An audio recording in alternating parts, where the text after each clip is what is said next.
This audiobook uncovers the hidden framework of manifestation. It's not simply about what to think, but about transforming into the version of yourself that naturally draws in your desires. Through shifts in identity, energetic alignment, and reprogramming your subconscious, you'll learn to stop chasing after outcomes. Instead, you'll start embodying the frequency that shapes reality. In the silence between thoughts, where quiet resonates more than noise, lies a doorway that most people overlook. They journey through life believing their mind is simply theirs, a device for thinking, a machine for control, filled with private thoughts and opinions. But this belief is the first illusion, and it holds all other illusions in place. The truth is far more astonishing and powerful. The mind is not yours, it is a portal. Picture it not as a container, but a corridor, not as a generator, but as a receiver, a finely tuned instrument vibrating across frequencies you've never consciously accessed. What you call your thoughts are often borrowed signals, echoes of collective fear, societal conditioning, and ancestral memories. When you listen without awareness, you inadvertently tune into these channels, mistaking static for clarity. But when you awaken to the true nature of the mind, everything shifts. Ancient mystics understood this. They didn't seek to think better thoughts.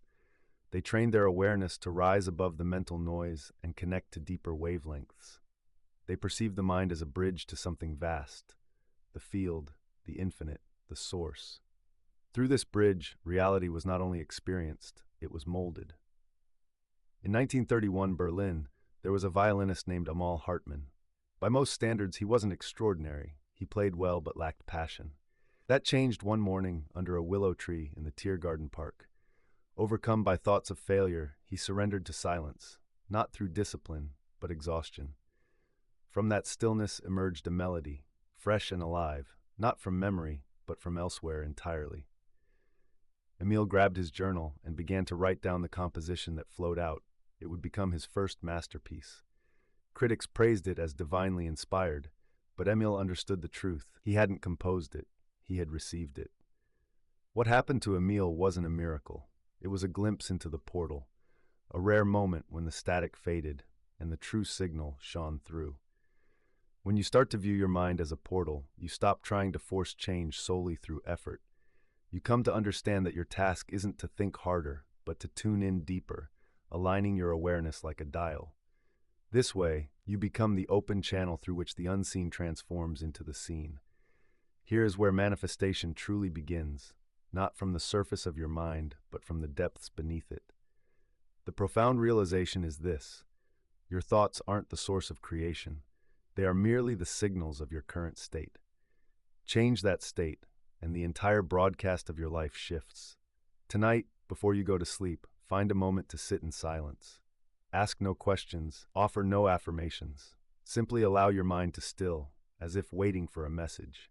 You might begin to notice subtle images, a phrase, or a shift in sensation. Don't chase these moments, receive them. Trust that in the space between your thoughts, you have stepped into the portal, and from there, anything is possible. Long before a thought arises, before a word is spoken, before emotions take form, there exists something else, silent, formless, yet undeniably present. This is the awareness that observes your thoughts, the stillness that watches the mind race, the space that permits the inner dialogue to exist. This is consciousness, and it precedes everything.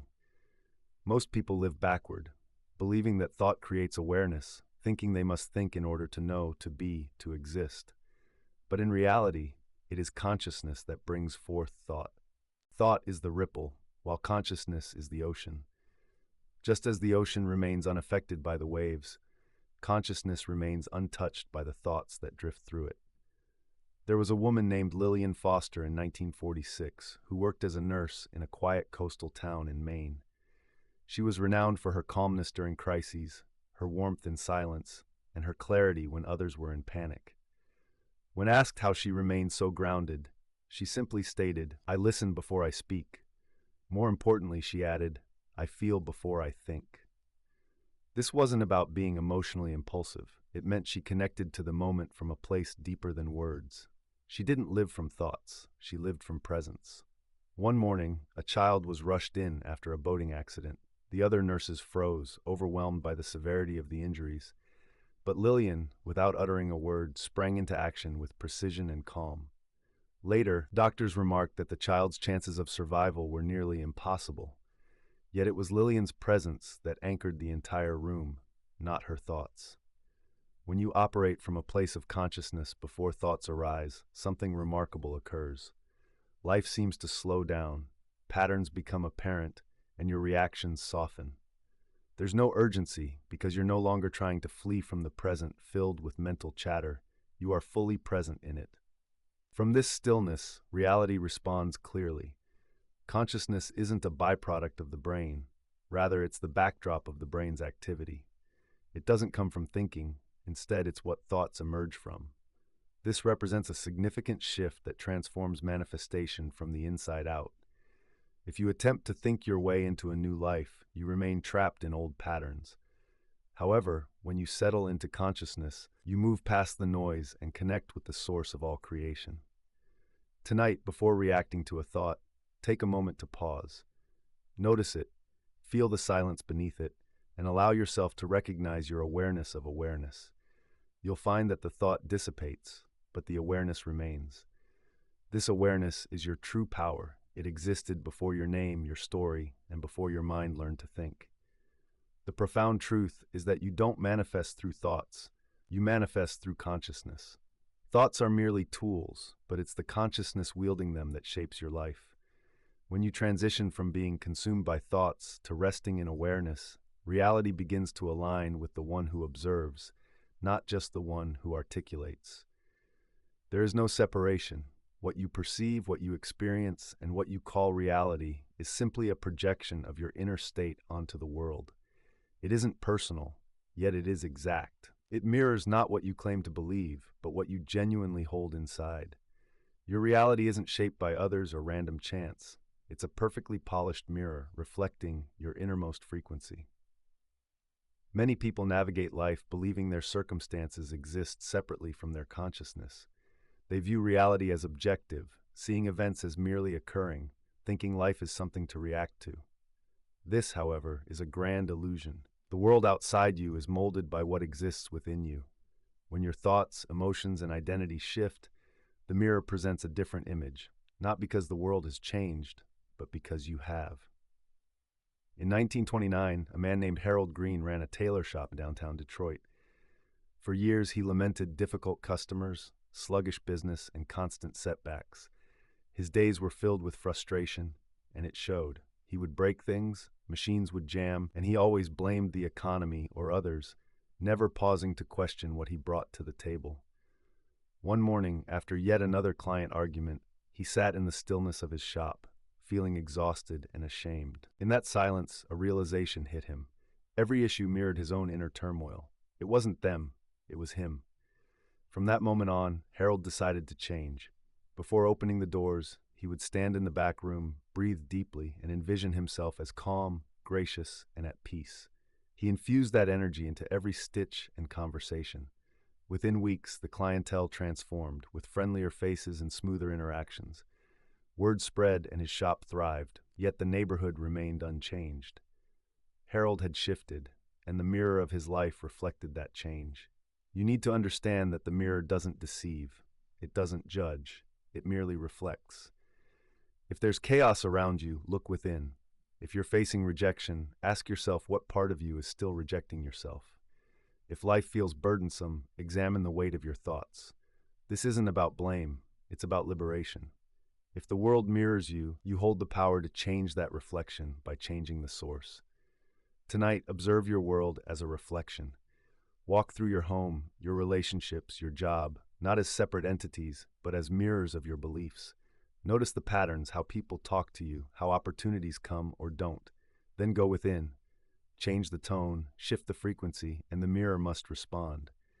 The profound truth is this: your outer world isn't fixed, it's reactive. Every moment serves as a feedback loop. The question isn't why this is happening to me, but what is it revealing about me? The mirror doesn't distort, it simply reflects. When you learn to interpret that reflection clearly, fear of reality dissipates, and you begin to shape it. Everything you see, touch, and engage with is energizing from a silent force beneath, the force of belief. not the beliefs you voice, but the unconscious ones entrenched in your nervous system. These aren't just opinions, they are frequency codes that create a power grid supplying energy to every aspect of your reality.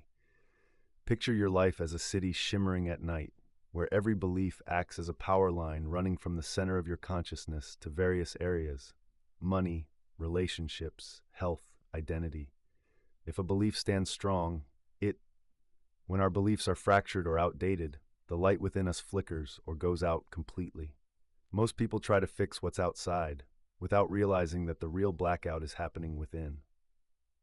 In 1937, Eleanor Fields, a young woman with dreams of a flower shop, moved to St. Louis. She had talent, charm, and a keen eye, yet year after year, her efforts ended in failure. Loans fell through, partnerships crumbled, and opportunities vanished. Following the advice of an old family friend, she started journaling, not about her thoughts, but her beliefs.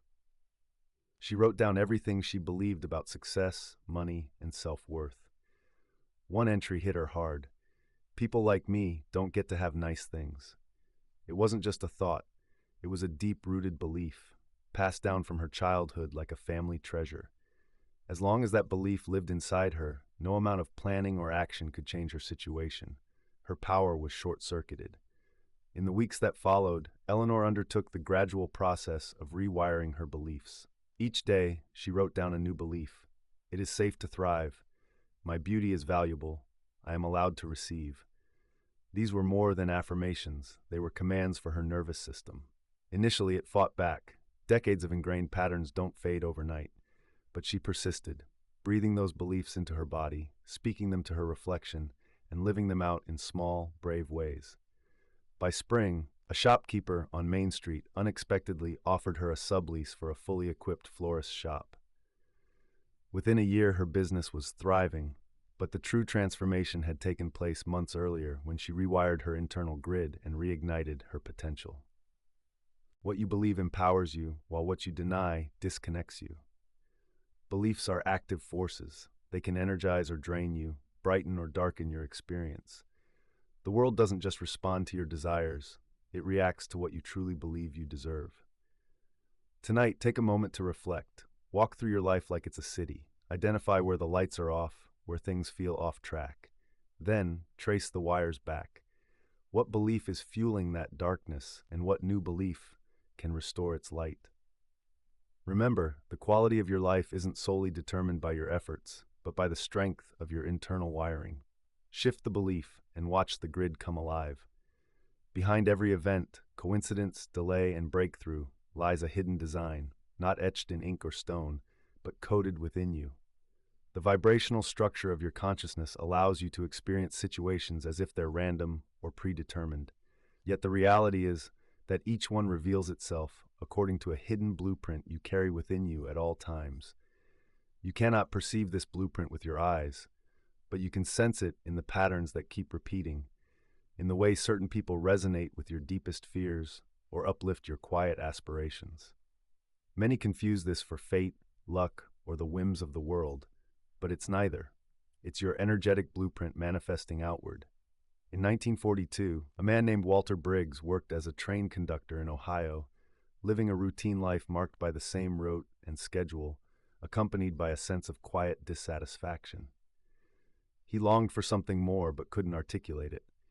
He often blamed his circumstances, feeling he had missed his chance or that the world had no space for someone like him. One evening, a young passenger asked him, "How long have you wanted to own your own travel company?" This question struck him deeply.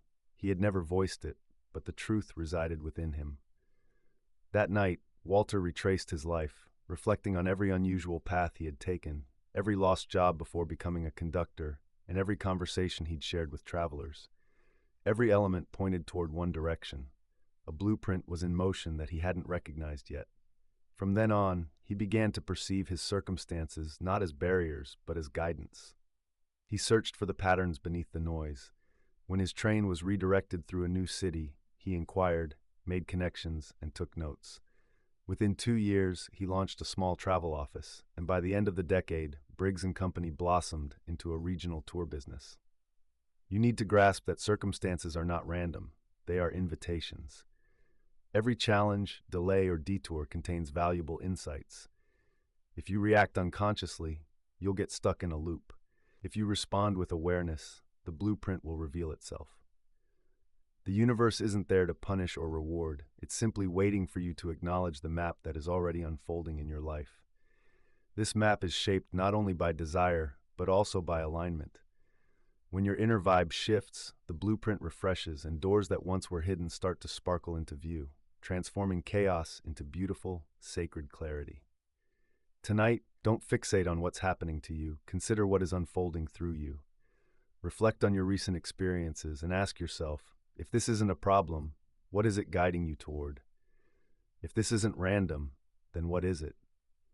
Architecting the sacred insight means understanding that circumstances aren't just bricks, they're blueprints. They don't confine you, they define you. Once you decode them, you stop searching for the path, you begin to walk it, because you realize you've been on it all along. There's a space that most people overlook, a silent, invisible gap between wanting something and truly becoming the version of yourself that lives that reality. That gap isn't about time, it's about identity. It's where many dreams fade, not because they're unattainable, but because people remain in the energy of wanting instead of stepping into the frequency of being. Wanting implies separation. It signifies that you don't have it yet and confirms this version of you is still lacking, even when it's masked by vision boards and positive affirmations. On the other hand, being is immediate. It embodies already, and it's a silent declaration that says, "This is who I am now." Reality must respond accordingly. In 1935, a woman named Clara Bell worked at a department store in Atlanta. During her lunch breaks, she would stroll past a boutique window, admiring the elegant gowns. She dreamed of being a designer, yet her hands folded shirts while her lips whispered someday. One afternoon, she glimpsed her reflection in the glass, not just the longing in her eyes, but the demeanor of a woman who hadn't claimed her life. That moment changed everything. She went home, found some old scraps of fabric, and made a single dress, not for sale, not for validation, but as an act of becoming. The next day, she wore it, and something shifted. The manager asked where she'd bought it, and a customer offered to purchase one just like it. Within weeks, Clara was designing full-time. The boutique she once admired became her own store. Her life transformed not because she wanted harder, but because she became. This is the subtle paradox of creation. Wanting reinforces the idea that you are not. But when you tap into the identity of the one who already is, your outer world recalibrates, not because you're deceiving the universe, but because you've finally aligned with the self that reality recognizes as a match for your desire. Most people wait for proof to feel a certain state, while the masters step into the state first, and the evidence comes as a reflection. The delay isn't with the universe. It lies in the gap between your current identity and who you're meant to be. The person your dreams already belong to. Ask yourself, who would I be if this desire were already real? How would I speak, dress, move, decide? Then be that, not to gain anything, but because that is the essence of who you are becoming. The sacred truth is this: wanting keeps the future distant, while being pulls it into the present. Your dream isn't waiting for you to work harder. It's waiting for you to stop rehearsing and start embodying it. Close the gap not with time, but with identity, and watch as the world rushes in to mirror who you've already chosen to be. Most believe they are generating their thoughts, that each idea, worry, or vision comes from within and flows outward. But that's only half the story. Beneath the clamor of everyday thoughts lies something deeper, something older than language, quicker than logic. It's not a thought you create, it's a thought that creates you. There exists a subtle presence prior to your preferences, your opinions, and even your sense of self was formed. It is the thought that brings you into being, not a sentence, not a voice, but an originating frequency, a primordial awareness that shapes your mind, your identity, your world. You don't summon it, you arise from it. In 1926, a man named Elijah Reed lived a quiet life as a lighthouse keeper off the coast of Maine. His days were simple, filled with routine and silence. He had long abandoned poetry, a passion buried beneath practicality, until one stormy night, as the sea roared and the winds howled, a single line struck him, not from effort, but like a bell ringing from another realm. The light does not wait for the dark to end. He wrote it down, then another line followed, and another. By morning, he had finished an entire poem that seemed to have emerged fully formed.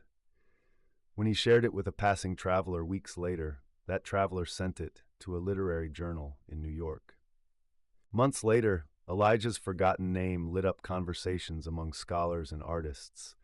But he knew the truth. He hadn't written it. He had remembered it. He had tuned into the thought that had been thinking him all along. You see, the mind isn't a machine, it's a receiver, and your truest inspirations, your deepest clarity come not from mental strain, but from aligning with the intelligence that precedes you. The mistake most people make is trying to force thought from the surface. They wrestle with problems, chase ideas, and push back against the mental noise, not realizing that the answers lie beneath the chaos, waiting for silence to become the gateway. There is a current always flowing beneath your doubts, beneath your plans. When you become still enough to sense it, it communicates, not always in words, but sometimes through images, sensations, or a quiet knowing that sidesteps logic entirely. It's the thought that thinks you, the pattern behind the pattern, the origin of your whole sense of identity. Tonight, stop trying to think. Instead, let yourself be thought. Sit in stillness and ask nothing. Simply allow awareness to unfold whatever comes up.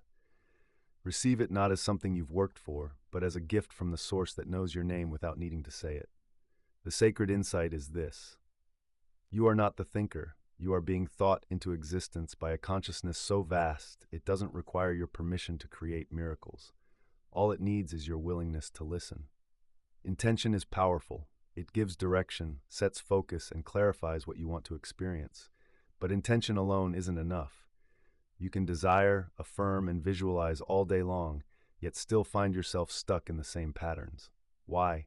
Because identity always takes precedence over intention. The universe doesn't respond to what you want. It responds to who you are. You might intend to attract love, but if your identity is rooted in abandonment, love won't feel safe when it arrives. You can aim to build wealth, but if you see yourself as someone who just gets by, that wealth will slip through your fingers. Identity is the energetic container that determines how much you can receive, hold, and embody. It is the broadcast frequency beneath every word, action, and expectation, and that frequency always prevails. In 1948, a man named Raymond Ellis decided to open a bookstore in Chicago. He had passion, he had vision, and every morning he set clear intentions for success. Yet month after month, the store barely broke even. He changed marketing strategies, revised his goals, practiced affirmations, but nothing shifted until one late winter evening, while shelving a shipment of books, he overheard a child ask, "Is he the owner?" The mother replied, "No, I don't think so. He looks like one of the workers." Raymond stood there frozen, not out of offense, but from recognition. He understood he had never truly embodied the identity of an owner. He still dressed like an assistant and spoke with hesitation. He used to seek validation from people who had no say in defining his worth. He had intention, but lacked identity. That week, everything changed. He showed up early, dressed with dignity, spoke with confidence, and arranged the store as though it were a cherished extension of his spirit. He stopped asking, "How do I get more customers?" and started behaving like someone who already had them. Within months, foot traffic increased, publishers began reaching out, and his store evolved into a cultural hub in the neighborhood. But the world didn't shift first. He did. This is the essential truth behind all enduring transformation. Intention creates possibilities, but identity creates inevitability. When you embody the version of yourself that naturally attracts experiences, effort fades away. What once felt like a chase transforms into receiving. Tonight, reflect on this. Not what do I want, but who would I be if I already had it? Feel into that identity, speak from that space, and make decisions from that perspective. Because once your identity aligns with your desires, intention becomes unnecessary. You won't need to wish for the future when you are already living it. The key insight is this: the universe pays less attention to your requests and more to how you embody your truth. It doesn't fulfill dreams, it mirrors identity. When your inner world aligns with the reality you want, the outer world changes easily, like a lock opening to the right key. Many are taught that success is about pushing harder, doing more, and grinding longer. They believe that effort equals results, that force creates outcome. But the deeper reality, whispered by mystics, artists, and sages, is that frequency shapes reality far more powerfully than force ever could. What you do matters less than the energy from which you do it. The frequency you embody is what life pays attention to. It's not about your effort or willpower, but your vibration. Force is draining because it's rooted in resistance, based on the belief that things won't happen unless you make them. It's a frantic struggle with reality, often driven by fear. But frequency is different. It's silent, magnetic, and exact. It pulls rather than pushes. It radiates rather than pleads, and whatever resonates with that inner signal must come, not through struggle, but through alignment. In 1939, a pianist named Evelyn Marks played nightly at a jazz club in New Orleans. She was talented, with flawless technique and impeccable timing, but for years, her music went unnoticed, drowned out by the noise. She played harder and faster. Louder still, no one truly listened.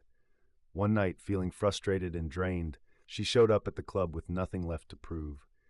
She stopped trying to impress and instead played the melody that had been lingering in her heart for weeks, a soft, haunting tune filled with emotion. She let go of the performance and played from her true essence. The room fell silent.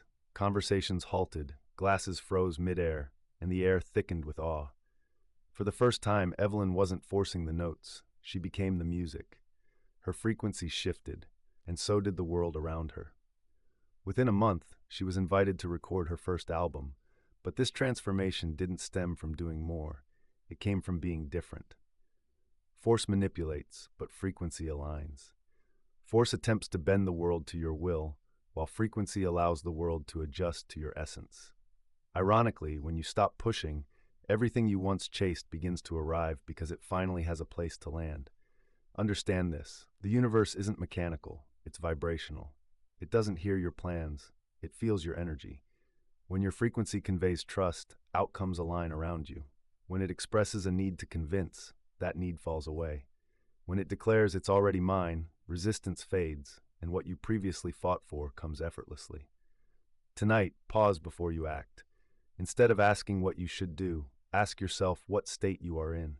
Let that question direct your next move. If you're coming from fear, wait. If you're aligned, go ahead. Action born from force creates friction. Action born from frequency creates flow. The key insight is this: your energy is your strategy. You don't have to push harder, you need to tune higher. The world doesn't reward those who are most forceful, it responds to those who are most aligned. And when your frequency resonates with your desires, reality listens with perfect clarity. Reality doesn't happen to you, it happens through you. What you perceive as the outside world isn't a broadcast into your mind like a radio signal. It's projected outward from your internal state, like light through a film reel. Your mind isn't a receiver waiting to be filled. It's a projector casting your beliefs, assumptions, and emotional frequencies onto the blank screen of life. What you see outside is always a reflection of what's unfolding within. Most people live as though life is presenting them with the truth they believe in: evidence, facts, and the tangible. What many call facts are often just shadows of internal programming they've forgotten they had. They don't see that they're merely watching their own beliefs play out in the theater of their experiences. They overlook that the projector is running non-stop. In 1944, a school teacher named Helen Crawford lived in a small Idaho town. She saw herself as plain and often overlooked, never quite the chosen one. She would casually say things like, "I'm just not interesting." People frequently forgot her, and over time, that belief became her reality. Students ignored her, friends overlooked her, opportunities slipped away, and she accepted all of this as proof of who she was. Then one day, after attending a psychology lecture, she scribbled an intriguing thought in her notebook. What if I've been showing the world a slide that says, "Ignore me"? That single thought shifted everything. The next morning, before class, she stood in front of the mirror and envisioned changing that slide. She softly whispered, "I am worth noticing." It wasn't just positive self-talk. It became a new message she was sending out. She improved her posture, made deeper eye contact, and spoke with a touch more confidence. The change was subtle, but the results were powerful.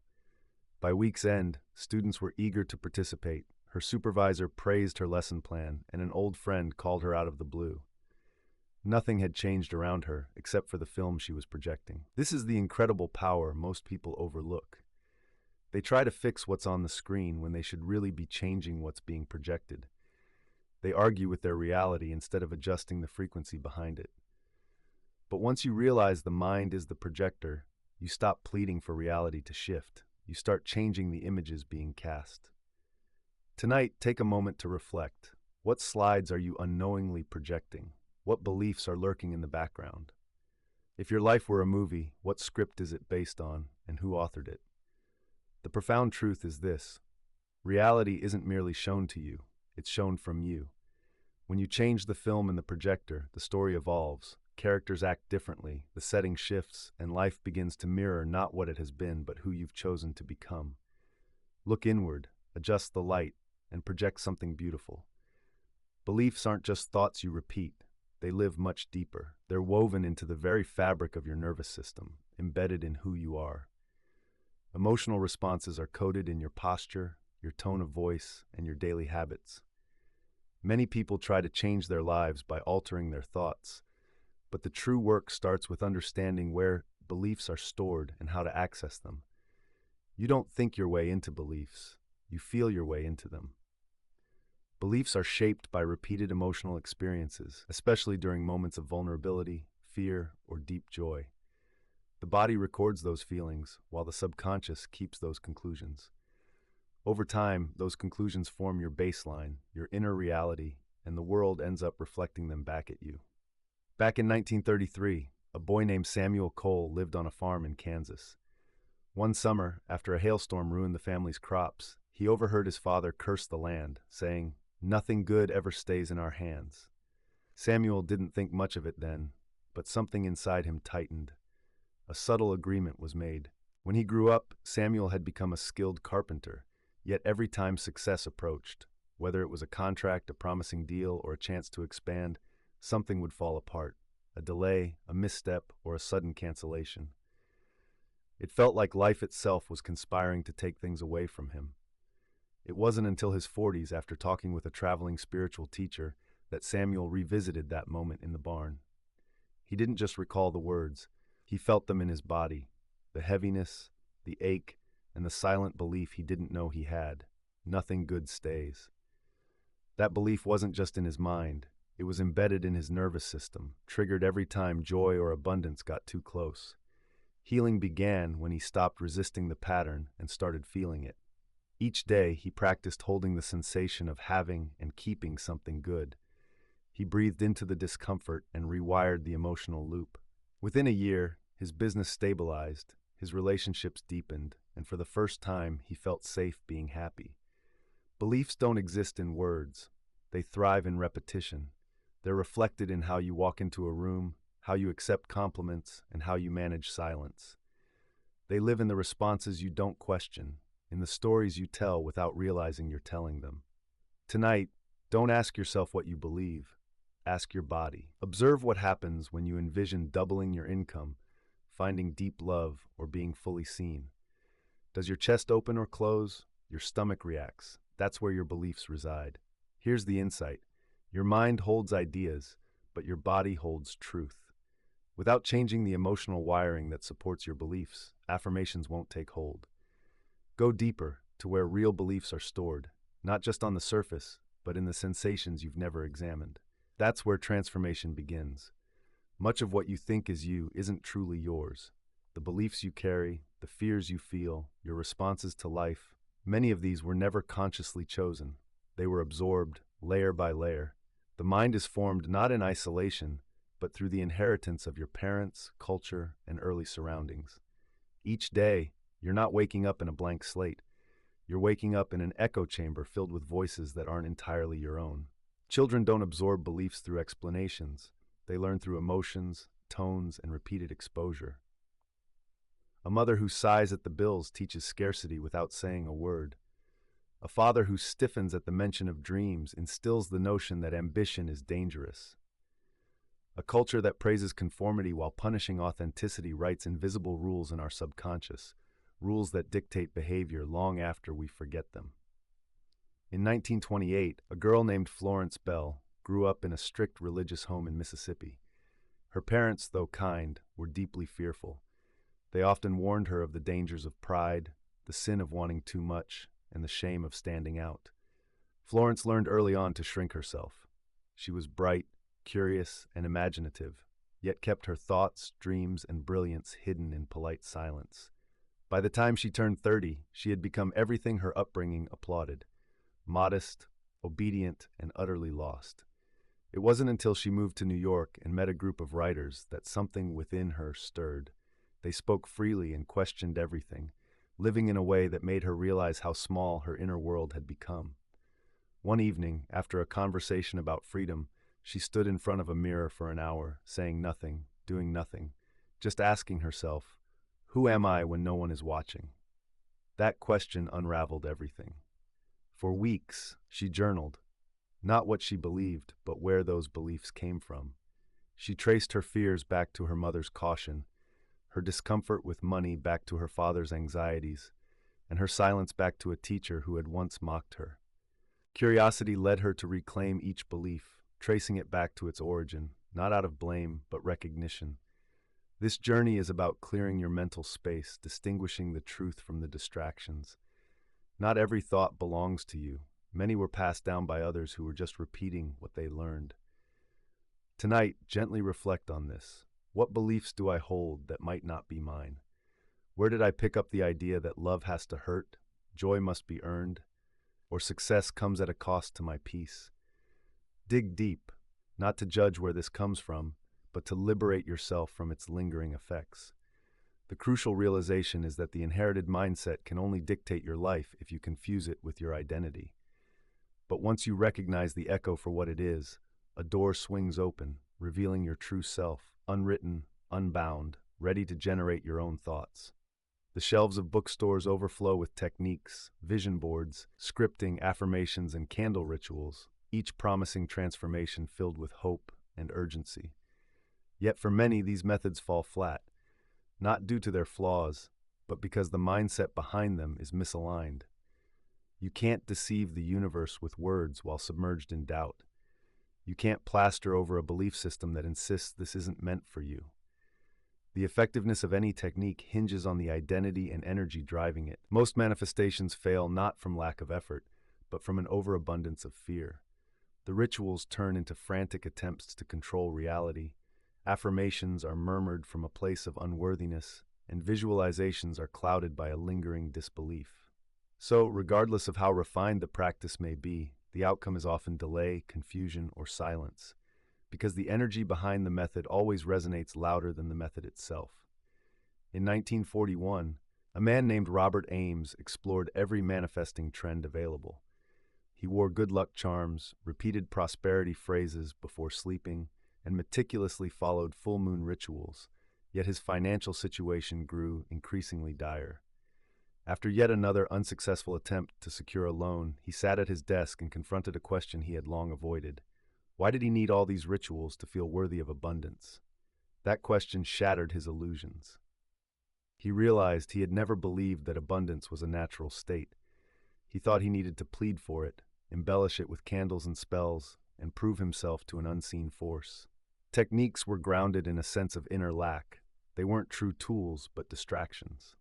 That night, Robert ceased the rituals, not from cynicism, but from newfound clarity. He adopted a fresh approach: embodiment. Each morning he posed a simple question: what would a wealthy man do today? He lived that answer in small, tangible ways, without pretense, without hope. Within months, his business transformed, new connections blossomed, and a steady flow of clients replaced the previous drought. But the real shift occurred before any money came in, when he stopped using techniques to mask his disbelief and began aligning his identity with the outcomes he desired. Techniques are tools. They aren't magical and they aren't the source. They serve as a bridge, but the energy that crosses that bridge must resonate with the reality you wish to enter. Otherwise, it's akin to dialing a phone number with no signal. The motion is correct, yet the connection fails to happen. Tonight, reflect on this. Why am I using this technique? Is it born of joy or fear, of alignment or desperation? If you stopped doing it, would you still trust that the outcome would manifest? The sacred insight here is that manifesting begins not with actions, but with who you are while performing them. When your identity and energy align with your desires, the technique becomes mere formality.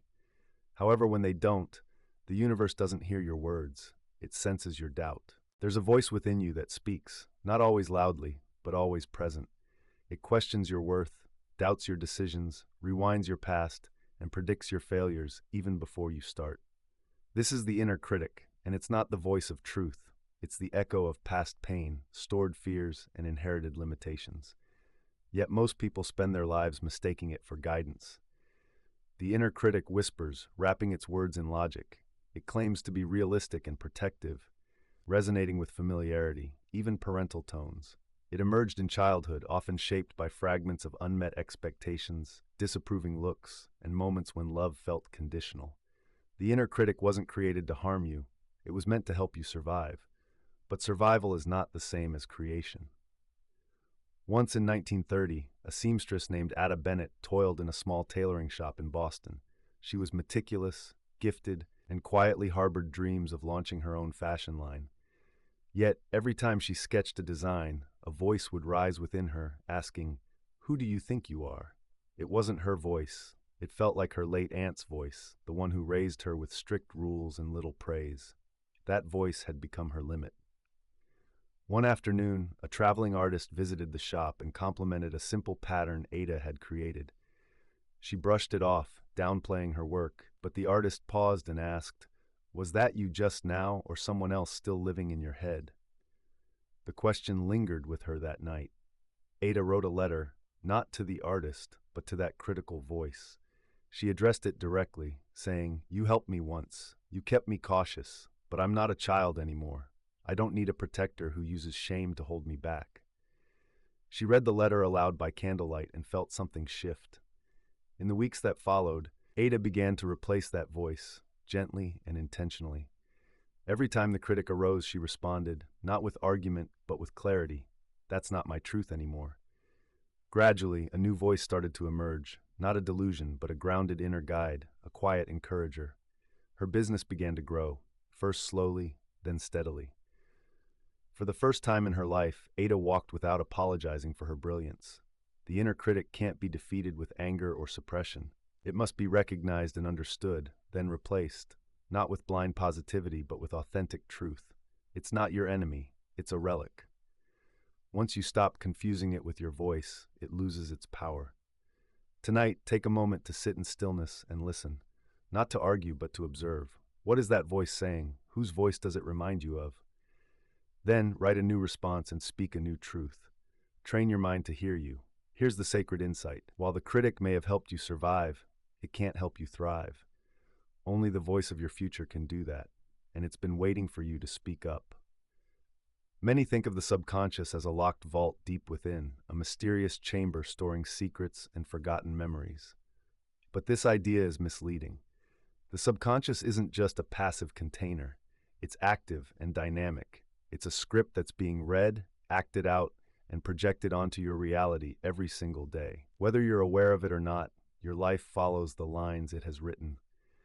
Every belief, every assumption, and every emotional imprint you've absorbed is stored, not as dormant data, but as living code. And that code doesn't just sit quietly. It speaks, it guides your behavior, it colors your choices, and it shifts your perception. Shapes what you expect from the world. The subconscious is always active in the background, delivering its lines precisely when needed, often without your consent. The universe, like an obedient stagehand, arranges the props and players to fit the scene. In 1925, a man named Henry Doyle was working as a ticket clerk at a Grand train station in Philadelphia, dreaming of becoming a playwright. He wrote in secret, filling notebooks with dialogue and stage directions, yet he never sent in a single script. He told himself, "They wouldn't take someone like me." It wasn't laziness or fear of hard work, it was something deeper, an unseen line in his mind that said, "You're meant to watch, not create." That line had formed when he was just 12, after a teacher read his short story aloud and then smirked as he said, "Stick to what you're good at, Henry." That moment was etched not just as a memory, but as a truth, and his subconscious crafted a script around it. Play it safe, stay small, don't try. Years later, a stranger left a notebook at Henry's window, and inside was a quote, scribbled in pencil: "Your reality is only a performance of the script you forgot you were following." That line struck a deep chord. That night, Henry reread his own writing, not from a place of hope, but from a mindset of why not. He submitted a play anonymously, and it got accepted. Within 2 years, his name appeared in playbills all over the city. The subconscious doesn't differentiate between true and false. It only values what's familiar. Until you examine it with awareness, it will keep playing the same roles repeatedly. You don't change your life by forcing new scenes. You change it by rewriting the script. Tonight, ask yourself what patterns keep recurring in your life. What reactions surface unexpectedly? Trace them back. When did you first hear them, and who spoke them? Then, for the first time, write a new one. The sacred truth is this: you are not the character in the play. You are the author. The moment you take the pen back from your subconscious, the stage lights shift, the cast changes, and the story finally belongs to you. The mind doesn't move in a straight line. It circles in loops, thought loops, emotion loops, reaction loops. These patterns play on repeat, not because they're true, but because they're familiar. These loops create the structure of your reality, and unless they're interrupted, they reconstruct the same world over and over, even when you wish for a new life. A new level of peace, abundance, and love awaits you, but your mind is wired for repetition. It's not broken, it's just efficient. The subconscious craves familiarity over fulfillment. Once a loop is established, thoughts like, "I'm not good enough," "things never work out for me," or "love is dangerous," take hold. The mind then scans reality for evidence to validate those beliefs, storing whatever it finds to keep the cycle going. In 1937, a man named Ellis Monroe worked as a telegraph operator in Wyoming. After losing a business years earlier, he carried a quiet belief: "I'm a failure." Every job he took and every conversation he had were underlined by that belief. When someone praised his work, he brushed it off. When new opportunities presented themselves, he second-guessed them. It wasn't that the world was against him. It was that his mind was stuck in a loop, and reality reflected that back. One afternoon, Ellis misread a transmission, sending the wrong message to a neighboring station. It was corrected quickly, with no harm done. But his supervisor pulled him aside and said, "You always assume the worst about yourself. That's your real mistake." That night, Ellis pondered those words. He realized he wasn't responding to the present, but replaying the past in his mind. His loop wasn't just a thought, it was a filter. Over the next few weeks, Ellis started jotting down every self-critical thought as it came up, not to judge, but to identify a pattern. The same phrases, the same doubts, over and over. Gradually, he began inserting new ideas, thoughts that weren't always believable at first, but were disruptive. "Maybe I'm more capable than I think," or "what if this goes well?"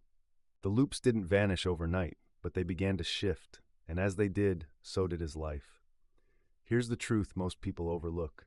Your reality doesn't repeat because the world is stubborn. It repeats because your mind is.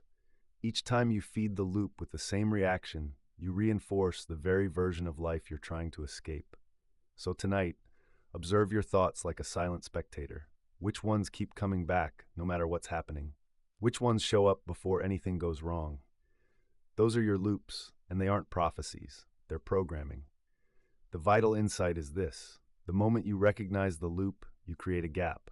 And within that gap lies the power to choose something new, not through force, but through awareness. Because the loop it endures as long as it's overlooked. Shine a light on it, and the cycle disrupts. When the mind shifts, reality shifts too. The mind doesn't just recall, it rewrites. It's not a neutral observer keeping the facts intact. Rather, it's an editor, cutting and rearranging, dramatizing and omitting based on your emotional narrative. Memory, often regarded as sacred truth, isn't a reflection of what occurred. It's a reflection of how you felt about what happened. Over time, that reflection becomes distorted. Most individuals carry the weight of their past, not realizing that the past they bear isn't genuine. It's a retelling, edited repeatedly through the lenses of identity, trauma, and belief. A similar event recalled a decade later often holds new significance, not because the event itself changed, but because you have. Loyal to your present self-image, your mind rewrites the past to fit the current storyline. Back in 1940, Lorraine Davis, a literature teacher in a small town near Montreal, assumed she wasn't made for love. A high school heartbreak had lodged deep within her, and she repeated the same narrative for years. He humiliated me. He never loved me. One day, while sorting through old letters in her attic, she discovered a sealed envelope she had never opened. It was from that boy, a heartfelt apology penned on the night he left town. He had truly loved her, but had to leave due to family obligations. Her memory had omitted that detail because pain needed a villain, not a circumstance. That letter shattered her illusion. It wasn't the boy who broke her heart. It was the story she'd crafted afterward.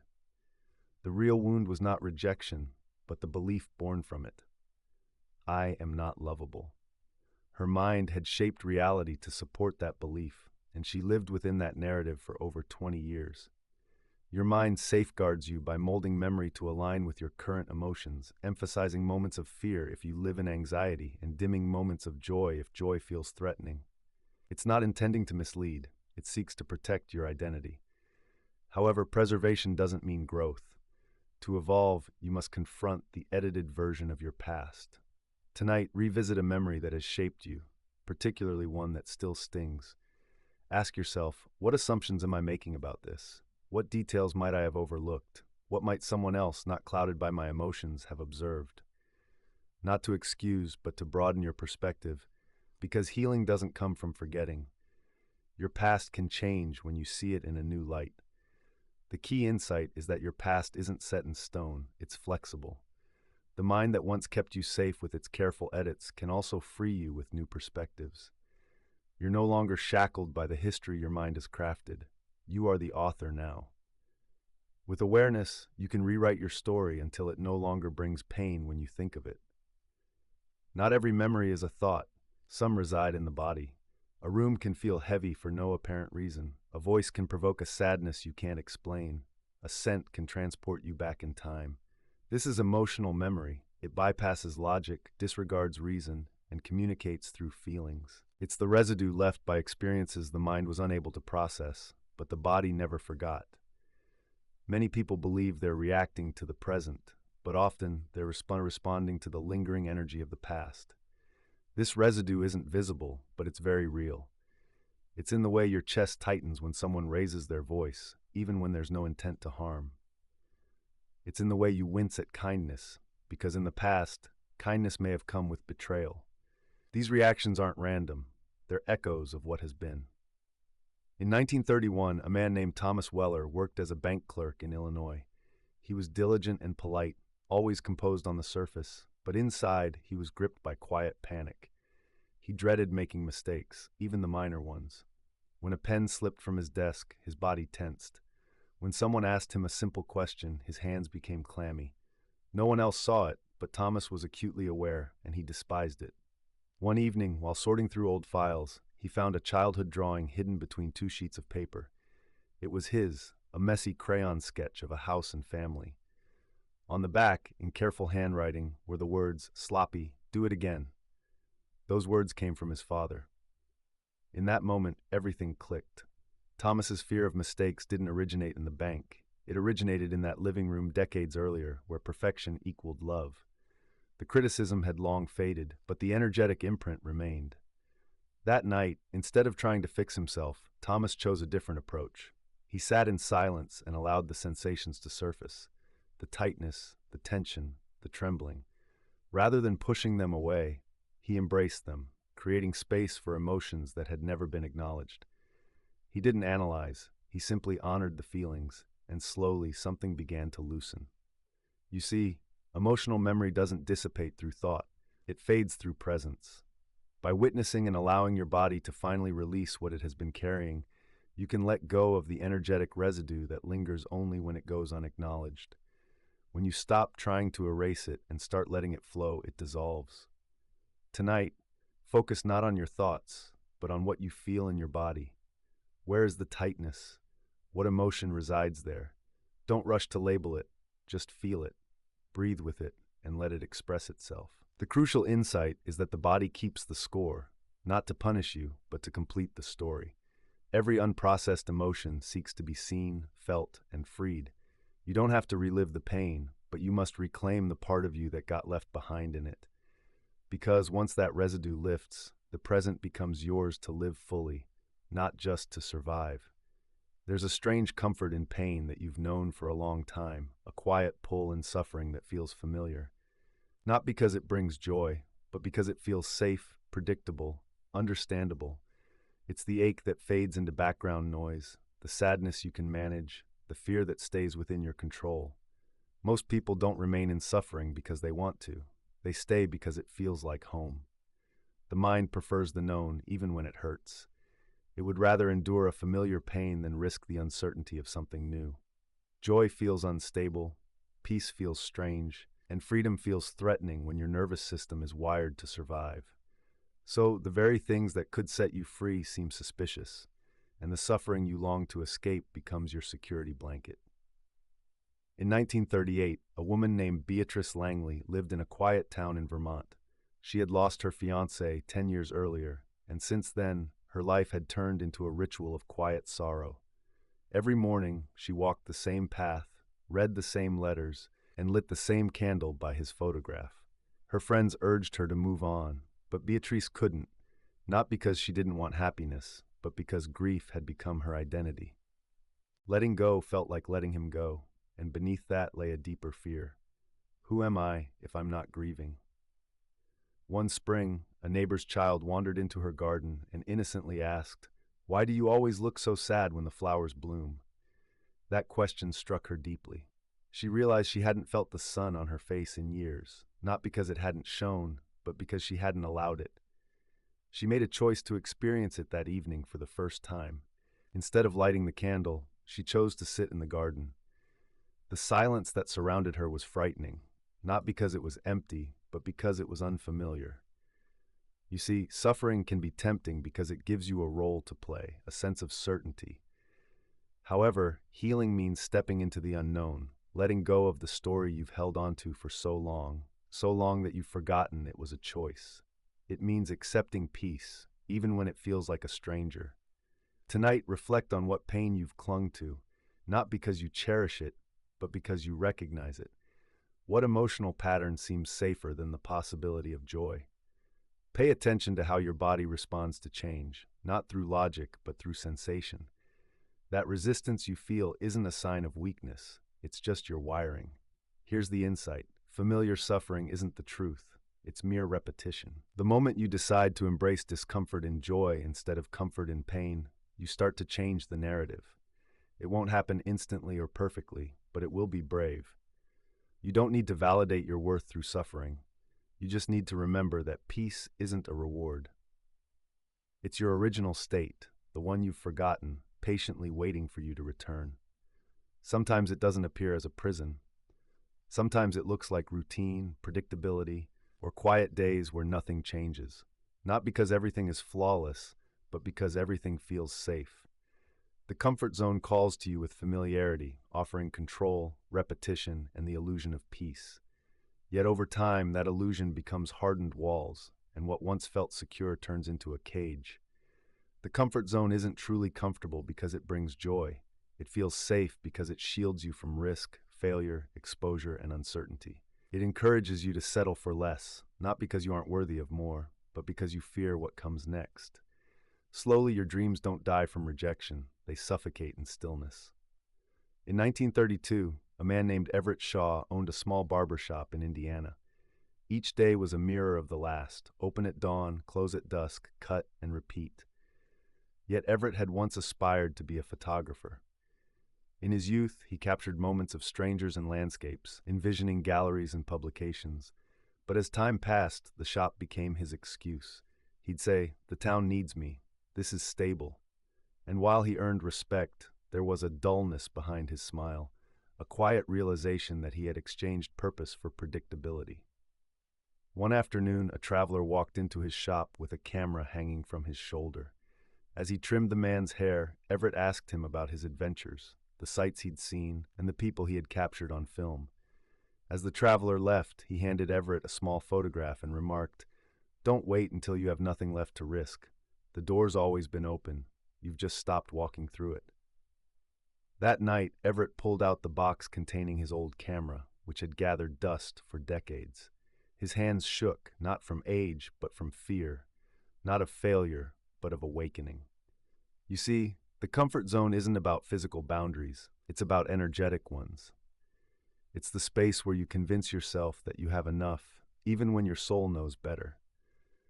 It's the place where you talk yourself out of applying for that job, making that call, or embracing the change because you worry it might not work. But the real question is, what if it does, and you're not prepared to embrace it because you've never stepped outside the cage? Tonight, take a look at the edges of your routine. What do you do not for the love of it, but because it feels safe? What dream have you put on hold in the name of stability? The comfort zone isn't bad, it's just not meant to last. But when the temporary becomes permanent, the vibrancy of life fades. When that happens, so too do possibilities. Here's the crucial insight. The walls of the comfort zone are built from belief, not stone, and the lock is not external. It's in your mind.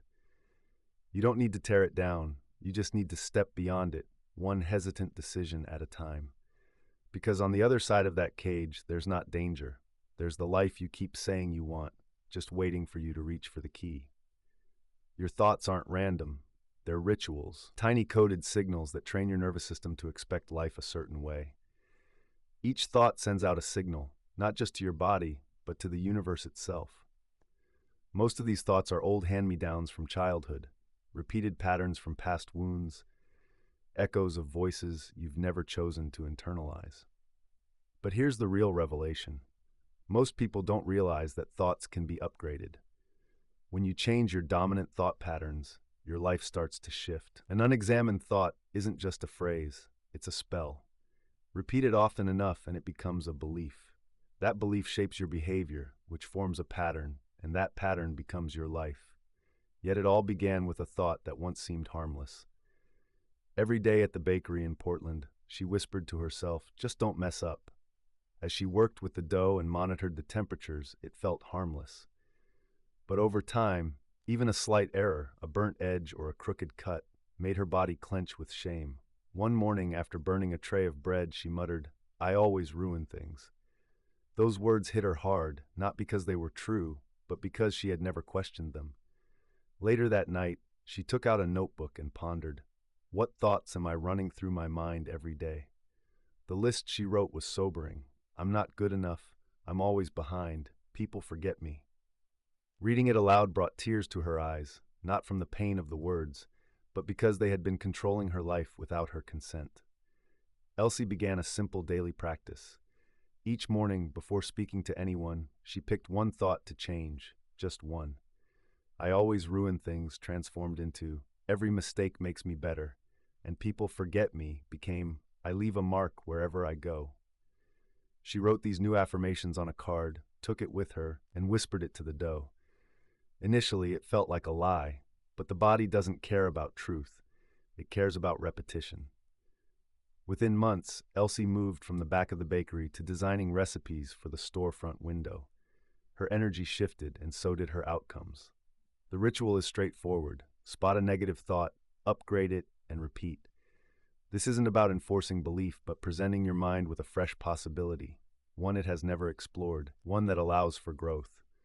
Tonight, reflect on your day. What thoughts repeated themselves? Which ones held you back, made you feel small? Write them down, then choose just one to elevate. Don't replace it with a fantasy, but with something that creates room for growth. The crucial insight is this: thoughts aren't harmless, they are blueprints. Each time you upgrade one, you lay down new foundations for your future. You don't have to believe it immediately, you just need to practice it like a ritual. With enough repetition, the new thought becomes the dominant signal, and that signal shapes your life. Reality isn't on a fixed timeline. It bends, shifts, and speeds up according to your alignment. Time isn't linear, it's pliable, like fabric. One of the most effective ways to adjust it is through mental rehearsal. When you visualize the future with clarity, emotion, and frequency, you reshape your reality. Collapse timelines. Draw distant outcomes into your present, not through effort, but through embodiment. The future isn't waiting, it's responding. The quicker you become the version of yourself who lives that outcome, the quicker that outcome must arrive. Most people wait to feel ready. They seek proof, permission, or external cues. But the universe doesn't respond to waiting, it responds to resonance. When you treat the future like a memory instead of a hope, you close the energetic gap between now and then. In 1946, Leonard Briggs dreamed of being a jazz composer. He worked as a janitor in a music hall in Memphis, mopping floors each night beneath the sound of music. He never spoke of his dream, but he had a secret ritual. After the hall emptied, he would sit on the edge of the stage, close his eyes, and imagine his name in lights. He envisioned the crowd, felt the applause, and even bowed. He rehearsed the entire evening as though it had happened already, and he did this for 2 years. No one knew. Then one night, a pianist arrived early and overheard Leonard humming. The pianist asked what it was, and Leonard replied it was just something in his head. The musician insisted Leonard write it down, and that melody became the opening track on a live album recorded the following month, with Leonard's name on the sleeve. He didn't get lucky, he got ready. See, mental rehearsal isn't fantasy, it's preparation. It's a vibrational act. The more real your future feels in your nervous system, the faster your external world aligns with it. You don't have to know how it will happen, you just need to rehearse what it feels like when it already has. Tonight, sit with the version of your life you desire most, not as a wish, but as a scene. Picture it in detail. Where are you? What does your voice sound like? What are you wearing, saying, doing? Don't just observe it, be it. Walk through that moment as if it were a memory, because to your subconscious there is no difference between a vividly rehearsed event and a real one. Here's the sacred insight. The future isn't called forth by desire, it's called forth by familiarity. The more you walk through that scene, the faster it moves towards you. Rehearsal collapses the timeline because it eliminates the distance. And when distance disappears, so does delay. What you feel ready for begins arriving, not someday, but now. Your reality reflects who you believe you are, not what you want, not what you say. Your identity is the fundamental signal that the universe responds to, and if that signal doesn't change, nothing else will. Goals will stall, affirmations will slip away, and progress will reverse. But when your identity shifts, everything else aligns. That's why you need to stop focusing on manifesting outcomes and start reshaping your identity, and it must be a daily practice. The person you are now is just a reflection of past habits, not only in actions but also in thoughts, emotions, and demeanor. The more you've rehearsed feelings of uncertainty, unworthiness, or feeling small, the more your world has mirrored that, not because it's true, but because your identity forms the structure of your life. To change your outer reality, you must disrupt that inner signal and consciously install a new identity every single day. In 1939, Mary Ann Rowe worked in a textile mill in North Carolina. Each morning she took the same route, wore the same coat, and drank the same weak coffee. Once, she dreamed of being an author, but everyone in her family had worked in the mill. Her mother once told her, "People like us don't get lives like that." And Mary Ann believed it, not just consciously, but in her very being. One day, she found a torn book on a bench and started writing again, not entire pages, just sentences. She jotted them down on scraps of cloth, receipts, and matchbook covers. Every morning before heading to the mill, she read them out loud. Then she did something even bolder. She began to dress as if she were already a writer, just a little differently, with unique shoes and a scarf. She even started introducing herself as a writer in quiet moments, softly at first, as if sharing a secret she feared to admit. This changed everything. She wasn't waiting for a publisher or proof. She was gradually installing a new identity, piece by piece, day by day. Within 2 years, her short stories circulated in literary circles, but the transformation began not when the world recognized her, but when she recognized herself. Daily identity encoding isn't about performance. It's about practice. Choose one aspect of your future self, not everything at once, just one element, a thought, a habit, a way of speaking, moving, or dressing. Install it today, act from it, speak from it, embody it as if it's already yours, not to pretend, but to inform your nervous system that the change has begun. Tonight, ask yourself, who do I want to be, and what does that version of me do every day that I'm not doing yet? Then choose one small piece and make it a ritual. Speak it into existence. Take a moment to reflect in the mirror as you enter the room, allowing that sacred insight to fill your posture. Remember, your identity isn't fixed. It's a choice that's encoded within you. The more you embody your future self in the present, the more the world will respond, not to your effort, but to your true essence. Logic can map out a life, but it lacks the power to create one. Thoughts can guide intentions, but they can't shape reality without their vital partner, emotion. Emotion is the secret key that opens the door between desire and manifestation.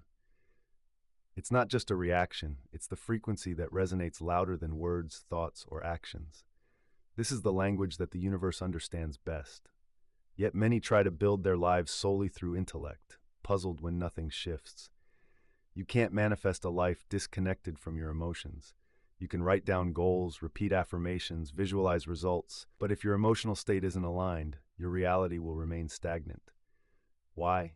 Because the subconscious doesn't grasp concepts. It feels emotions. If a new belief isn't felt, it won't take root.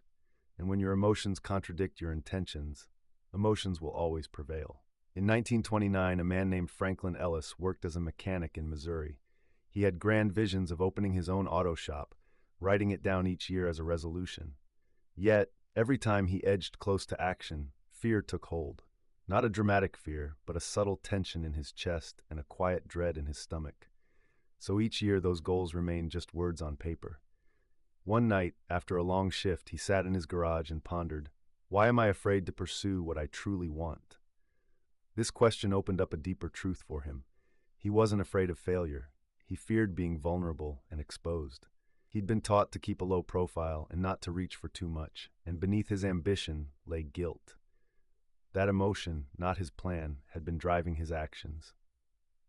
That night, Franklin adopted a new approach. He stopped writing goals and began to nurture his emotions. Each morning he would ask himself, what would it feel like to already be that man? What would pride feel like in my chest? What would confidence feel like in my spine? He practiced embodying those feelings before any evidence existed, before the shop was a reality.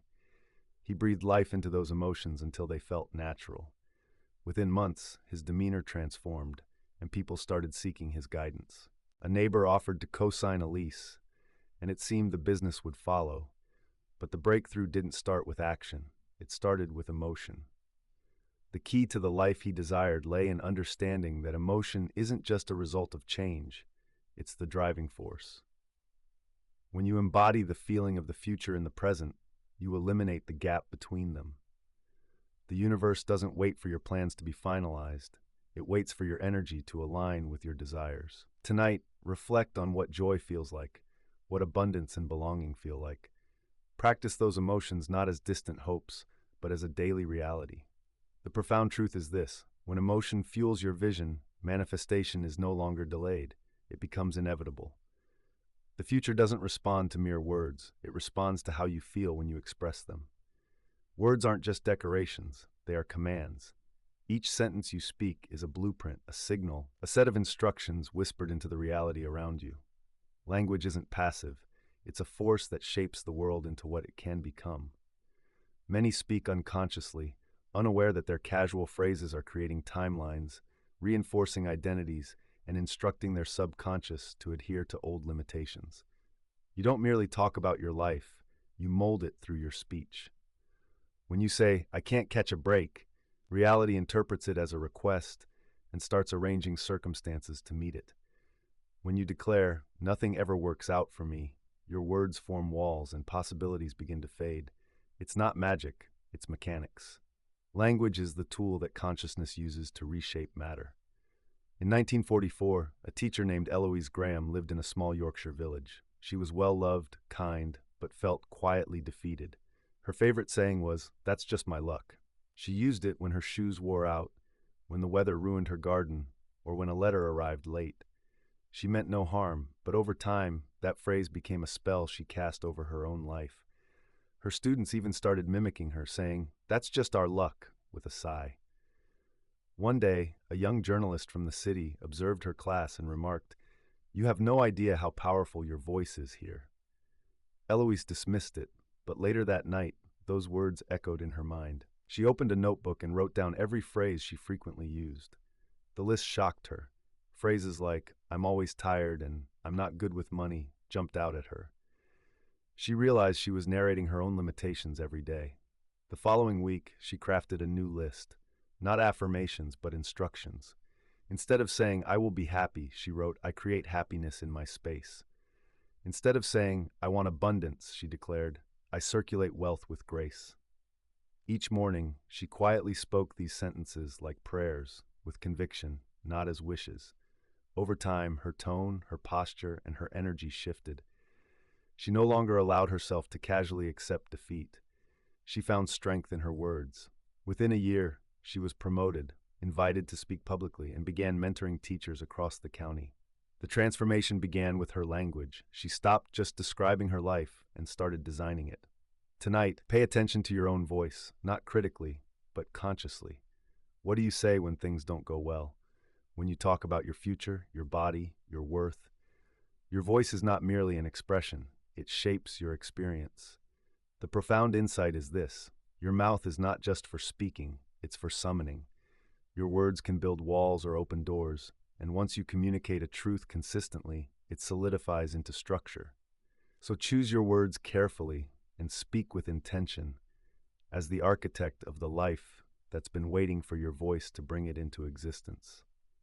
Many people think visualization is about seeing an image in your mind, like watching a movie of your future, but that's just the surface. True visualization isn't about observation, it's about becoming. It's not a passive daydream, it's an immersive state of identity. You don't manifest what you see from a distance, you manifest what you embody from within. The difference is subtle but transformative. To see something is to observe it. To become something is to merge with it. When you merge with a vision, you close the gap between yourself and your desires. The mind can't distinguish between something vividly imagined and something physically experienced. So when you feel your future with such depth that it becomes your current emotional reality, the subconscious accepts it as truth, and reality begins to shift accordingly.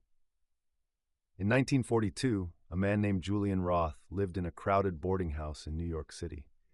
He worked long hours as a shoemaker and dreamed of being a sculptor. At night, he would gaze at the ceiling and envision his hands molding clay. But no matter how vivid the vision, he always concluded the night with the same thought: maybe someday. His visions were stunning, but he felt detached, observing himself instead of truly being himself. One day, as he rested on a park bench, Julian spotted a child molding mud into a face.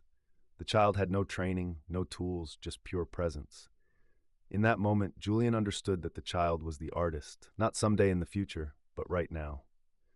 That evening, Julian shut his eyes, not to see a sculptor, but to become one.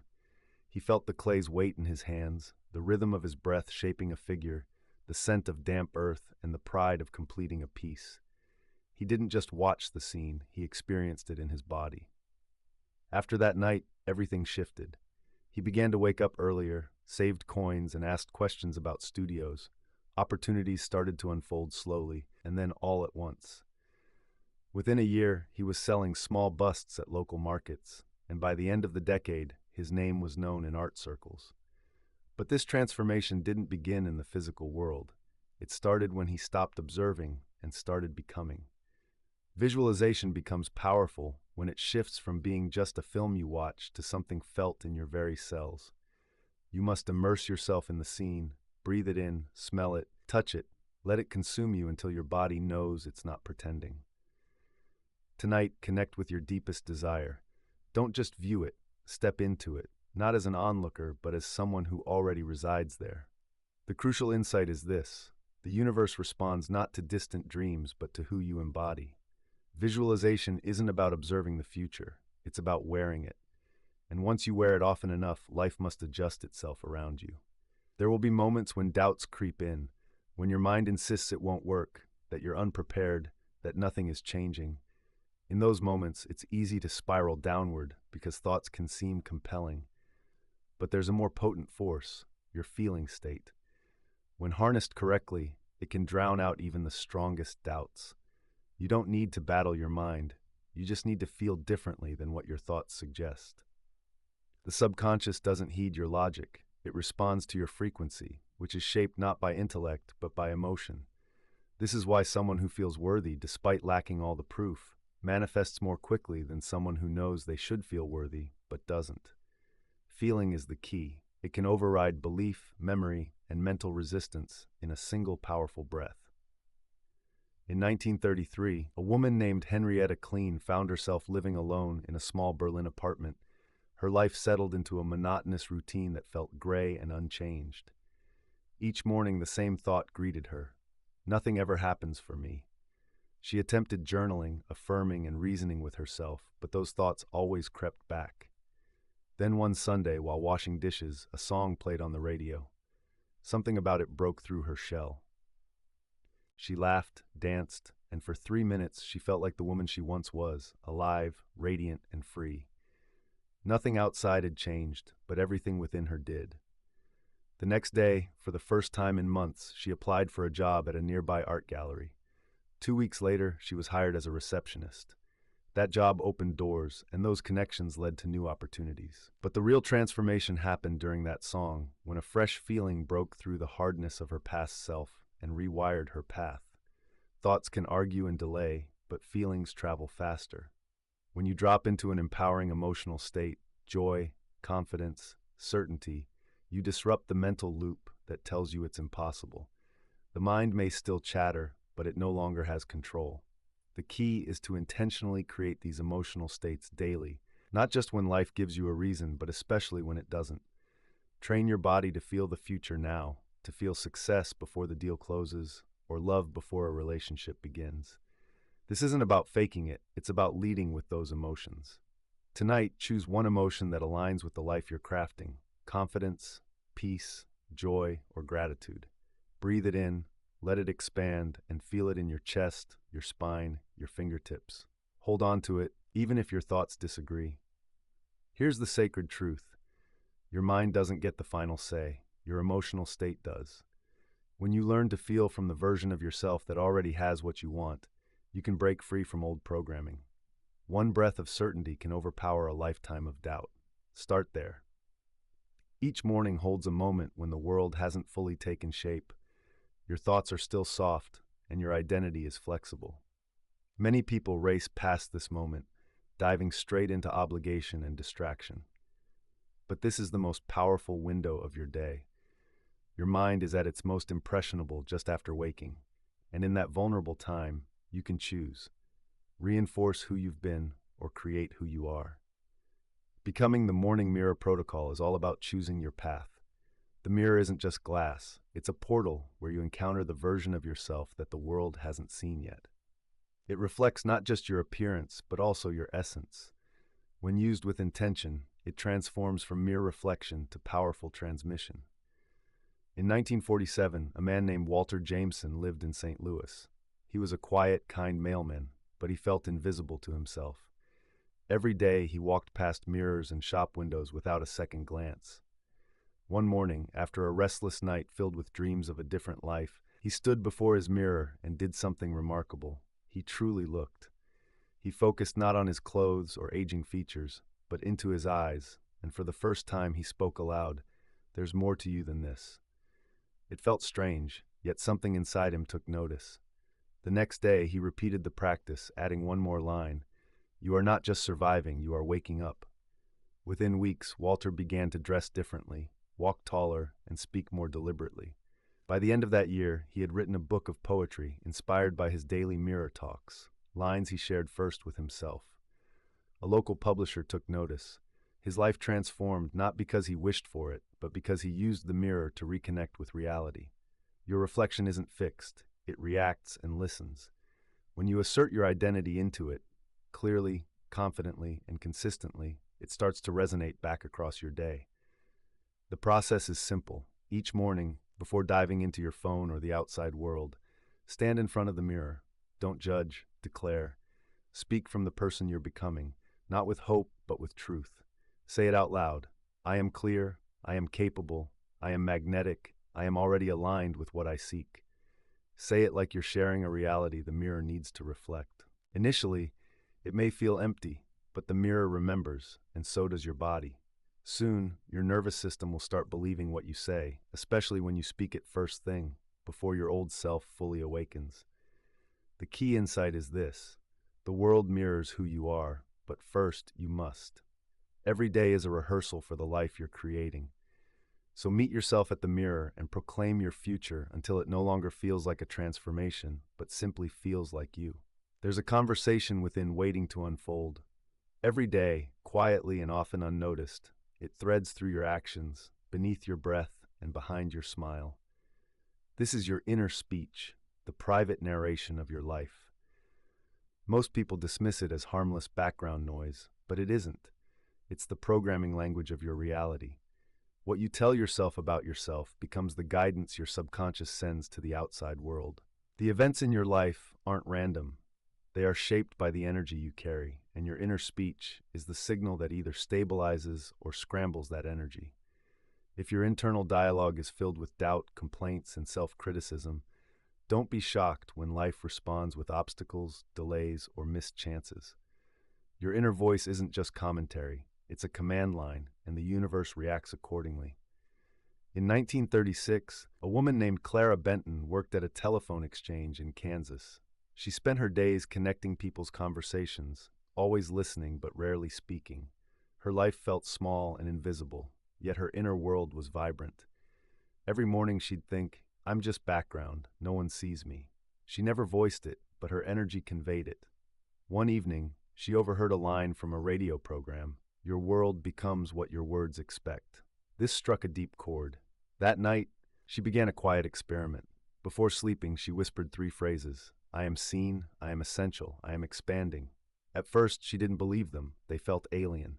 Still, she repeated them, softly, privately, faithfully. Weeks went by, and then one day her supervisor asked her to train new employees. "You have a way of making things clearer," he said. A month later, she got a promotion. Within a year, she was managing the exchange. Her life didn't change because someone granted her permission. It shifted because she rewrote her script. Inner speech doesn't need to be loud. It needs to be consistent. You communicate with your subconscious through repetition and emotional charge. When you change how you speak to yourself, you recalibrate the filter through which you view life. This is how you influence outer events, not by begging or forcing, but by speaking differently within. Before making a decision, notice your internal narration. Is it coming from fear or from faith? Before entering a room, what are you telling yourself about who you are? Before starting your day, what story are you silently preparing for the world? As you settle in tonight, choose 3 phrases that define your future self, not as wishes, but as undeniable truths.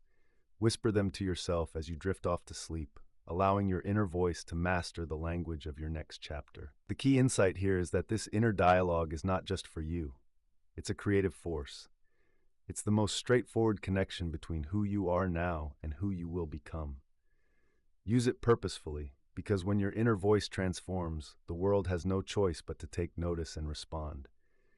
You aren't born with the voice in your head. It's shaped word by word, moment by moment, through years of experiencing judgment, praise, silence, and expectation. That voice becomes your inner storyteller.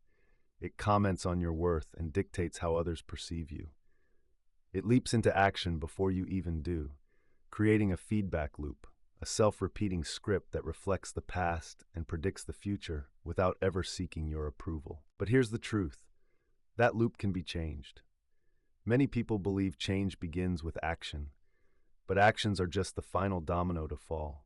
It all starts with a thought, often one that's been rehearsed so many times that it feels like fact. "I'm not enough. I always mess things up. I should have accomplished more by now." These aren't truths, they're echoes, and the more you accept them, the more your life aligns with those beliefs. In 1948, a man named Ernest Dillard worked in a modest publishing office in Detroit. He was sharp, intelligent, and well-read, yet he never submitted his own writings. Each time he finished a story, he'd whisper to himself, "This isn't good enough," never voicing it to others, just keeping it locked in the silence of his mind.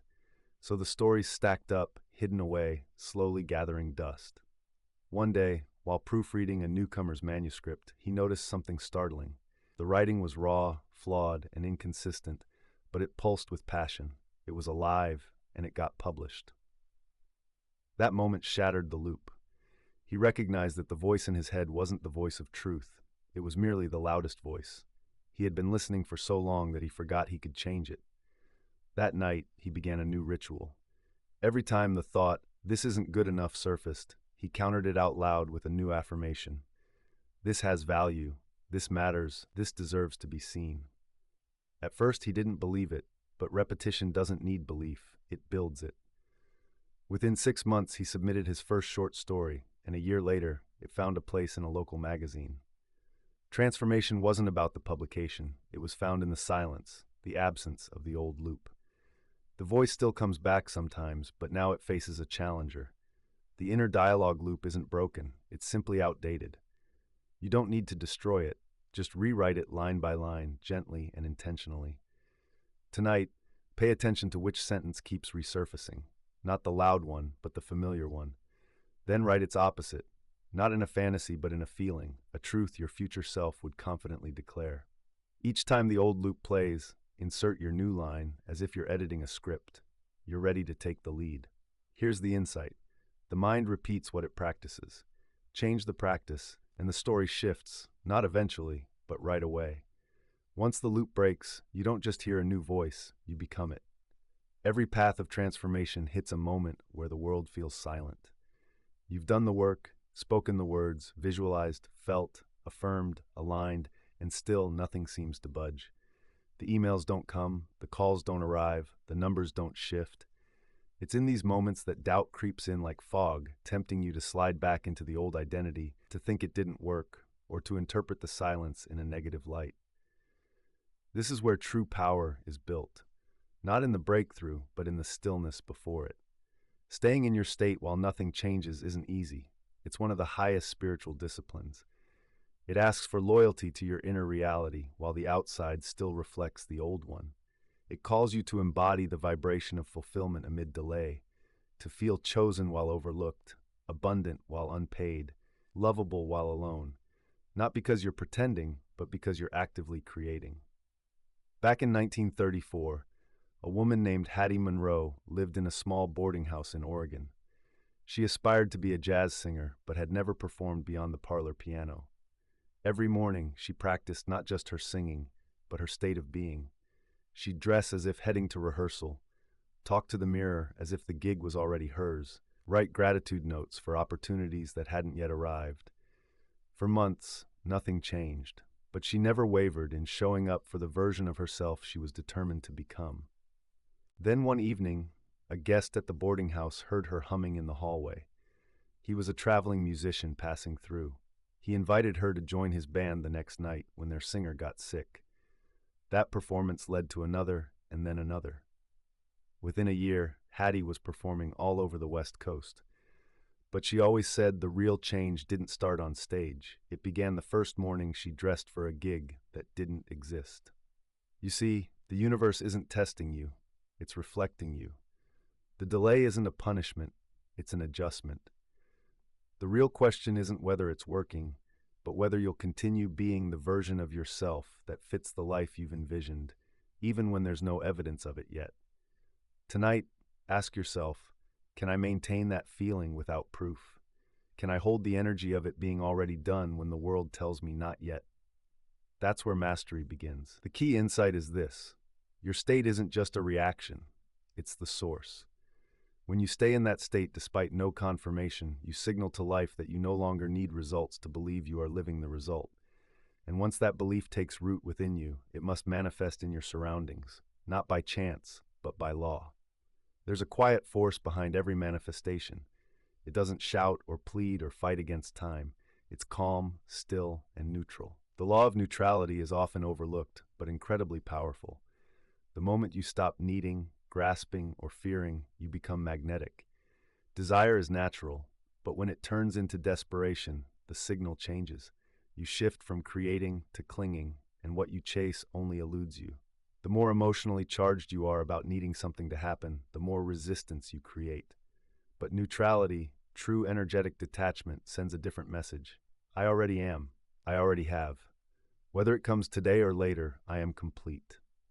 In 1930, a man named Lionel Greaves worked as a tailor in Chicago for years, dreaming of opening his own shop. He prayed, planned, and obsessed over it, but nothing changed. Each missed opportunity left him crushed, and every delay felt like rejection. Until one winter morning, after yet another deal fell through, he sat alone in his workshop and quietly said, "If it never happens, I'll still be fine." He didn't say it out of defeat. He said it with peace. That moment transformed everything. He let go, not of the vision, but of the grip. He stopped checking for possibilities and stopped watching the door. He focused. Instead of focusing solely on perfecting his skills, he prioritized showing up with excellence and being fully present. Within months, a former client approached him with an offer to invest in his dream. The store opened 6 months later, not because he desperately needed it, but because he had reached a point where he no longer did. Neutrality isn't indifference. It's not apathy. It's power. It's the calm assurance that says, I know who I am, whether this happens or not. That energy is magnetic. It liberates you from the emotional chaos that clouds your clarity and hinders ease. The law of neutrality teaches that the less you crave something, the quicker it comes. Not because you've stopped caring, but because you've eliminated resistance. You've returned to your core, and the process of creation restarts. Tonight, reflect on the one thing you've been holding on to, the result that defines your identity. Then ask yourself, if this never happened, who would I be? Would I still feel worthy, fulfilled, and whole? Allow the answer to flow without defense. Notice the space that opens when you no longer depend on it to complete you. The profound truth here is that neutrality is harmony without attachment. When you can hold a desire in your heart without clenching it tightly, you become the ideal receiver. Life doesn't react to urgency, it reacts to stability. When you no longer require your vision to define you, it finally has the room to manifest, not to save you, but to mirror the freedom you've already claimed. There exists a paradoxical state, often overlooked, where nothing is needed and everything flows. Here, desire exists without urgency. When you relinquish control entirely, the universe eagerly rushes in. This state is known as quantum indifference. It's not about giving in. It's about letting go of the version of you that believes things must change for you to feel complete. Quantum indifference isn't passivity. It's an alignment so profound that your identity isn't tied to the outcome you seek. You don't wait. You visualize without grasping. You create without attachment. You become the version of yourself who is already fulfilled, satisfied, and content. From this place of inner sufficiency, life responds, not out of desperation or pressure, but with precision. In 1939, a man named Elias Hargrove worked as a watchmaker in Edinburgh. He was brilliant but unknown. For years, he sent letters to newspapers, offering free time. He presented his pieces to local dignitaries, longing for their attention. Each rejection deepened his desire, each silence amplified his pain. Then, after a brutal winter storm wrecked his workshop, something shifted within him. Sitting amidst the wreckage of his studio, he whispered, "I'm done chasing." It wasn't about defeat, it was about letting go. In the months that followed, he returned to his craft, not driven by desperation, but fueled by devotion. He channeled his energy into the art itself, not the results. In that quiet moment of surrender, he discovered peace.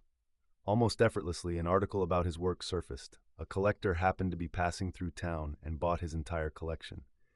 Within a year, Elias became one of the most sought-after names in bespoke jewelry, not because he tried harder, but because he had finally stopped needing.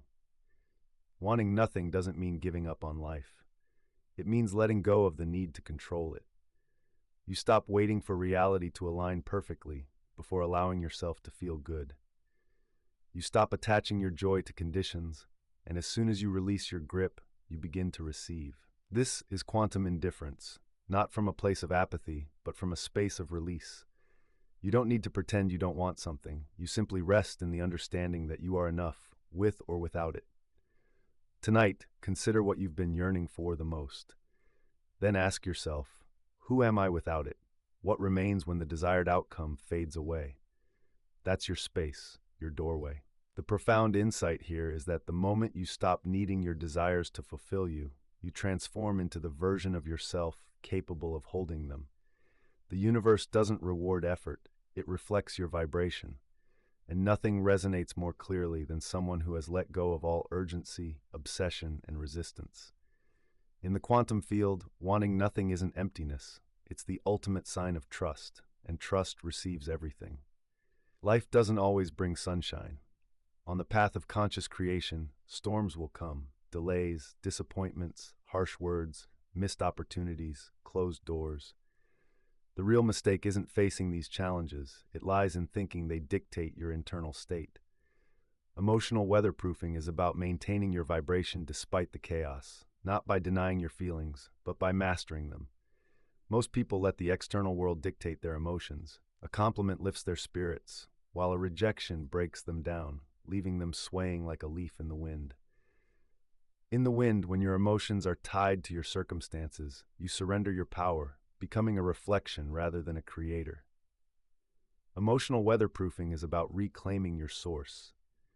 Back in 1941, a woman named Ruth Delaney managed a small cafe in rural Pennsylvania. It was modest, but it was hers. She dreamed of expanding it into a chain of serene gathering places. Month after month, she faced obstacles, shortages, power outages, and even a storm that flooded her kitchen.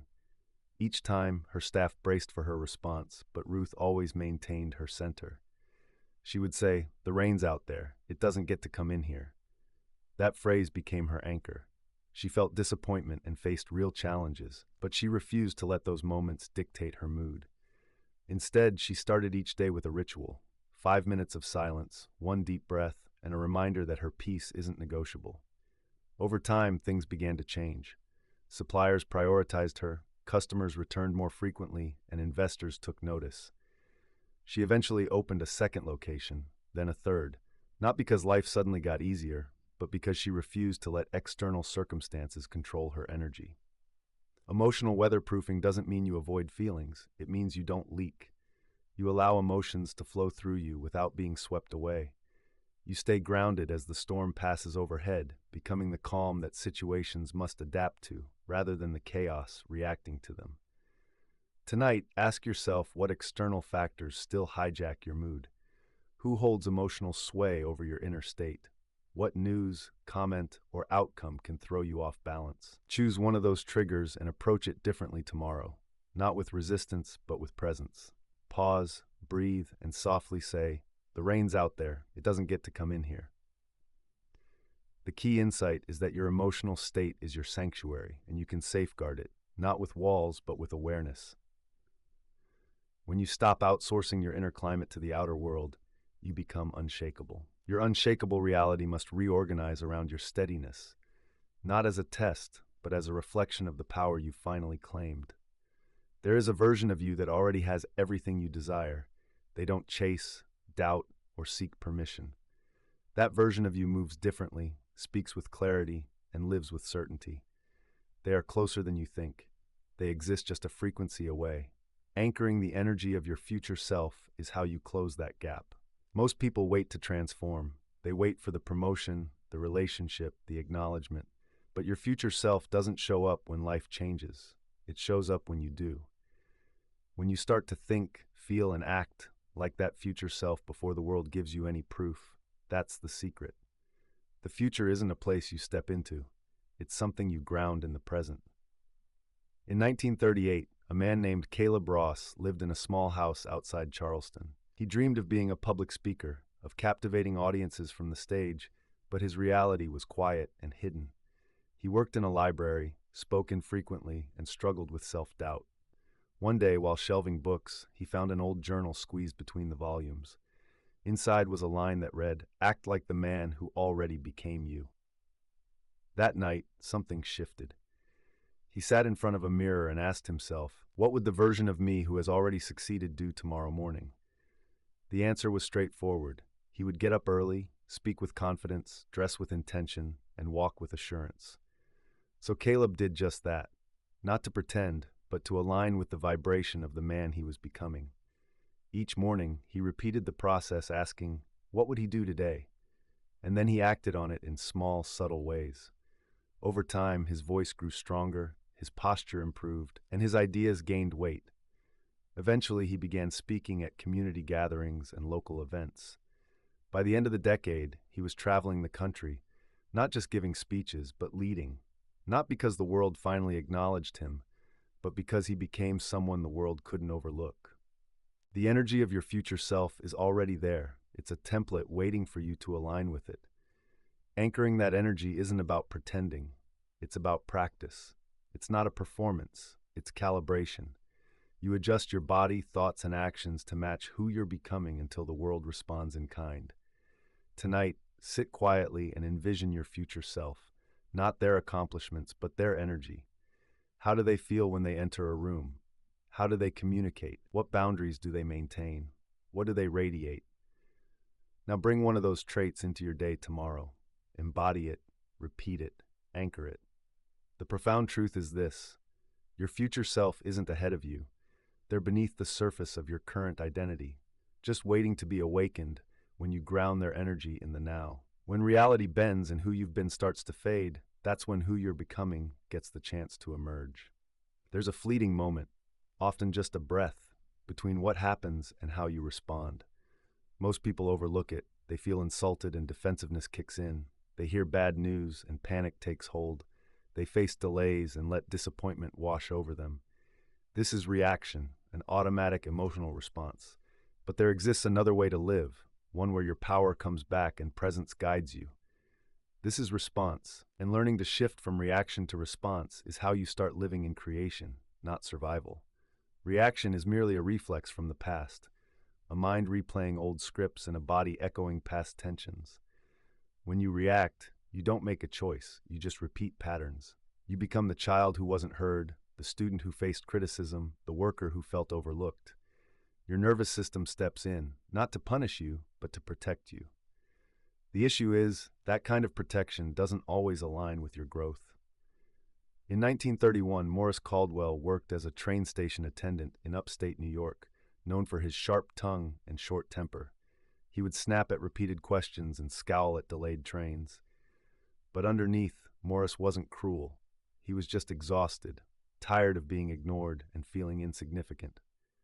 One evening, a misunderstanding with a passenger escalated into a shouting match, and his supervisor told him, "You're not mad at them, you're echoing something from long ago."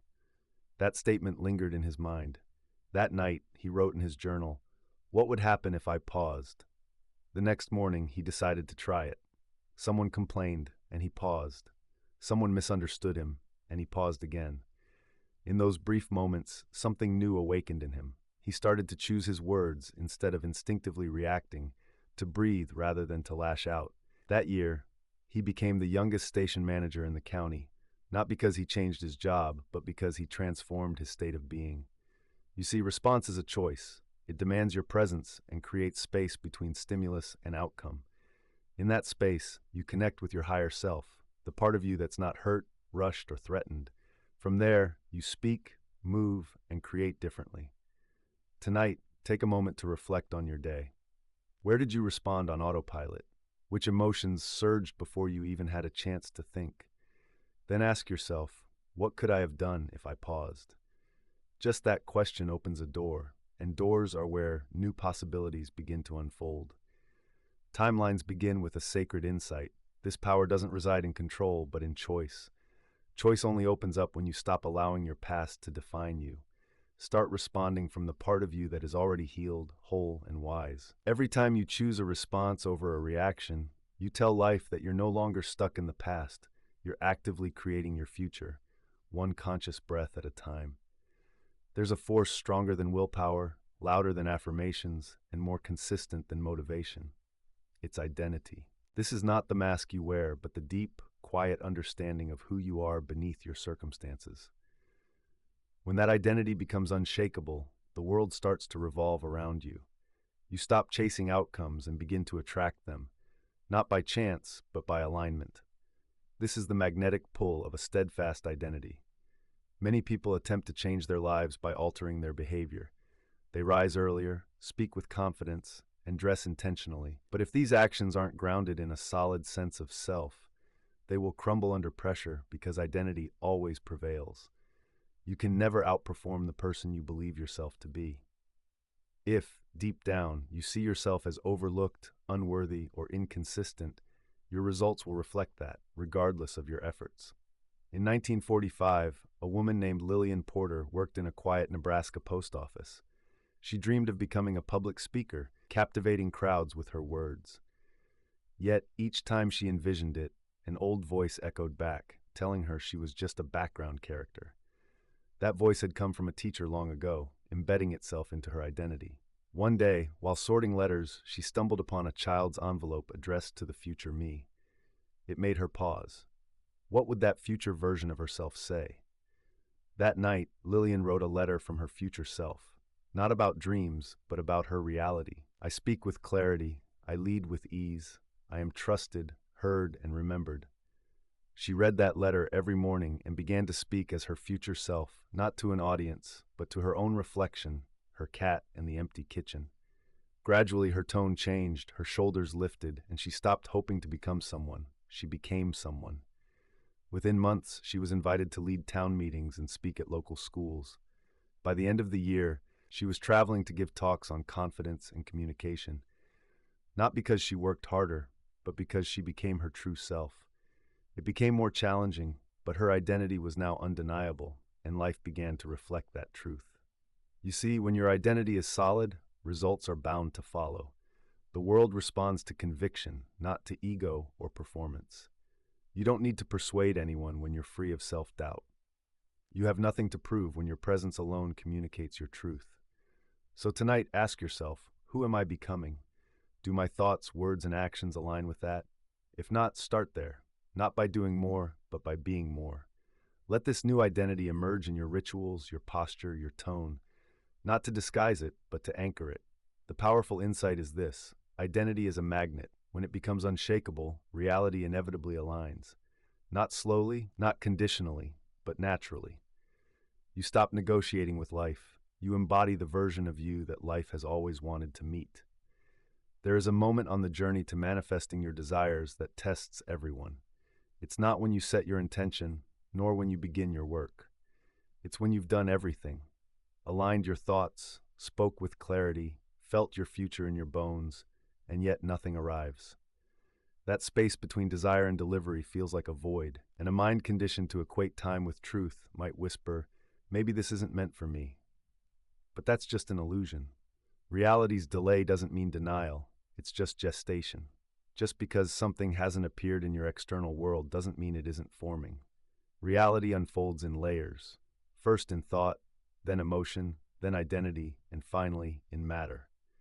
Most people falter in the emotional space between these steps, mistaking silence for rejection and stillness for stagnation. But delay is not a no, it's a calibration. In 1932, Frederick Howell planted a rare apple tree in upstate New York, dreaming of growing something that had never thrived there. He studied the soil and tended to it daily. Weeks passed, then months, and his neighbors laughed, saying, "You planted the wrong seed. You're wasting your time." But Frederick had done his research. He understood that this variety needed time to take root, deep, invisible time.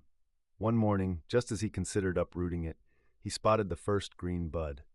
It had taken 11 months to break through, but once it did, it grew rapidly, wildly, and beautifully. That tree became the centerpiece of an orchard that nourished his family and others for decades. Frederick often said, "The fruit comes, just not always on your schedule." You see, the universe doesn't run on your schedule. It runs on readiness. And readiness isn't just about your will. It's about the alignment of your energy, circumstances, timing, and self. A version of you that can accept what you desire must be present, and sometimes the delay is simply the time it takes to evolve into that version. What many call waiting is really about becoming. Now, tonight, think of something you've yearned for that hasn't yet shown up. Then ask yourself, who do I need to be to embrace this with grace? It's not about who you have to convince or what else you have to pursue. It's about what part of you needs to elevate to align with the thing you've invited in. The sacred insight here is that the delay isn't a denial. It's an invitation to hold on to the vision, to deepen your roots, and to outlast any doubt. Manifestation doesn't occur the moment you ask for it. It happens when you no longer need proof to believe. Once you maintain your frequency through the silence, reality has no choice but to unfold, not because you forced it, but because you became it. Between deciding who you want to be and when life reflects that choice, there's a space, a pause, a stretch of time where your old world still lingers, even as your new identity starts to form. Many see this space as frustrating. They call it the waiting period.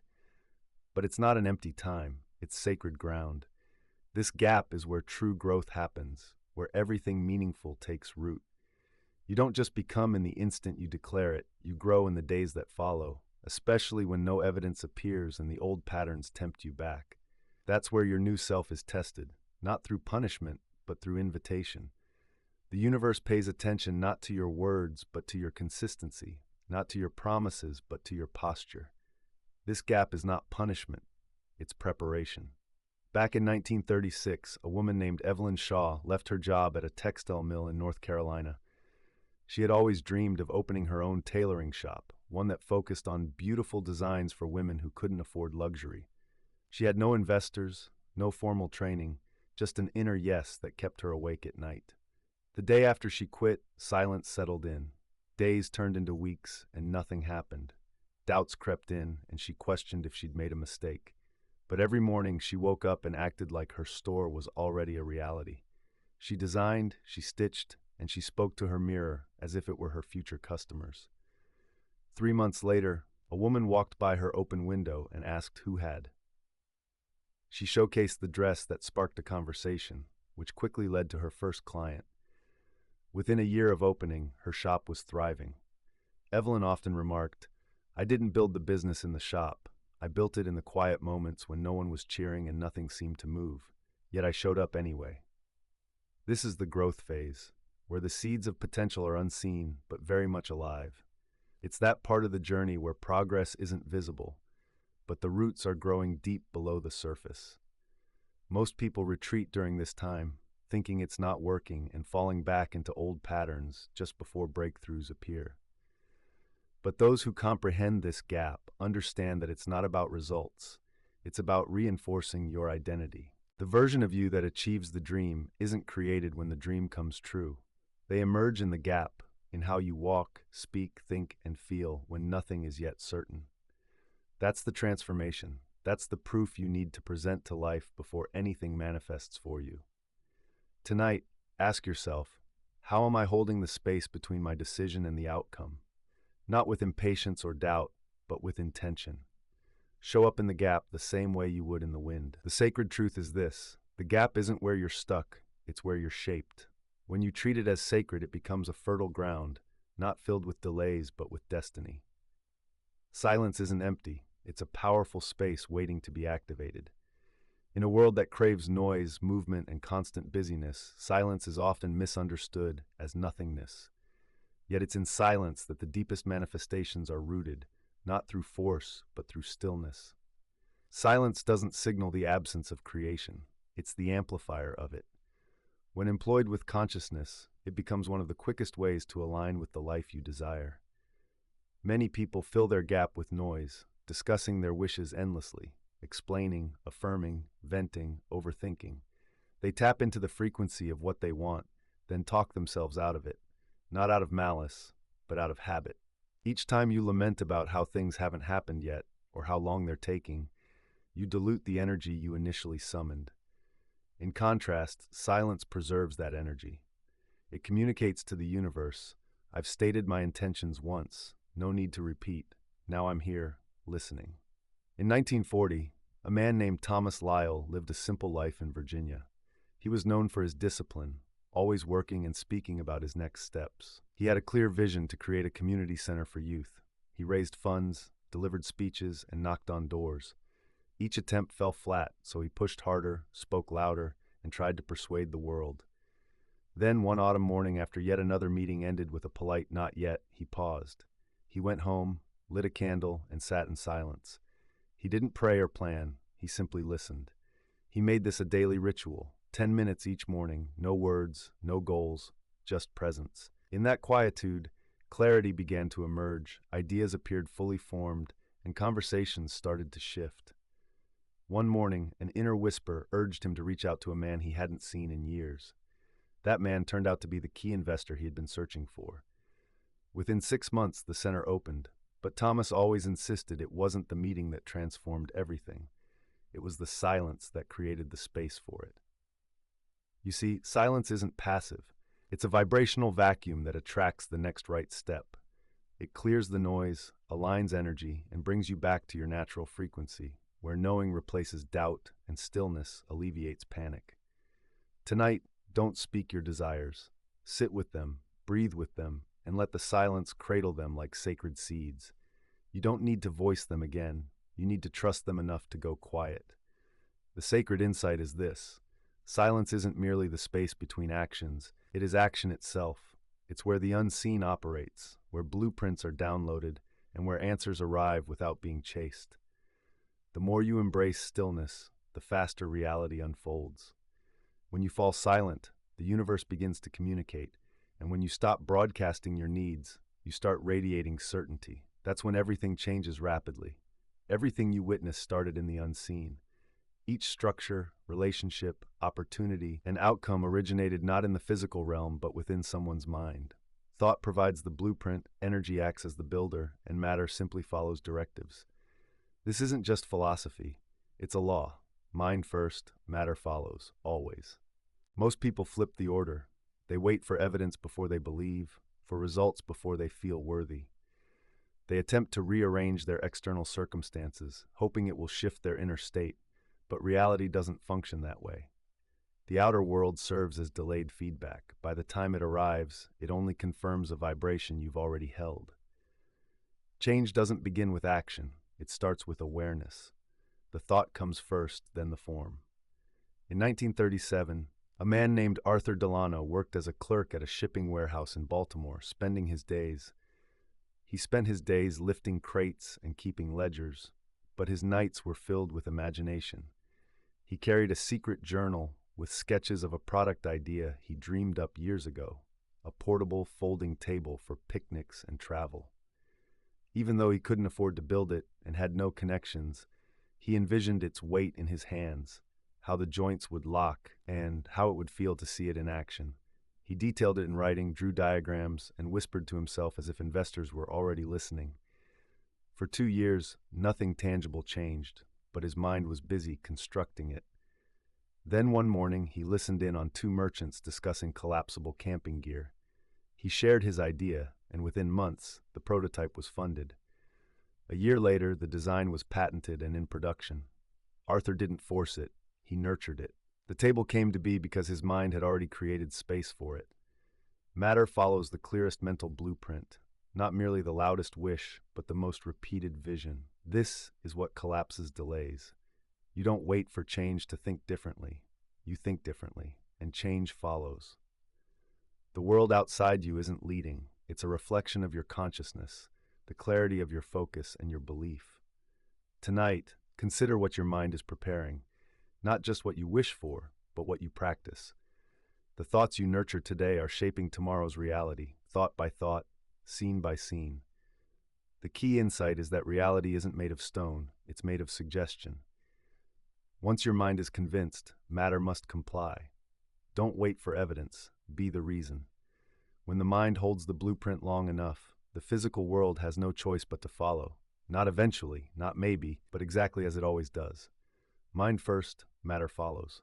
The world doesn't react to hope. It doesn't align around indecision or half-hearted beliefs. It responds to certainty, not arrogance or force, but the quiet, unwavering belief that what you hold within you is already true. This certainty isn't loud or flashy. It doesn't chase or plead. It simply exists.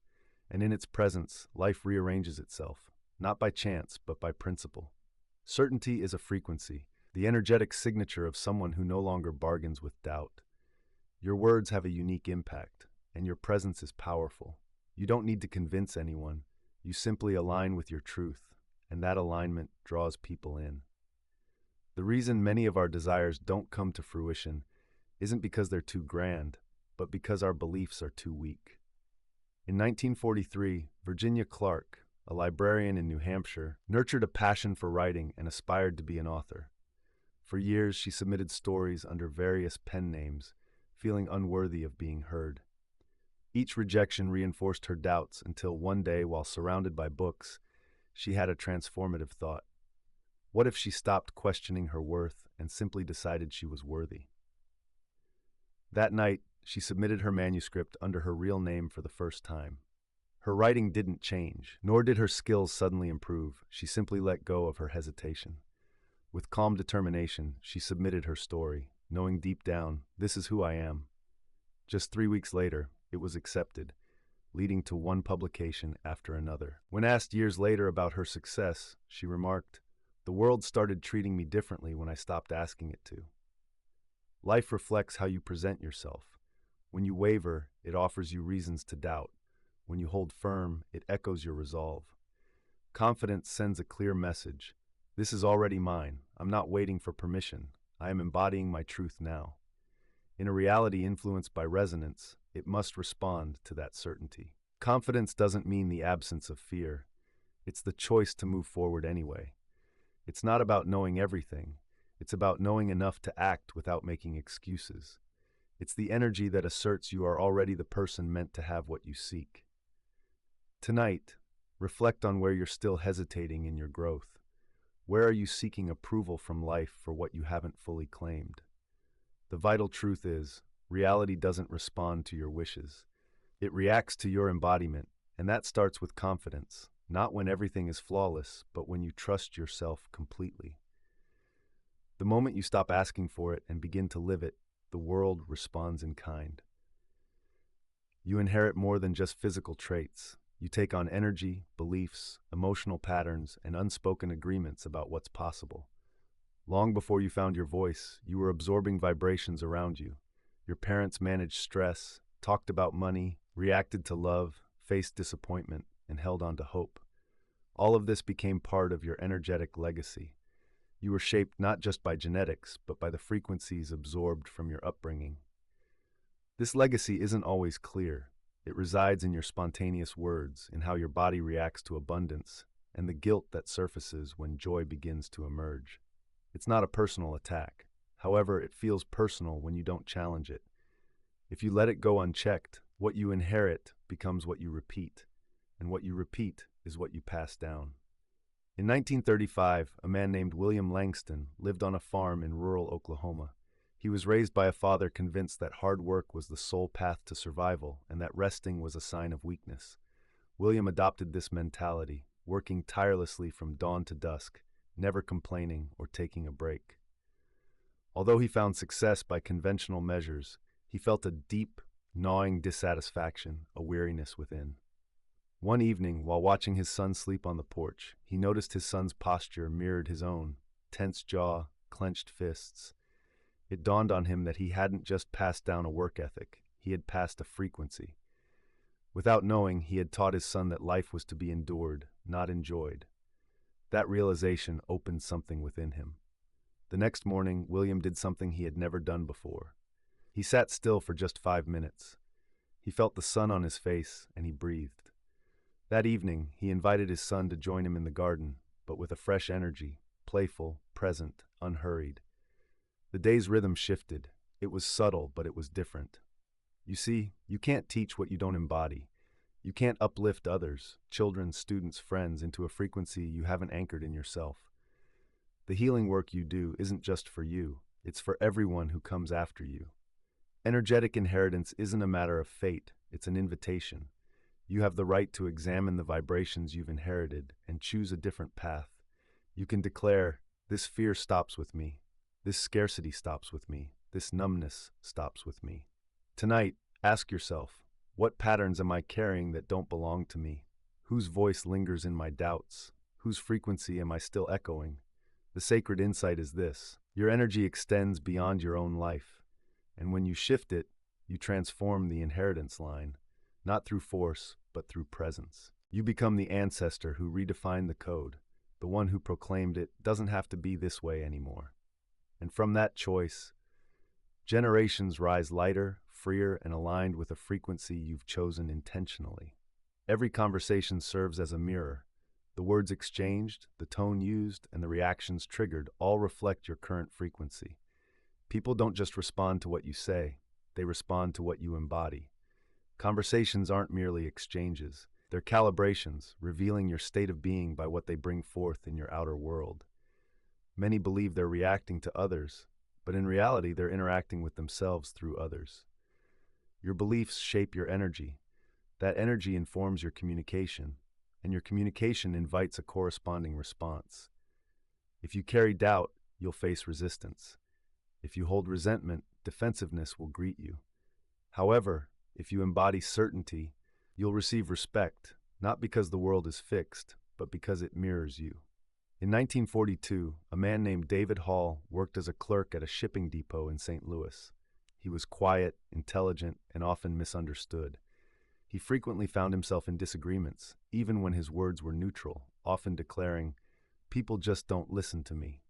One day, after a tense interaction with a coworker, his supervisor pulled him aside and asked a question that changed everything. "When you speak, are you asking to be heard, or are you expecting to be dismissed?" David paused and realized that even in clarity he spoke with hesitation. His tone conveyed a sense of defeat, and his body language, all his pauses and phrasing, expressed an expectation of being ignored. That's precisely what the world reflected back at him. That night, David started a new practice. Before each conversation, he silently repeated to himself, "I am heard, I am respected, my words resonate." He adjusted his posture, lifted his chin, softened his jaw, and spoke slower and more deliberately, not from ego but from presence. The change was instantaneous.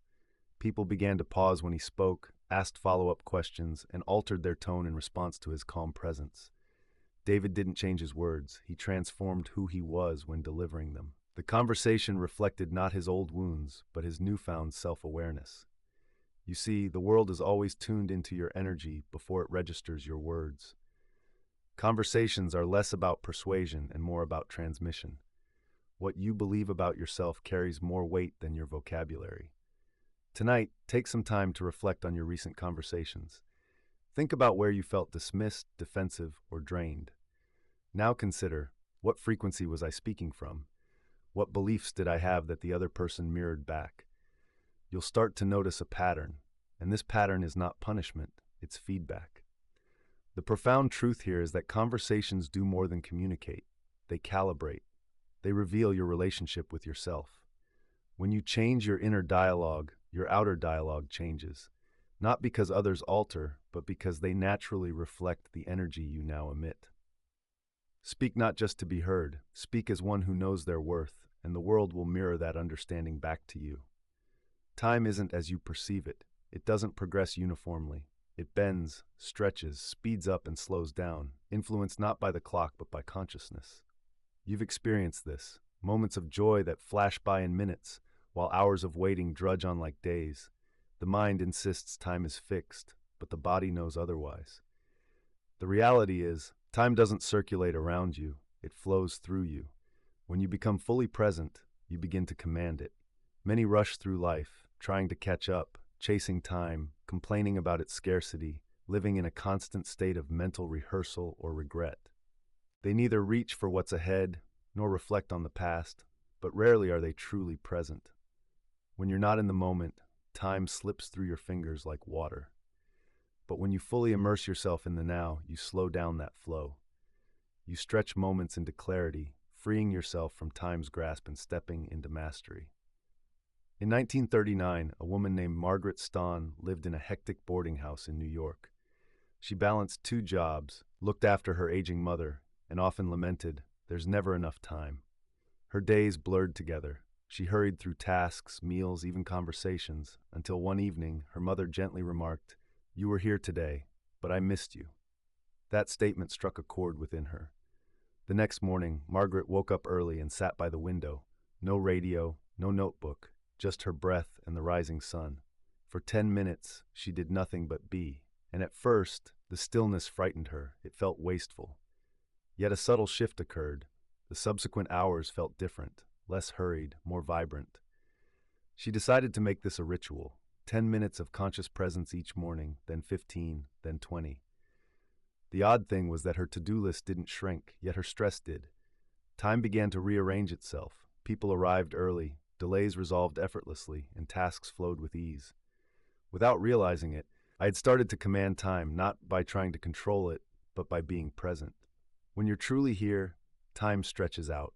In that presence, energy moves more fluidly, decisions become clearer, resistance lessens, and synchronicity grows. Suddenly, what used to take hours can happen in mere minutes, not because you're in a rush, but because you're in alignment. Tonight, reflect on where you might be wasting time by not being fully present. Consider where you're half there and half distracted. Then, take just 10 minutes tomorrow to sit in stillness, feel your breath, and watch your thoughts drift by. Anchor your awareness. The important insight is this: time isn't taken from you, it's surrendered, and you can reclaim it by choosing to be present now.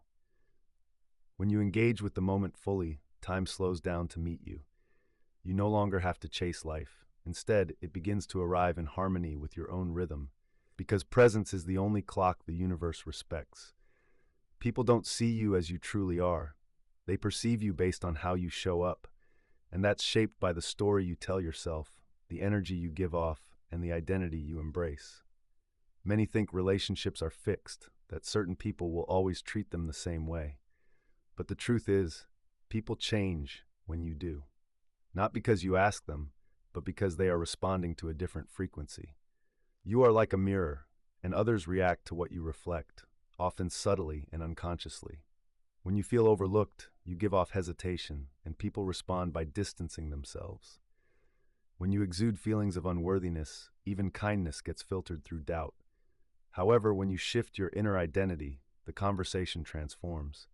Others begin to engage with the version of you that you believe in, because energy communicates before words do. In 1934, a man named Harold Mason was a junior clerk in a busy office in Chicago. He was quiet, diligent, and consistently overlooked. Although he had ideas, he kept them to himself, believing his value was invisible, so he made himself small. One day, while helping a new manager, he was bluntly asked, "Why do you act like you don't matter here?" The question took him aback. It was something no one had said to him before, but it hit home. He recognized he carried himself as if he didn't matter, and as a result, no one treated him like he did. That night, Harold made a pivotal decision. He didn't ask for a raise, nor did he change his clothes. He altered his posture, spoke more deliberately, made eye contact, and contributed one idea in a morning meeting. Without any apologies, the manager listened with calm confidence. He nodded and took notes, and over the following weeks, people started to hesitate before speaking when he was present. Invitations for others to join in became more frequent, leading to a promotion. But it all began not with persuading others, but with rediscovering himself in life. You see, people aren't rigid figures. They are reactive energies, responding to your presence even if they're unaware of it. When you change your identity, you alter your energy signal, and as the signal shifts, so does the reflection. This isn't about manipulation. It's about being energetically honest. When you show up as your true self, others will either elevate to meet you or drift away. Both outcomes are valuable. You stop forcing connections and begin to see the reflections of who you are. Tonight, think of someone whose behavior frustrates you. Ask yourself, what unconscious signals am I sending when I'm with them? What version of myself have they come to expect? Then choose to present yourself differently, not dramatically, but in a way that's more genuine. Speak from your worth, stand in your presence. The key insight is this: people treat you based on the identity you represent. When you alter who you are being, they have no choice but to respond to that transformation. They are reacting to the energy you choose to embody. Change the frequency, and the relationship must change as well. Most people attempt to first change their external circumstances, chasing new jobs, new relationships, or new settings, believing that if they rearrange the outside, the inside will finally feel right. However, this tactic only works temporarily because the outside isn't the root cause. It's merely a reflection. For lasting transformation, the inner shift must come before the outer change. This isn't just a metaphor, it's a rule of mechanics. Your inner state, your thoughts, your emotions, the identity you embody, creates the frequency that the external world must reflect. It's not personal, it's physics. The universe doesn't react to your hard work, it responds to your energy, and that energy originates from within. In 1946, a woman named Eileen Mercer worked in a flower shop in Boston. She was kind and soft-spoken, always waiting for someone to notice her, for an opportunity to arise, for life to truly begin. Each morning she envisioned a richer life, a sense of freedom, deeper connections, but kept telling herself, nothing changes until something happens. So she waited. One afternoon, an elderly customer said, something struck her when Eileen graciously sidestepped a compliment. The woman smiled and said, you'll receive what you're hoping for the moment you stop hoping for it. That evening, Eileen sat quietly and posed a question she had never thought to ask. What if I lived today, as if it's already transformed? The following morning, she rose and moved in a new way. She picked outfits that made her feel radiant, spoke with purpose, arranged flowers as if they were going into her own home, and for the first time, she stopped rehearsing her old narrative. She started telling a fresh story. Within weeks, she was offered a job managing another shop across town, and just a month later, she met the man she'd eventually marry. Her life shifted swiftly, not because she forced it, but because she finally reversed the order. Inner change first, outer change later. This is the truth many shy away from. The outer world is slow to change. It takes time to reflect a new internal alignment. If you wait for the outcome to shift your beliefs, you'll remain stuck. But when you shift your beliefs first and maintain that change, the outside world begins to bend. Tonight, ask yourself where you're waiting for the external to change before allowing yourself to feel differently. Then flip it. Choose the feeling now. Embrace the identity now. Adopt the posture, the tone, the thought patterns that belong to the version of you who already lives that reality. The sacred insight is this: reality doesn't lead you, you do. Once the inner world becomes non-negotiable, the outer world has no choice but to follow, not by chance, not by coercion, but by law. Your outer world will always echo the inner one you create. Shift it, and everything transforms.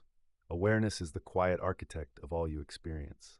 It shapes your beliefs, colors your perceptions, and molds your reality, not through effort, but through attention. What you're aware of becomes the pattern your life follows. Life isn't obedient. Your awareness acts as the mold, and energy naturally flows into whatever you consistently notice. Many people believe their lives are happening to them. They think they're reacting to the world. But the truth is, they're reacting to whatever their awareness is focused on. If you constantly fixate on what's missing, you carve out a life of lack. If you remain aware of what might go wrong, life starts to mirror that possibility. Your awareness doesn't just witness reality, it guides it. Edgar Mullins was a printmaker in Ohio, skilled and hardworking, yet largely unnoticed. Each day he produced flyers, menus, and train schedules, accepting his routine with a quiet sense of resignation. He felt that success belonged to others. It wasn't a conscious belief, but rather a habit that limited his vision. While he observed the progress of others, he dismissed his own, focusing instead on delays, mistakes, and the subtle hints that reinforced his narrative of invisibility. One afternoon, a customer left behind a book of poetry. Intrigued, Edgar opened it and read, "You become what you repeatedly return your gaze to." That line stayed with him. That night, he began a new practice, observing himself not with criticism but curiosity. What did he focus on? What caught his eye first? It was always the imperfections and the ways he felt overlooked. He decided to try something different.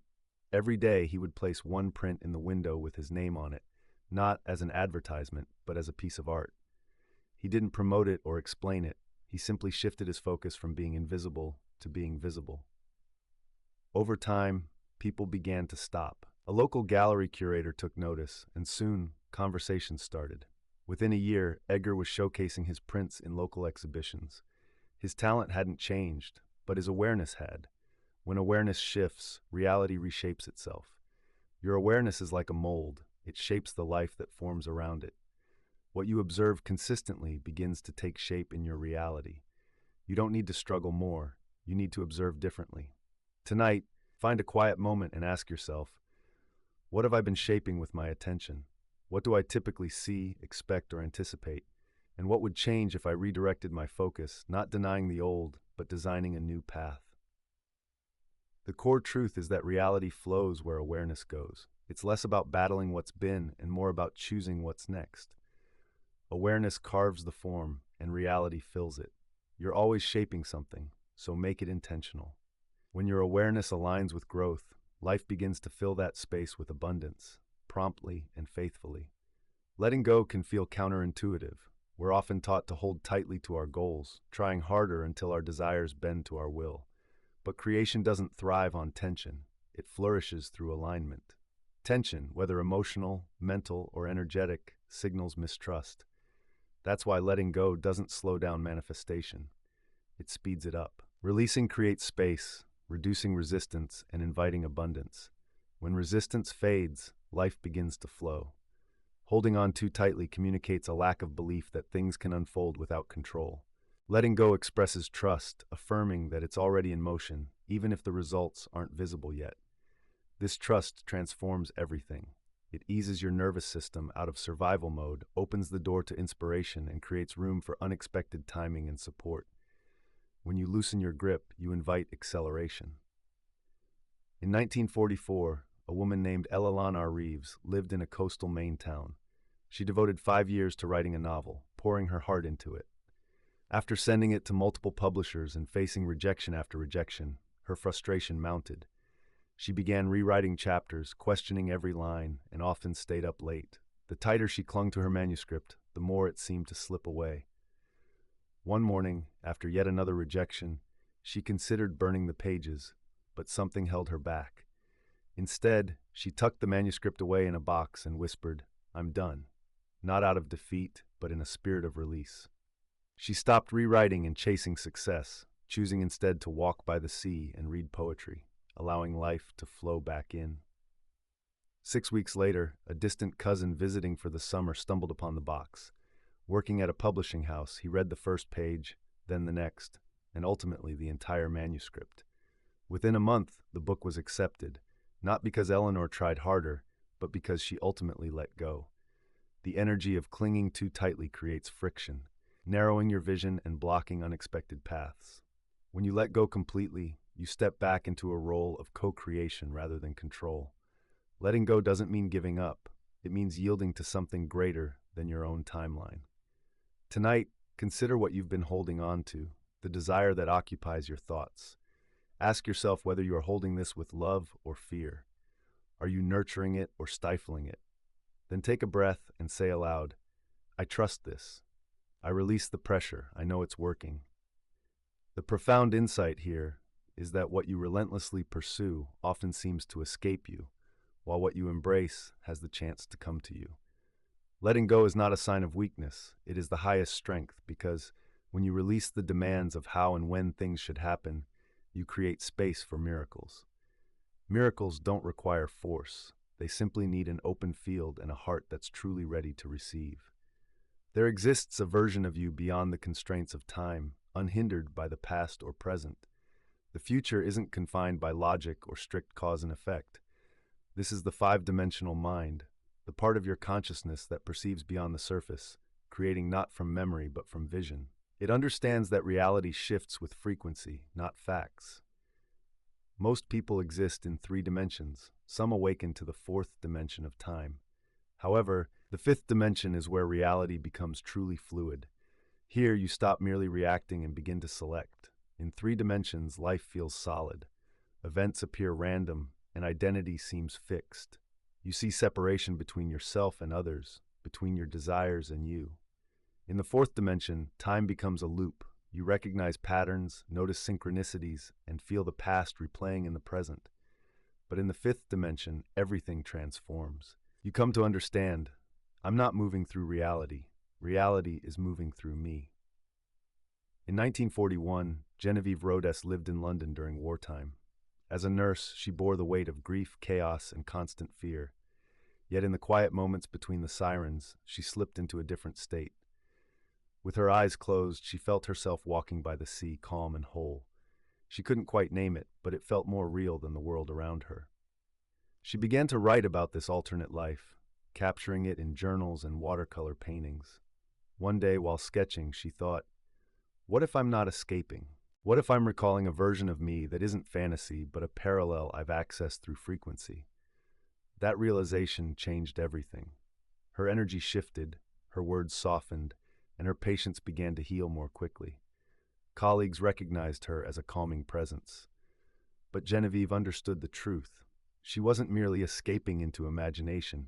She was tapping into a part of her mind that already resonated with healing, peace, and fulfillment. The five-dimensional mind doesn't predict, it selects. It doesn't ponder what might happen, it chooses what must happen based on alignment. It doesn't ask if something is possible, it declares it exists and matches its frequency.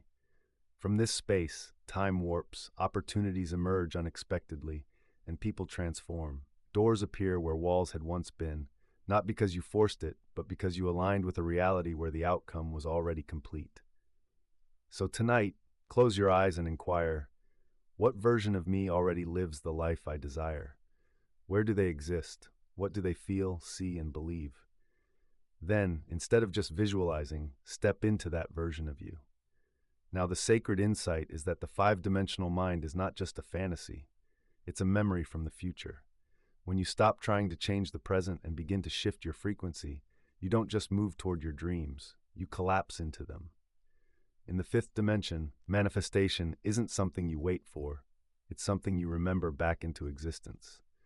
Every thought you have is an instruction, and every sentence you repeat directs energy into the realm of possibility. This is the secret that few understand. Every thought is a spell, not in the magical sense, but in the powerful reality that your mind shapes your experience with each internal conversation. Many don't realize they're casting incantations throughout the day, sealing their fate not through action, but through belief. Your thoughts are not harmless or passive, they carry frequency, and that frequency creates patterns. A thought like, I'm always behind, isn't just self-criticism. It's an energetic declaration, a mental contract. The stronger the emotion linked to the thought, the quicker it takes root. The universe doesn't judge your words, it simply fulfills them. In 1930, a man named Albert Graves worked as a baker in Milwaukee. Though skilled, he was bitter, and every morning while kneading dough, he muttered, "Another day, another disappointment." Initially it was frustration, but over time that phrase became his truth. His body tensed with it, and life responded accordingly. Deliveries were late, employees quit unexpectedly, machines broke down. It became a cycle, reinforced by a spell he was unaware he was casting. One day, a traveling musician visited his bakery, praised Albert's bread, and remarked, "Do you know you speak like a curse?" Albert laughed, unsure of how to take it, but those words stuck with him. He realized he had never questioned what he repeated. His thoughts weren't just reflections, they were instructions. The next morning, he changed just one thing. While kneading the dough, he declared, "This bread feeds joy. This work builds legacy." At first, it felt odd, but with repetition, it softened his spirit. Within weeks, the bakery transformed. Employees stayed longer, customers lingered, and word spread. Albert hadn't changed his recipe, he changed his spell book. Every thought is an energetic mold, and life, like dough, rises to fill it. If you think thoughts of fear, lack, and rejection, you are casting spells on your own reality. If you focus on thoughts of peace, worthiness, and inevitability, you're creating spells of coherence. The universe doesn't communicate in words, it communicates through energy, and your thoughts are how you encode that energy. Tonight, pay attention to the phrase you repeat most often in your mind. Write it down and ask yourself, would I want this to be my life's script? If the answer is no, rewrite it, not just once, but daily. Speak your new truth quietly, often, and with emotion. The profound truth is that your mind is like a wand, your thoughts are spells, and reality is your canvas waiting for your direction. Choose your words carefully, for the whispers in your mind lay the foundation of your world. Cast your spells with care and create purposefully. Speak with intention, and the universe will respond accordingly. Your mind doesn't merely think in words, it crafts images. Every time you picture a moment, a scene, or a possibility, you're drafting, sending blueprints to the unseen realm, and those blueprints shape your reality. Mental images aren't just dreams, they are energetic designs. What you hold in your mind for long enough will eventually manifest in your world. This is why visualization works, not simply for a good feeling, but because it directs your subconscious. The mind can't tell the difference between something vividly imagined and something physically experienced. So, when you vividly see, hear, and feel something, you signal to your nervous system that it's already real. Your body adjusts, the energy shifts, and life begins to change. In 1939, a woman named Harriet Lowe lived in a boarding house near Boston. She worked in a textile factory and often felt stifled by her routine, but she had one secret. Each night before sleep, she would close her eyes and envision herself walking down a long hallway and opening the door to her own studio, a room filled with fabric, light, and freedom. She could see the sewing machine, the cozy armchair in the corner, and the large windows overlooking a tranquil street. It felt real. She didn't just picture it, she lived it. For over a year, she kept this nightly ritual. While no one knew, her life didn't change overnight, but her energy began to transform. She walked with a new confidence and started to notice fresh opportunities. One afternoon, she found a small space to rent above a bakery that aligned perfectly with her vision, and within a month she moved in. Just a year later, she was running her own alterations business. Harriet didn't manifest her future by accident. She held her vision so clearly and consistently that reality had no choice but to catch up. Your mental images serve as requests to the universe, but they're not polite requests. They're blueprints. The clearer your design, the quicker the construction. If your images are vague or clouded with doubt, the process slows down. But if they're vivid, felt deeply, and repeated, they gain momentum. Tonight, before you sleep, ask yourself, what image am I sending out? Is it one of lack, worry, and compromise, or is it one of clarity, peace, and embodiment? Take a few moments to visualize your life, not as a hopeful dream, but as an existing reality. Walk through it, touch it, anchor it in your feelings. The sacred insight here is that the world doesn't build first and seek approval later. It constructs according to your vision. Your inner images are the scaffolding for your future. Treat them with care and refine them often, because what you mentally rehearse, you energetically authorize, and what you authorize will eventually come to you right on time. Thoughts are not random. They move in shapes, sequences, and structures, spiraling and looping as they expand. Each thought you repeat carves a path not only in your mind, but also in the surrounding energy field. These aren't just mental habits, they're energetic frameworks. The ancients referred to it as sacred geometry, and it's active every time you think. Your thoughts become designs that shape your life. It's not just about isolated ideas, but recurring thoughts. Each thought lays down a line, repeat it, and it forms a pattern. Add emotion to it, and it manifests into reality. That's why you can't simply change one thought and expect everything to shift. You need to reshape your thinking, to reestablish your mental architecture. In 1935, Jonathan Wills, an architect in Chicago, was brilliant at his craft but struggled with self-doubt. He would achieve success only to sabotage it.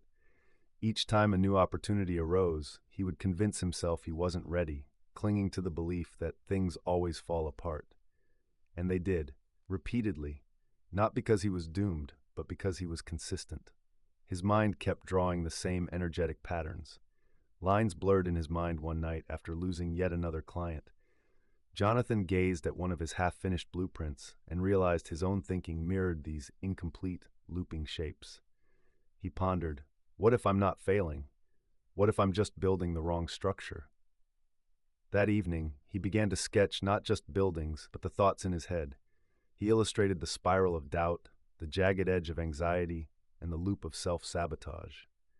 Next to these, he drew what he truly wanted: stability, flow, and expansion.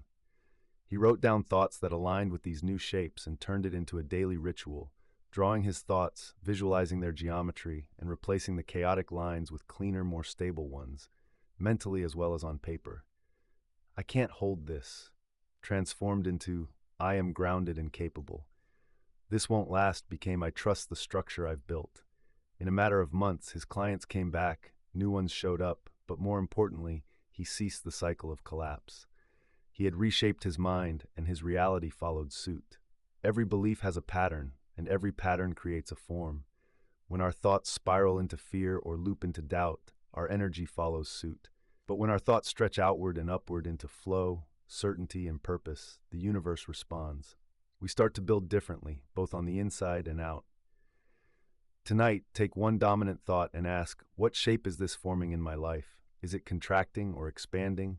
Does it lead somewhere or circle back? Then choose a new thought, not just for comfort, but to carve a new path. The sacred insight is this: your mind is a compass, and a compass draws circles. Change the circle, and you change the world spinning within it. Thought is geometry, and geometry is destiny.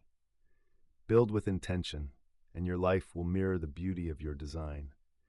Your thoughts don't just stay contained, they ripple outward. They ride on frequencies emitted by your brain like signals from a tower. These waves are very real and hold the key to an invisible bridge between you and everything you've yet to attract. Brainwaves aren't simply byproducts of thought, they are portals, the gateway to the ether where potential crystallizes, where thought materializes, and where the formless starts to take shape based on your inner state. Each brainwave frequency corresponds to a different level of consciousness. Beta is the fast-moving state of alertness that keeps you anchored to the surface. Alpha is the gentle rhythm of relaxation. Daydreaming and calmness open the doors to a dreamlike space where imagination and emotions leave deep impressions. In pure stillness lies the realm of the subconscious and the soul. The ether responds best when you're closest to silence, because in those moments, you're not just thinking about the world, you're receiving from it. Back in 1948, a man named Lionel Brackett lived in a quiet Oregon town. Known for his sharp intellect, yet plagued by restlessness, he struggled to sleep and relax, always lost in thought and strategy. Though he read about manifestation and visualization, nothing seemed to work. One day, a traveling lecturer visited and spoke about the mind's electrical field, igniting Lionel's curiosity. After the talk, Lionel asked the lecturer, "Why doesn't this work for me?" The man smiled and replied, "Because you're transmitting so loudly you can't receive." That statement changed everything for Lionel.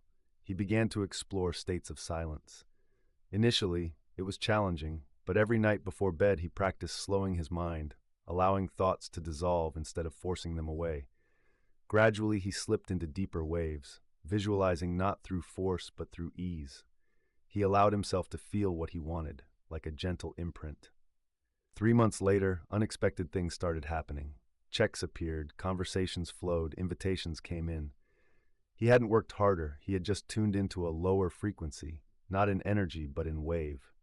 In these calmer brainwave states, his thoughts reached the field more clearly, no longer scattered but coherent.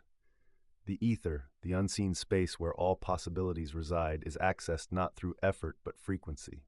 Your brainwaves act as tuning forks. By calming the noise, you clear the static, dropping from beta to theta, where the subconscious receives and the field begins to respond.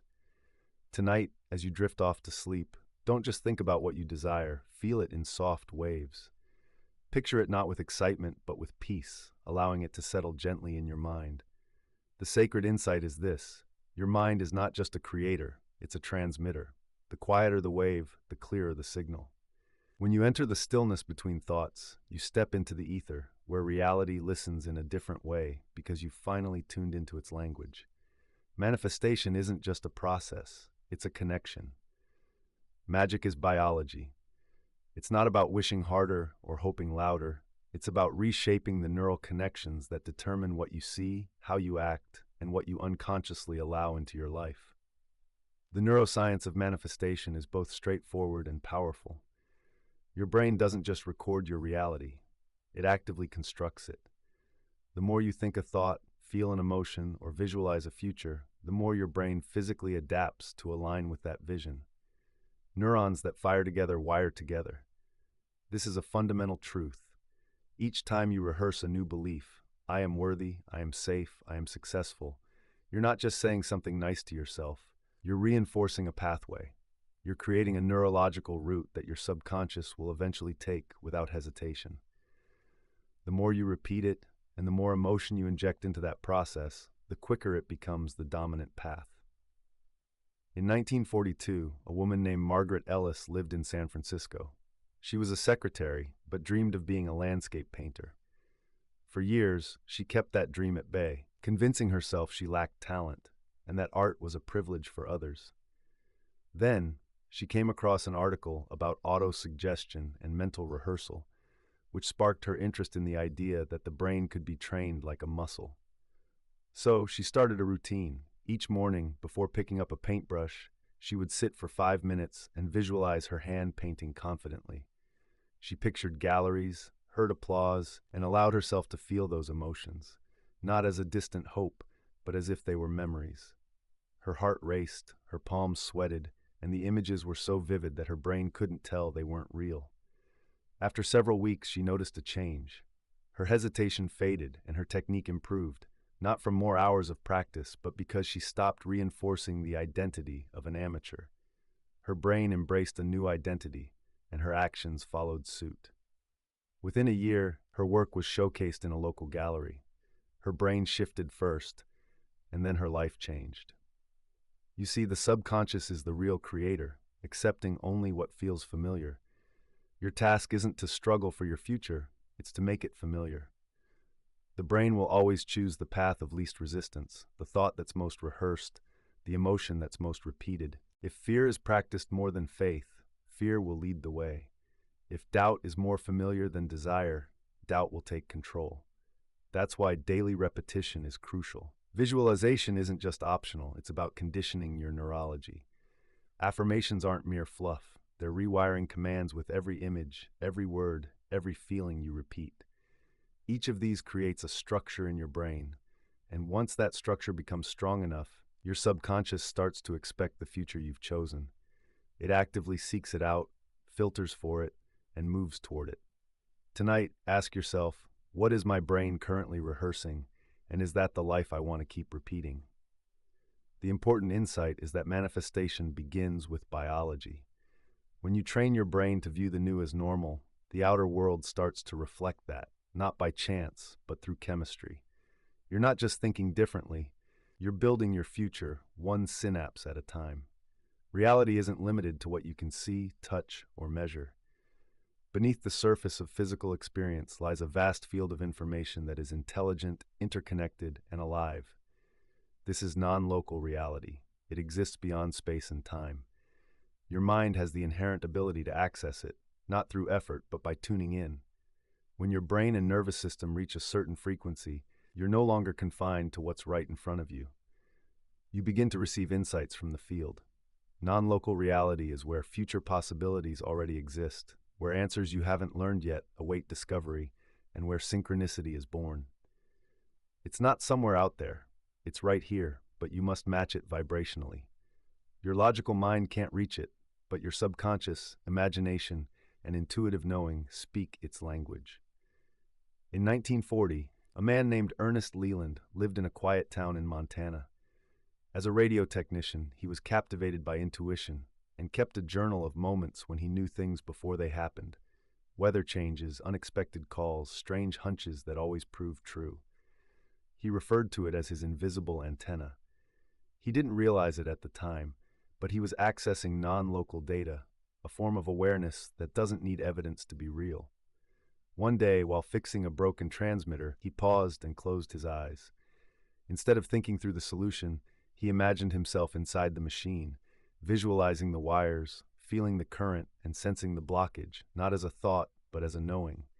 When he opened his eyes, he was able to go directly to the issue and solve it in seconds.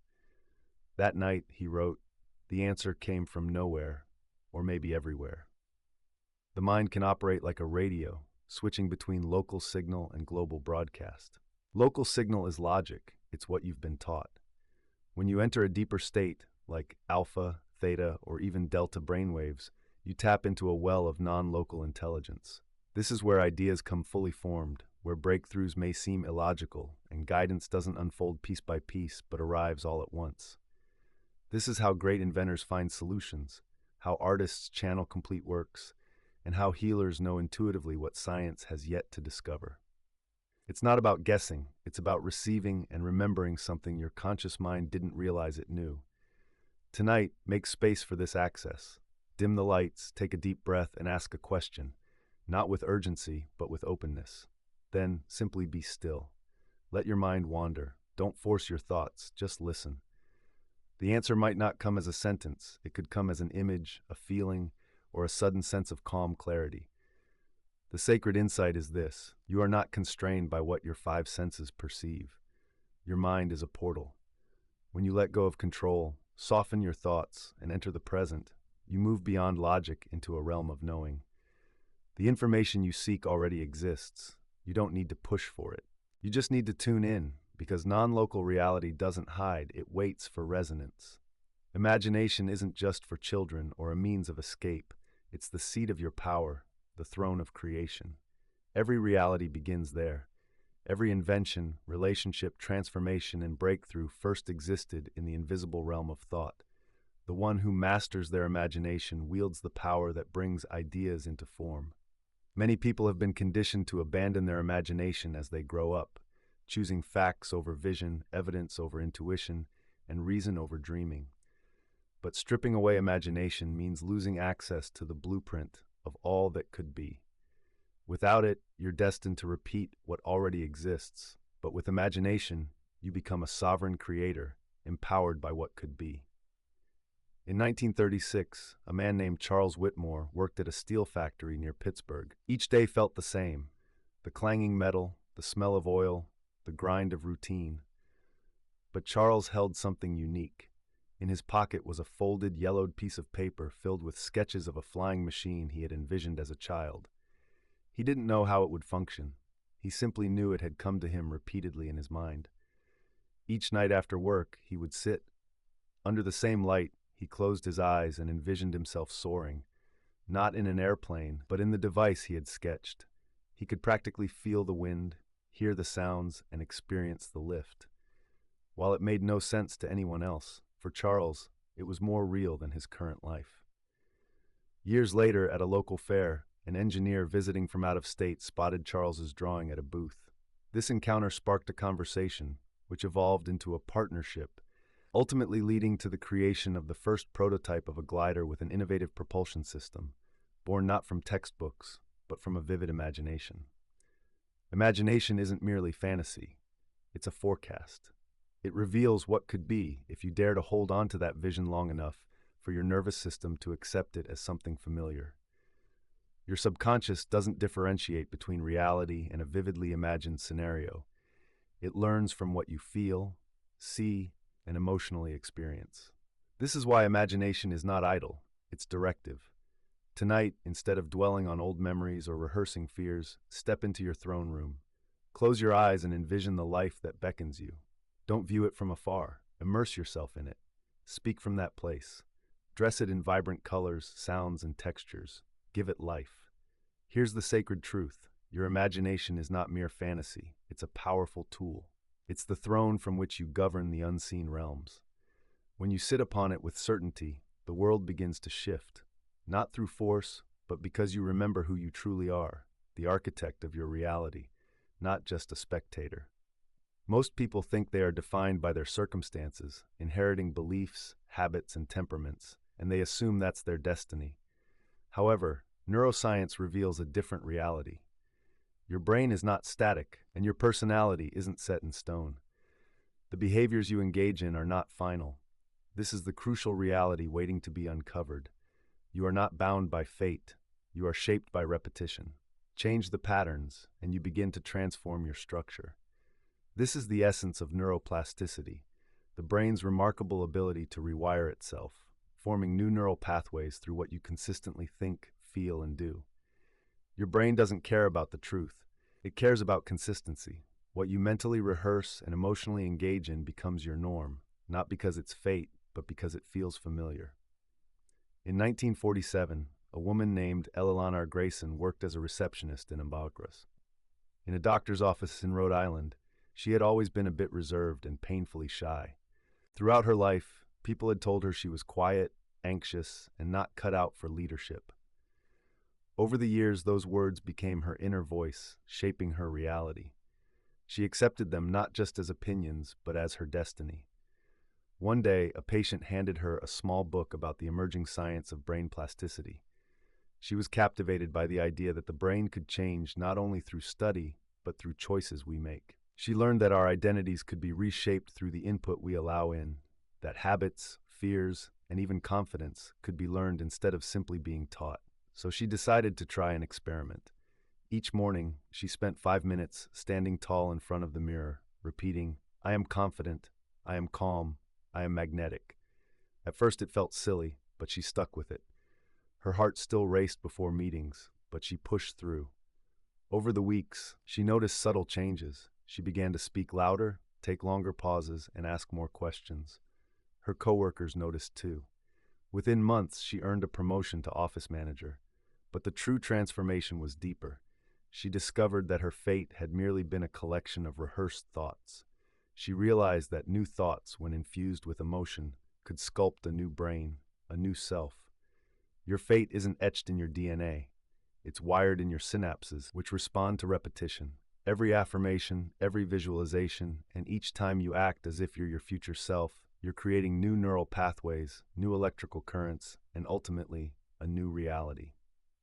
Tonight, reflect on what identity you're rehearsing and which one you're ready to wire into your life. Start small. Speak it, feel it, practice it daily until it feels natural.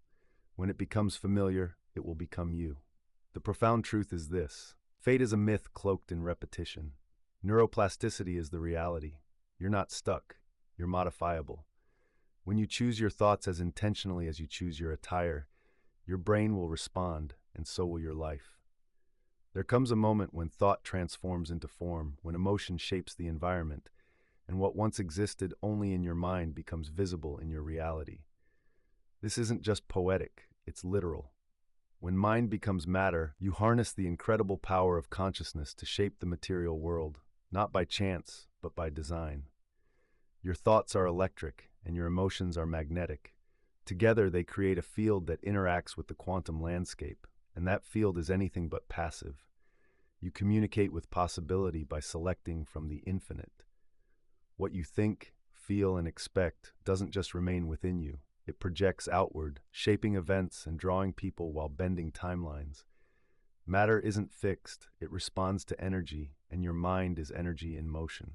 In 1933, a man named Oliver Pratt lived in a small cottage near Edinburgh. He was a school teacher, leading a quiet life with an unspoken dream of building a greenhouse to grow rare orchids. Yet he had no land, no money, and little reason to believe it could happen. Still, every morning, he walked around his backyard and visualized the greenhouse. He felt the warm glass, smelled the soil, and imagined bright blossoms filling the air. He even sketched designs and picked up discarded bricks on his way home. Neighbors laughed at him. He had no permits and no plan, but he had a frequency, and that frequency began to influence the field. One day, a retired builder passing through town noticed Oliver's sketches pinned above the fireplace. Moved by Oliver's passion and precision, he offered to help. Others joined in, and bit by bit, the materials arrived. The greenhouse was built, not solely through effort, but through alignment. Oliver hadn't forced his dream. He had become it, and matter responded. When you hold a thought with emotional consistency, you start to shift your electromagnetic signature. You move from hoping to generating energy that extends beyond your body, becoming a signal. The field, neutral and obedient, reorganizes around that signal. Science has started to catch up.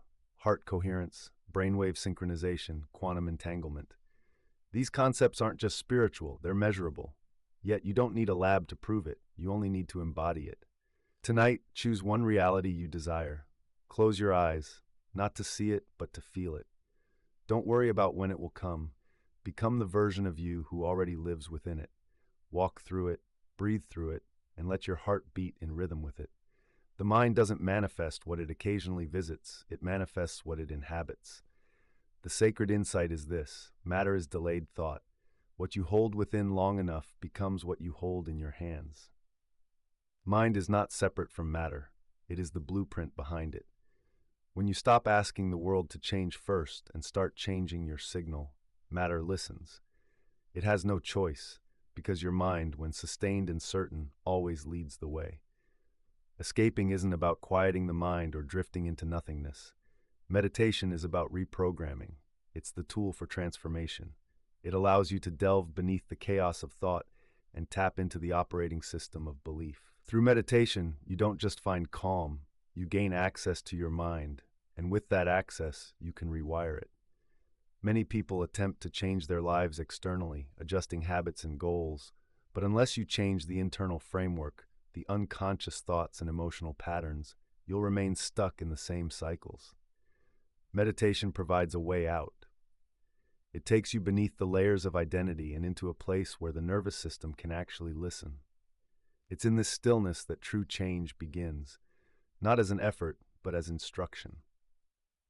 In 1945, Ruth Ellison lived in New Jersey, grappling with anxiety. Outwardly calm, inwardly she was a whirlwind. Her mind was incessantly active, fearing the future and reliving the past, caught in a cycle of tension. One winter, a friend gifted her a book on Eastern breathing practices, and in her curiosity and desperation, she committed to 5 minutes each morning, closing her eyes and following her breath with no end goal, just presence. Initially, it felt chaotic. The noise amplified before it lessened. Yet she persevered, day by day, minute by minute, and gradually something shifted, not all at once, but steadily. Her breath became deeper, her reactions softened, and her sense of time transformed. She started to hear the thoughts she had previously ignored, those whispers saying, "You're not safe, you're not enough." But this time, she didn't follow them, she observed them. With that observation came power. Ruth began visualizing new beliefs during her quiet sessions, not affirmations spoken aloud, but feelings of safety, stability, and openness to receiving. In a theta state, deep and receptive beyond logic, those new beliefs began to take root. Within months, her health improved, her sleep returned, and her relationships became warmer. She rewired her mind not through force, but through stillness. You see, the brain becomes highly programmable in meditation. You tap into the same state children experience, one of learning and imprinting. What you place in that state, thoughts, images, emotions, becomes your new internal normal. Over time, your nervous system accepts it, your behavior mirrors it, and your reality adjusts accordingly. Tonight, close your eyes, breathe in through your nose and out through your mouth. Allow yourself to gently sink beneath your thoughts, letting the noise drift by like passing weather. In that stillness, connect with a truth that your future self already understands. Let it resonate and settle. The sacred insight here is that meditation is not just a passive act. It's a form of programming. The more you enter that space, the more you guide your mind toward new beliefs. You're not merely calming your thoughts. You're rewiring your reality from the inside out. There's a phenomenon in quantum physics known as the observer effect, where simply observing something alters its behavior. This truth extends beyond the laboratory and into your life. The moment you observe yourself, your thoughts, patterns, and emotions, you stop being merely the experiencer and become the chooser. This is the observer's paradox. The more awareness you bring to your reality, the more that reality begins to shift. Most people go through life on autopilot, reacting and repeating, as if their thoughts and emotions are preordained. They may feel trapped by their circumstances or fate. But when they take a moment to pause and watch themselves, rather than just existing in their experience, everything changes. What you observe with awareness can no longer stay in the same automatic loop. Awareness disrupts the script. In 1943, a man named Henry Dalton worked as a telegram operator in Michigan, known for his efficiency but often struggling with underlying rage. He would snap at colleagues and later feel ashamed, believing he was just hot-tempered like his father. However, one evening, in a rare moment of stillness, he observed his own anger, not in retrospect, but as it was happening. He noticed the tension in his chest, the heat rising, and the automatic narrative taking shape. For the first time, he didn't react or say anything. He simply watched. That pause lasted 3 seconds, but in that brief span, he witnessed the entire pattern unravel. The next day, he felt different. Something within him had stepped back, gaining a new perspective. This moment of observation initiated a profound transformation, not because he forced change, but because he recognized choice. The paradox here is that observation isn't passive, it's catalytic. When you become aware of a thought, you step outside of it, allowing you to reshape your reality. You have the power to pause, to rewrite, to choose a different reaction. The ego resists this because it thrives on autopilot. Meanwhile, your higher self is patiently waiting, aware that your true power lies in consciousness. Tonight, give this a try. Sit in silence for 5 minutes. Don't try to stop your thoughts or judge them. Simply observe them. Notice the voice in your head as though it belongs to someone else. Pay attention to the feelings that emerge when you think about your future. Don't attempt to change anything, just witness it. That act of witnessing alone initiates a shift. Here's the sacred insight. You aren't your thoughts. You are the observer of those thoughts. The moment you start observing with awareness, you alter the course of what follows. When you cease to be just a character in the story and begin to assume the role of the witness, you reclaim your authorship. The narrative no longer shapes you. You start crafting the story with clarity, choice, and power. The world doesn't change first, you do. Not through action or effort, but through perception. How you view life shapes how it responds. You might believe you're merely observing reality, but what you're truly seeing is your interpretation of it. Shift that interpretation, and the world realigns around you. This isn't just imagination, it's guidance. When you change your perspective, the world listens. Perception is like a lens, shaped by your beliefs, emotions, and past experiences. If you see through fear, you encounter danger. If you see through scarcity, you find limitations. But if you view through clarity, certainty, and expansiveness, opportunities arise, people engage, and pathways become clear. Not because the world is different, but because you are. In 1940, a woman named Florence Mayfield worked in a public records office in Philadelphia. Her days felt monotonous, and she often felt overlooked. Colleagues spoke over her, and her contributions went unnoticed. One afternoon, she overheard someone say, "People only see what they expect to see." That night, those words resonated in her mind. She began to question, what do people expect to see when they look at me, and what do I expect them to see? She realized she carried the expectation of being invisible. She viewed herself as small, and others reflected that perception. The next morning, Florence made a simple yet bold choice. She walked into the office as if she were meant to be seen. She straightened her posture, spoke with more authority, and made eye contact, not with arrogance, but with quiet confidence. The change was instant. People paid attention.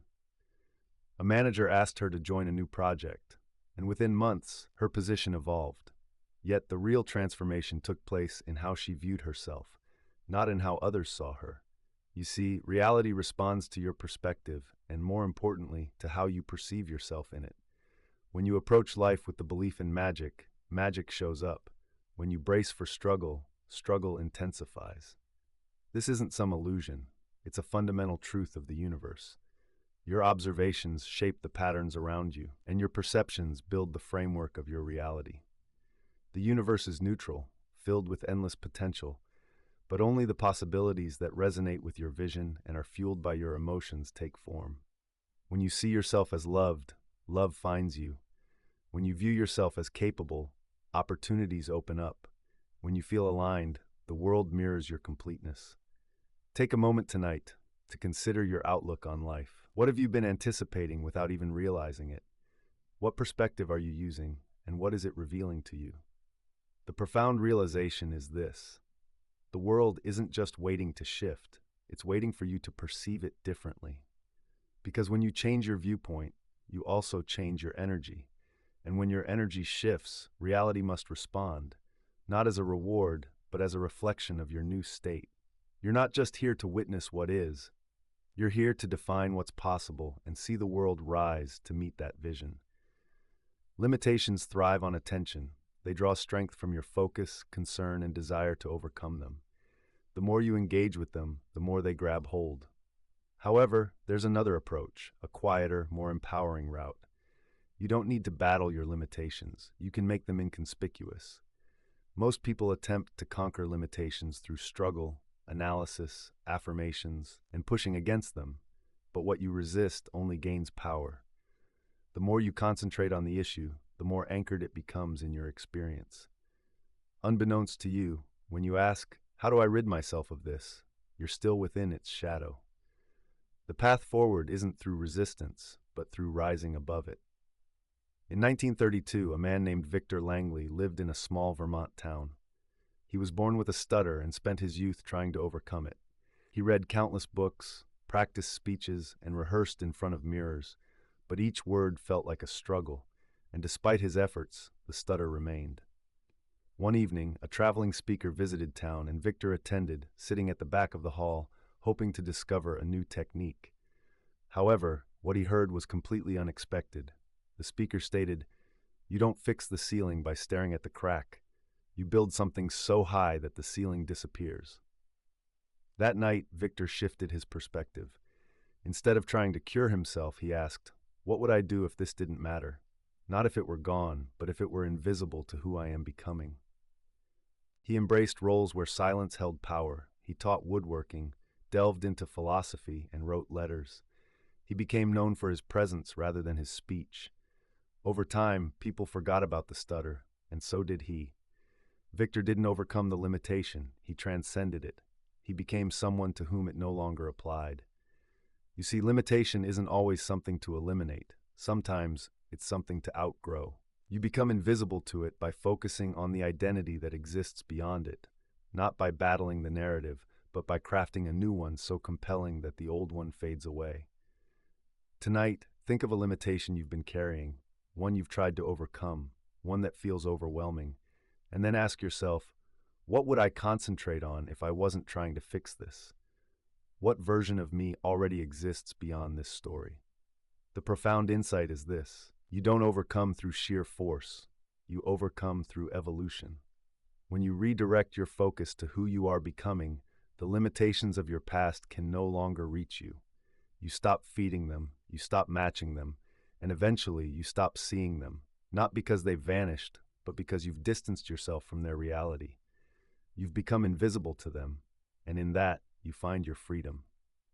Genius isn't merely a personality trait. It's a state, a frequency to which you can tune in. It's not a label you have to earn. The greatest minds in history, those who created breakthroughs, masterpieces, and timeless discoveries, didn't just possess genius. They accessed it. They knew how to enter a space where ideas flowed effortlessly, clarity emerged without struggle, and inspiration took charge. And you can too, because genius isn't something you earn, it's something you remember. The state of genius isn't about perfection, it's about being present, so fully immersed in the moment that your mind quiets down and a deeper force takes over. It's not about adding more thoughts, it's about stepping aside and allowing something greater to move through you. This is what artists refer to as flow, what mystics call inspiration. Divine inspiration, often referred to by scientists as the zone, isn't some mythical idea. It's a mechanical process that anyone can tap into once they recognize the doorway. Back in 1944, a woman named Lydia Crane resided in New Orleans and taught piano to kids in her neighborhood. She was a decent teacher, though not particularly remarkable, until one day, as she played a familiar tune, she let go. She stopped relying on the sheet music and began to play from her heart. Something flowed through her, fluid, electric, pure. When she opened her eyes, the children were still captivated. From that moment forward, Lydia ceased trying to impress and started channeling. She would close her eyes, take a deep breath, and silently ask, "What wants to come through me today?" Her playing transformed, her teaching evolved, and her reputation grew. Yet she consistently claimed that her talent wasn't hers, it was a state she accessed. Genius isn't an external force. It's a part of you that exists beyond self-doubt, beyond logic, beyond control. The gateway to it is presence. You step into it when your inner critic quiets, allowing your deeper self to take charge. To channel this state of genius, shift from thinking about the problem to acting as if the solution is already known. Speak and move from that version of yourself, creating not from need, but from flow. Tonight, choose one area of your life where you feel stuck. Sit in silence and ask, what would the genius version of me do here? Consider how they would think and what they would trust. Be patient for the answer. It won't shout. It will feel like rediscovering something you already knew. The sacred insight is this: genius isn't a gift, it's a gear. When you engage that gear, your words become sharper, your energy grows, and your creations come alive. You're not conjuring magic. You're stepping into the space where you've always held your true power. In that space, what once felt impossible becomes clear, not because you pushed harder, but because you finally allowed the genius within to express itself. Most people dwell in a state of reaching, seeking love, success, clarity, peace, validation, and worth. They reach because they think what they desire lies out there, just beyond the next goal or the next version of themselves. But reaching carries a quiet message. It's not here yet. This energy of lack becomes the reality they continue to inhabit. Receiving, on the other hand, is a different experience. It's not passive. It's not about waiting. It's about being in a state of open alignment, a readiness at the vibrational level. When you receive, you're not chasing after something. You're allowing it to come to you. You meet it by being the version of yourself that's already ready to embrace it. In 1941, a woman named Clara Jean lived in a quiet neighborhood just outside Boston. She had spent most of her life striving, working long hours, saving every penny, and constantly pushing herself to deserve her dreams. Yet, no matter how hard she tried, life felt just out of reach. Opportunities slipped through her fingers, relationships remained shallow, and success knocked but never lingered.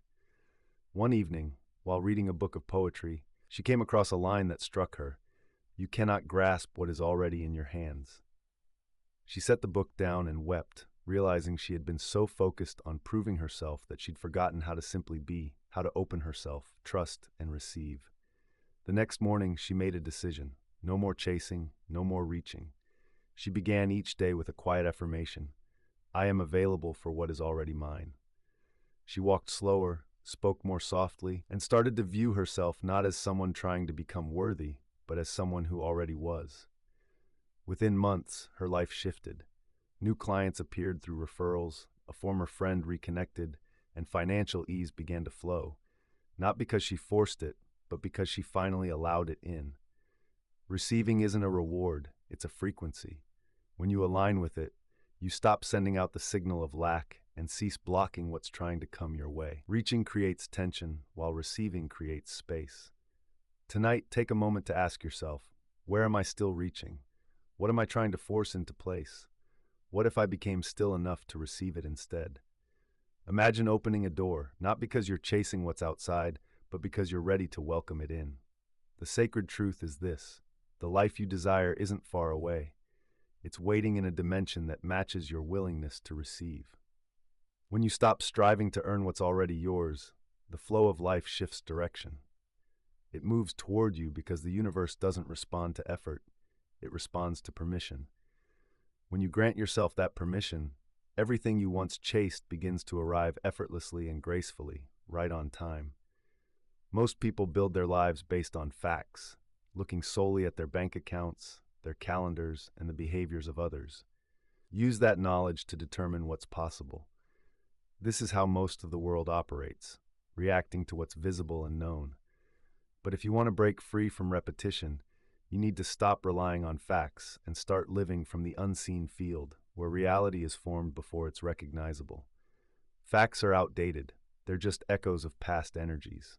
Your job, your health, your relationships, they're merely reflections of yesterday's vibe.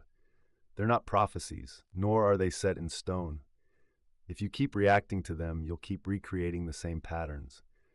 Living from the field means shifting from asking what's happening to asking what am I sending out into the field right now.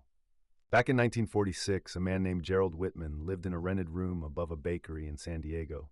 He had just lost his job and was facing eviction. The facts were tough: no income, no connections, no time. Yet something inside him refused to panic. He recalled a quote from a teacher: "Reality bends to inner certainty faster than it bends to external effort." So he did something most would find crazy. He sat still, closed his eyes, and imagined himself living the life he desired: peace, stability, creativity, abundance. Each morning, before checking his mail or making calls, he tuned into the version of himself who had already achieved those goals. He didn't ignore the facts. He simply didn't nourish them. Instead, he nurtured the field, aligning his vibe with the desired outcome, not the existing problem. Within days, an old acquaintance offered him a temporary writing job, which led to a long-term contract. A few months later, he wasn't just financially stable, he was thriving. He often said, "I didn't climb out of my situation. I rose above it, and the facts caught up." The field is responsive. It doesn't require proof to act, just alignment. When you live from the field, you act as if your reality is already resonating with your inner signal. You speak from the outcome, think from the solution, and feel from the fulfillment, allowing the facts to shift around you. Tonight, ask yourself, where am I letting facts dictate my frequency? Where am I allowing what is to decide what will be? Then close your eyes and connect with the field, the version of you that exists beyond evidence, the version that already knows. Remember, facts are temporary, whereas the field is eternal. When you exist from that space, untouched by current realities, you don't overlook reality, reshape it. Life doesn't transform just by observing the facts. It changes when you project a new reality from within. There comes a moment when the personal mind fades away, thoughts soften, and your identity quiets.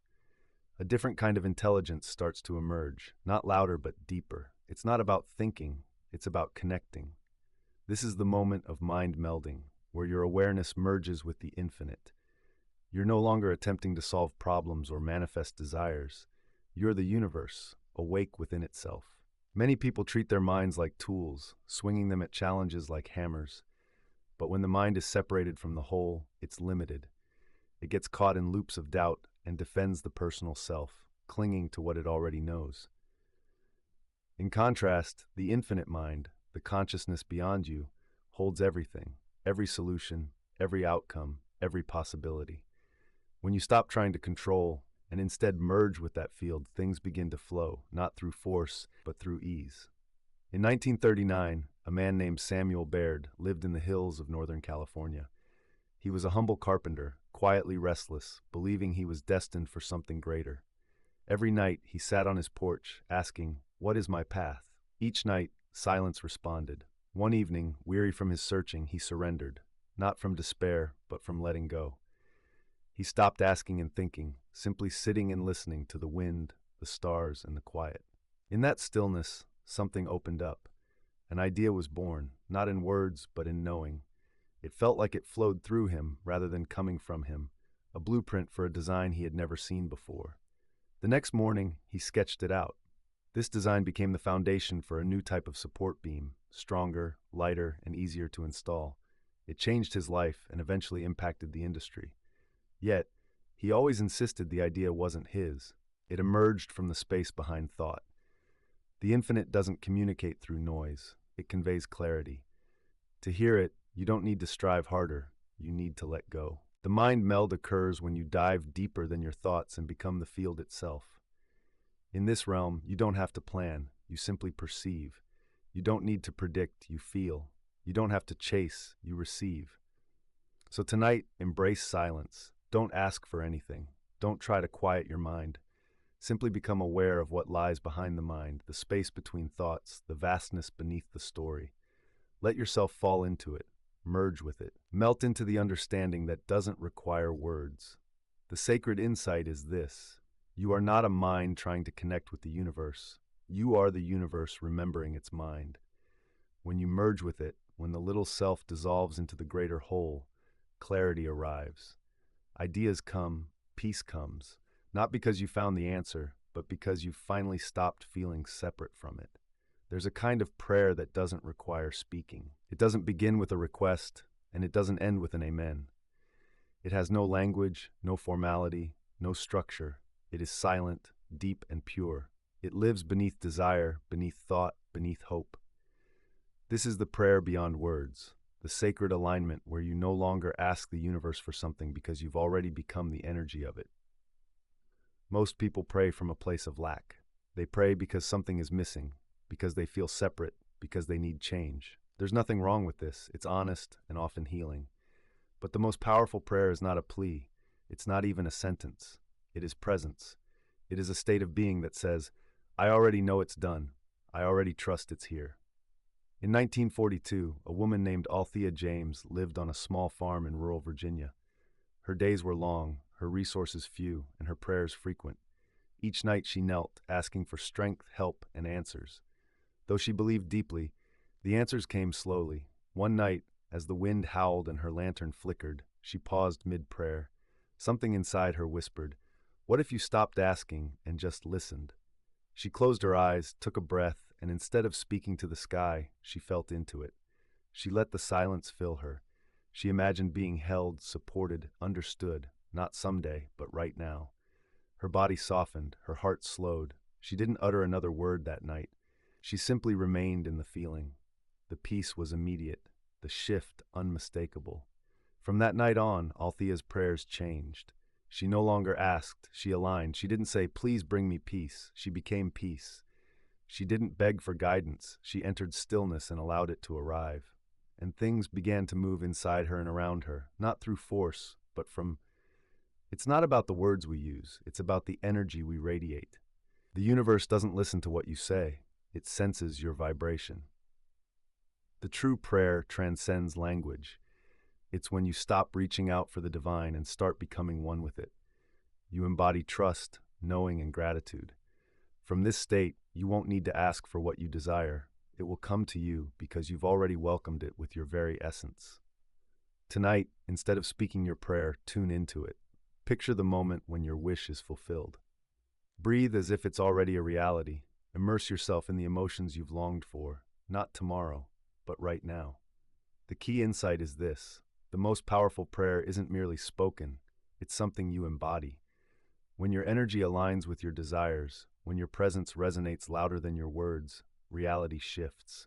The divine doesn't require persuasion, it seeks harmony. When your entire being becomes the prayer, the answers are drawn to you. There's always a current aimed to guide you toward healing, alignment, and everything you've invited into your life. However, many unknowingly swim against this current, resisting in ways that don't always look like struggle. Sometimes resistance appears as subtle tension, control, or overthinking, occasionally masquerading as logic, perfectionism, or caution. No matter its form, resistance obstructs and delays the natural flow of what is rightfully yours. The solution isn't to push harder, it's to rewire yourself for non-resistance. Non-resistance isn't about being passive or giving up. It's the skill of surrendering to the flow while staying grounded in your power. It means responding rather than reacting, allowing instead of controlling, trusting instead of tensing. When you cultivate a state of non-resistance, your energy becomes available once more, letting the universe move through you instead of around you. In 1940, a man named Leonard Graves worked in a shipping yard in Boston. He was recognized for his discipline and strong work ethic, but also for the tight grip he had on everything: his plans, expectations, emotions. Each task needed to be executed a certain way, with every step meticulously calculated. Though he earned respect, his life felt constricted, rigid, and draining. One winter, after a sudden storm postponed an essential shipment, Leonard found himself pacing, struggling to breathe, fists tightly clenched.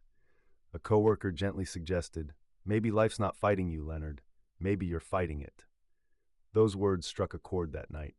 He sat in silence, realizing he had been clinging tightly to everything out of fear of what might happen if he let go. But in holding on, he had stifled his potential. The next morning he made a bold choice. He allowed the day to unfold without interference. When delays arose, he took a breath. When plans changed, he adapted. He didn't crumble, he grew. He found that his strength didn't wane when he stopped resisting, it expanded. The energy he once spent on control now flowed into clarity. Resistance is a habit, a learned instinct for survival, and just like any habit, it can be rewired. It begins with awareness, recognizing the tension in your jaw, the urgency in your breath, the fear in your thoughts, then choosing to soften. Tonight, reflect on where you're still resisting.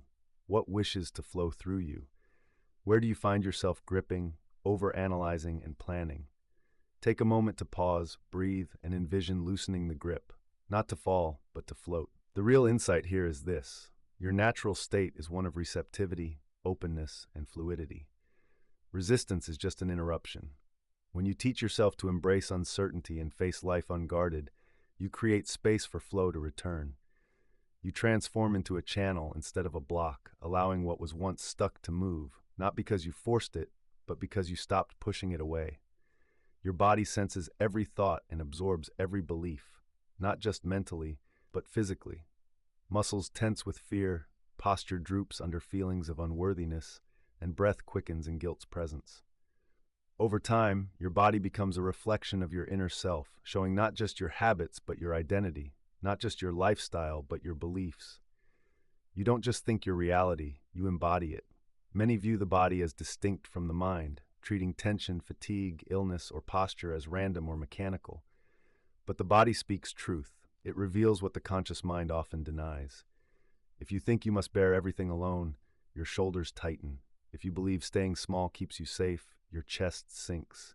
If you feel you can't rest, your body remains in a relentless state of alertness. Back in 1947, a woman named Ella Laner Dunn worked in a tailor shop in Cincinnati. She was quiet, dependable, and perpetually tired. Doctors found no illness or condition, just fatigue. Then one day, while being fitted for a new coat, the tailor asked her to stand taller. She tried, but something. Inside, she felt a resistance. It seemed foreign and unsafe. Later that night, she stood before her mirror and wondered, why does it feel dangerous to take up space? She traced that feeling back to her childhood, where being small kept her invisible, and in that invisibility she felt safe. The belief was buried deep, but her body remembered, building itself around that notion. Now, decades later, it was still echoing that story. Eleanor decided to try a quiet experiment. Each morning, she stood in front of the mirror and gradually adjusted her posture, not just physically, but energetically. She spoke aloud, "It's safe to be seen." Initially, it felt awkward, but with repetition, the discomfort began to fade. Over time, her energy shifted. She spoke more in meetings and began to laugh freely. Her fatigue lifted. Her body had received new instructions, and it responded. Your body is always listening, and it will continue to act out old beliefs until you allow it to embrace new ones. That's why change needs to happen not just in your mind, but also in your physical form. Affirmations are powerful, but embodiment speaks louder. Tonight, pay attention to your posture, your breath, your tension. Ask yourself, what does this reveal about what I still believe? Then take it a step further. Shift your stance. Stand like someone who trusts life, breathe like someone who belongs, walk like someone who is already free. The important truth is this: the body doesn't argue, it demonstrates. When you teach it new beliefs through movement, posture, and breath, it becomes your partner. You don't have to convince it, you just need to guide it.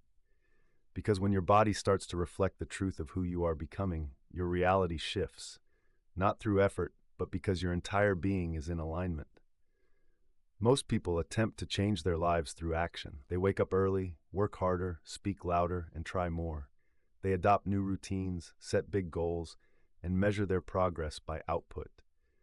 But if those actions aren't rooted in identity, they will inevitably fall apart. Not because the actions themselves were wrong, but because they lack belief to support them. This unrecognized failure lies behind many efforts. When you try to act without a corresponding identity, you end up sabotaging yourself. When your actions exceed your self-image, you create friction, trying to step into something you haven't truly claimed. You speak the words, but your body doesn't believe them. You make the move, but your subconscious clings to the old script. The result: sabotage and delays. You unknowingly create the very barriers you dread, not due to weakness, but because your inner self hasn't fully caught up.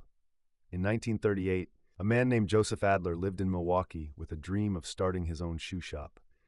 After years of saving, he discovered a space, ordered supplies, and opened his doors. Yet with each visitor, he felt small and nervous, like an imposter. He offered discounts before anyone asked and apologized for his prices, avoiding deeper conversations. Within 3 months, the shop closed. Years later, a friend asked Joseph what went wrong. He replied, "I never felt like an owner. I was just pretending." He had taken the necessary steps, but hadn't embraced the identity of an owner. The shop's failure wasn't due to market conditions. It failed because the man behind it still viewed himself as someone undeserving of success. Identity acts as a container, holding the energy that action builds upon. When you act in alignment with your actions matching your beliefs, you flow, attract, and expand. But when you act out of scarcity, insecurity, or desperation disguised as discipline, the energy behind those actions undermines the outcome. The key isn't to stop acting, but to take a moment to reflect before you act. Ask yourself, is this coming from the version of me that believes it's already working, or from the part seeking validation through results? When the doer shifts, the doing changes. Tonight, think about the actions you've been taking. Are they driven by your future self or by an old identity trying to validate itself? Choose one belief that your future self holds, an internal statement that feels just slightly out of reach. Begin to repeat it, feel it, and become it. Then take action, not to become that version, but from that version. The crucial insight is that action without identity will always feel like an uphill battle. But when your inner world aligns with your behavior, opportunities open, people respond, and results take off. Not because you've done more, but because who you are finally matches what you do. The foundation is established, the signal is clear, and life mirrors back your truth. Your body communicates before you even speak, conveying messages to the world, your subconscious, and the surrounding energy long before a word leaves your lips. Your posture announces your belief, whether you walk with confidence or hesitation, expanding or contracting. You're sending out a signal that creates momentum or resistance, opportunity or avoidance. The physics of posture goes beyond mere body language. It's about energetic alignment in motion. Many people believe posture is just about appearances, but it's actually the physical manifestation of frequency. Your shoulders, your spine, your gait, all of these reveal your inner state. When you perceive yourself as uncertain, your body withdraws. When you feel unworthy, you shrink. However, when you consciously adjust your posture, not out of vanity, but from an authentic sense of self, you start to reshape your reality. It's not about forcing change, it's about aligning with your true self. Back in 1934, there was a woman named Miriam Adler who worked as a clerk in a post office in upstate New York. She kept a low profile, spoke quietly, and often felt invisible. One day, she came across an article discussing body mechanics and confidence, and one line struck her deeply. The spine carries not just your frame, but your story. This idea resonated with her, prompting her to experiment. She stood a bit taller, held her head higher, and took deeper breaths as she walked. She didn't change her clothing or raise her voice, but a shift occurred. Customers began looking her in the eye, coworkers sought her opinions, and a manager invited her to join a planning committee. Within months, she received a leadership offer she hadn't even applied for. What changed? It wasn't her skills or knowledge, it was her posture and the new identity that came with it. She stopped walking as the person she used to be. Instead, she walked as if she already belonged in the spaces she once avoided, and those spaces responded in kind. Posture isn't mere performance, it's about embodiment. When you walk as if you're powerful, your body starts to believe it. As the body believes, the mind follows suit, and when these align, reality shifts. The world doesn't respond to who you wish you were, it responds to who you truly embody. Tonight, pay attention to your walk, your stance, and how you enter a room. Ask yourself, am I moving as the person I'm becoming or the one I'm trying to leave behind? Make a small adjustment. Roll your shoulders back, lengthen your spine, and breathe more slowly. Step into your kitchen as if it's your dream office and sit in your chair like it's a throne. The crucial insight is this: your body isn't waiting for your life to change. It's waiting for your permission to lead.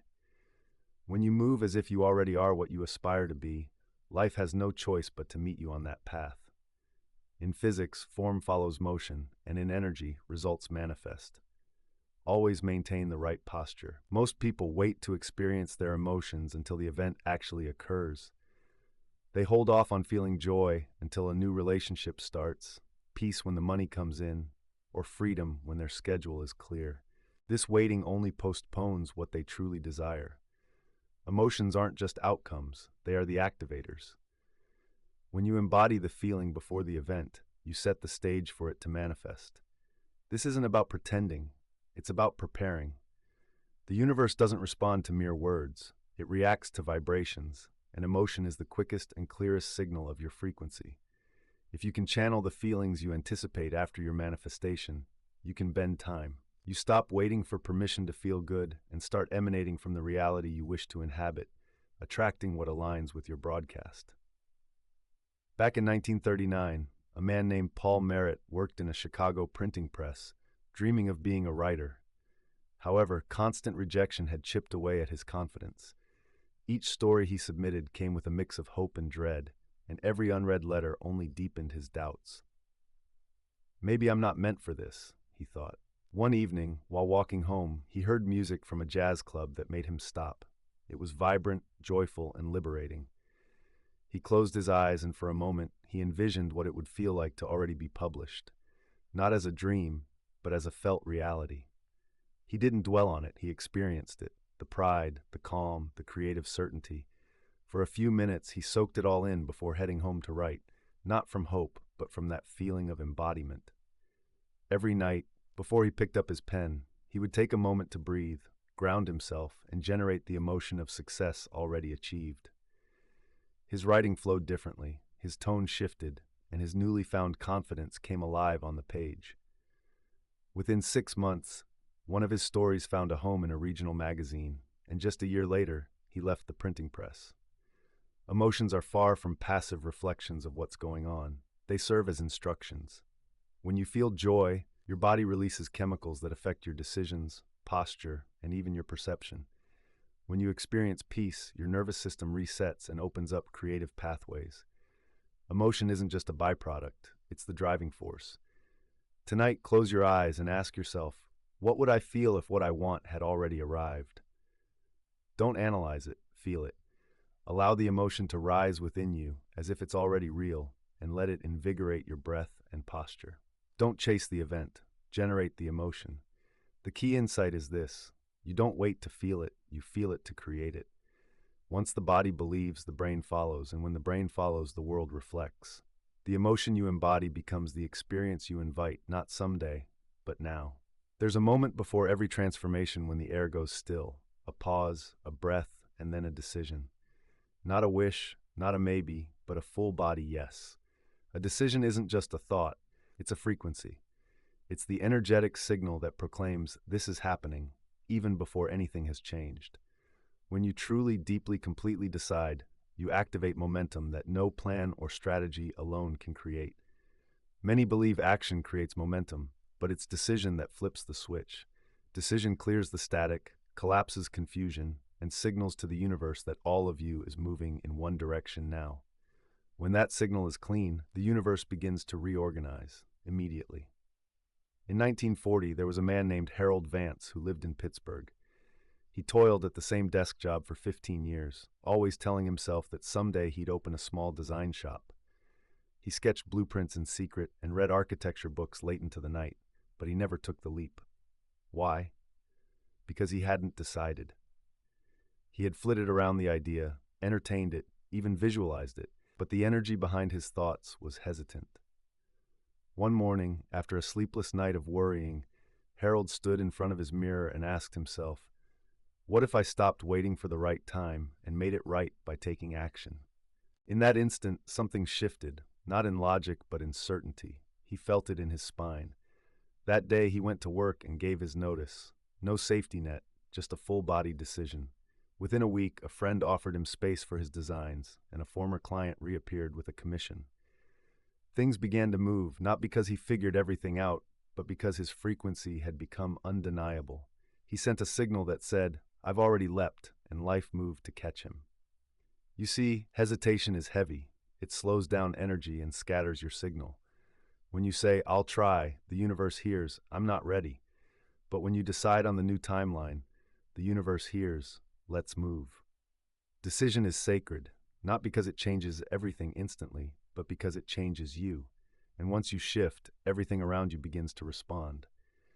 People begin to see opportunities and gain clarity, not because these chances weren't there before, but because you finally made a choice that opened the door. Tonight, ask yourself, what have I been circling, avoiding, or only partially committing to? What am I ready to claim without needing validation, proof, or hesitation? Then make a decision, not just in your mind, but in your essence. The vital insight is this: momentum doesn't stem from the world pushing you.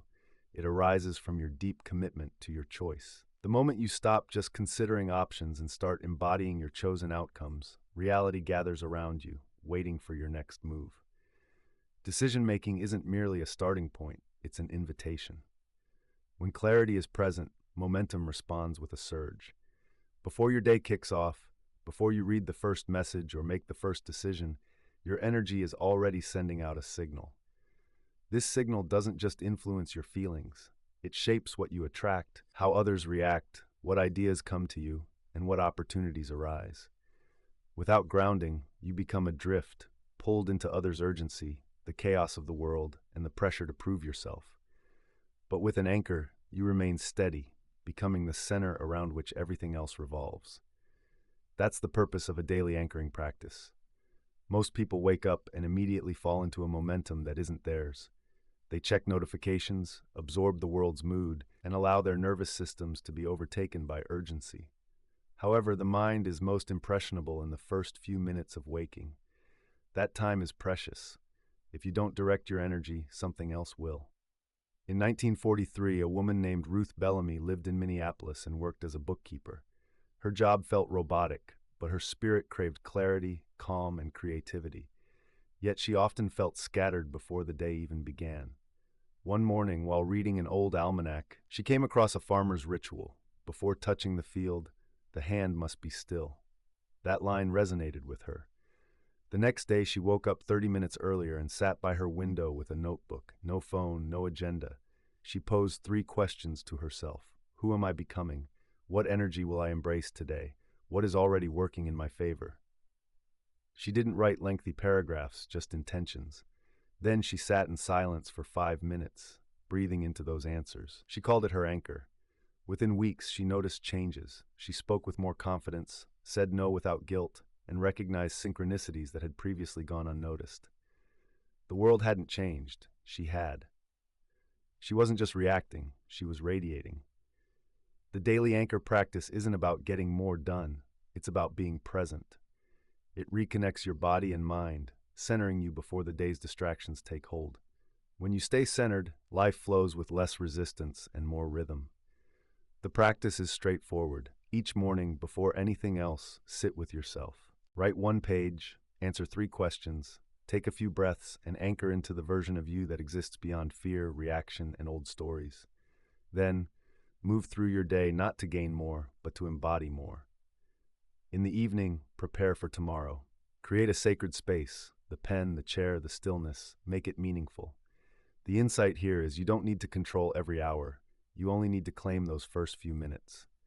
If you anchor early, the day's waves lose their strength and you remain steady, aligned, clear. The world responds not to how fast you move, but to the grounded signal you send out. Anchor each day, lead with intention, and observe how things unfold. The subconscious isn't changed by force. It doesn't respond to logic, timelines, or spreadsheets. It responds to rhythm, repetition, and emotion. What's done consistently, not just once with intensity. That's why rituals are so powerful. They skip the thinking mind and tap directly into deeper beliefs. When performed with intention, rituals become a kind of code, rewriting instructions in your subconscious where real transformation begins. You can repeat an affirmation 100 times, but without feeling and consistency, it won't have an impact. The subconscious doesn't listen to words. It tunes into patterns.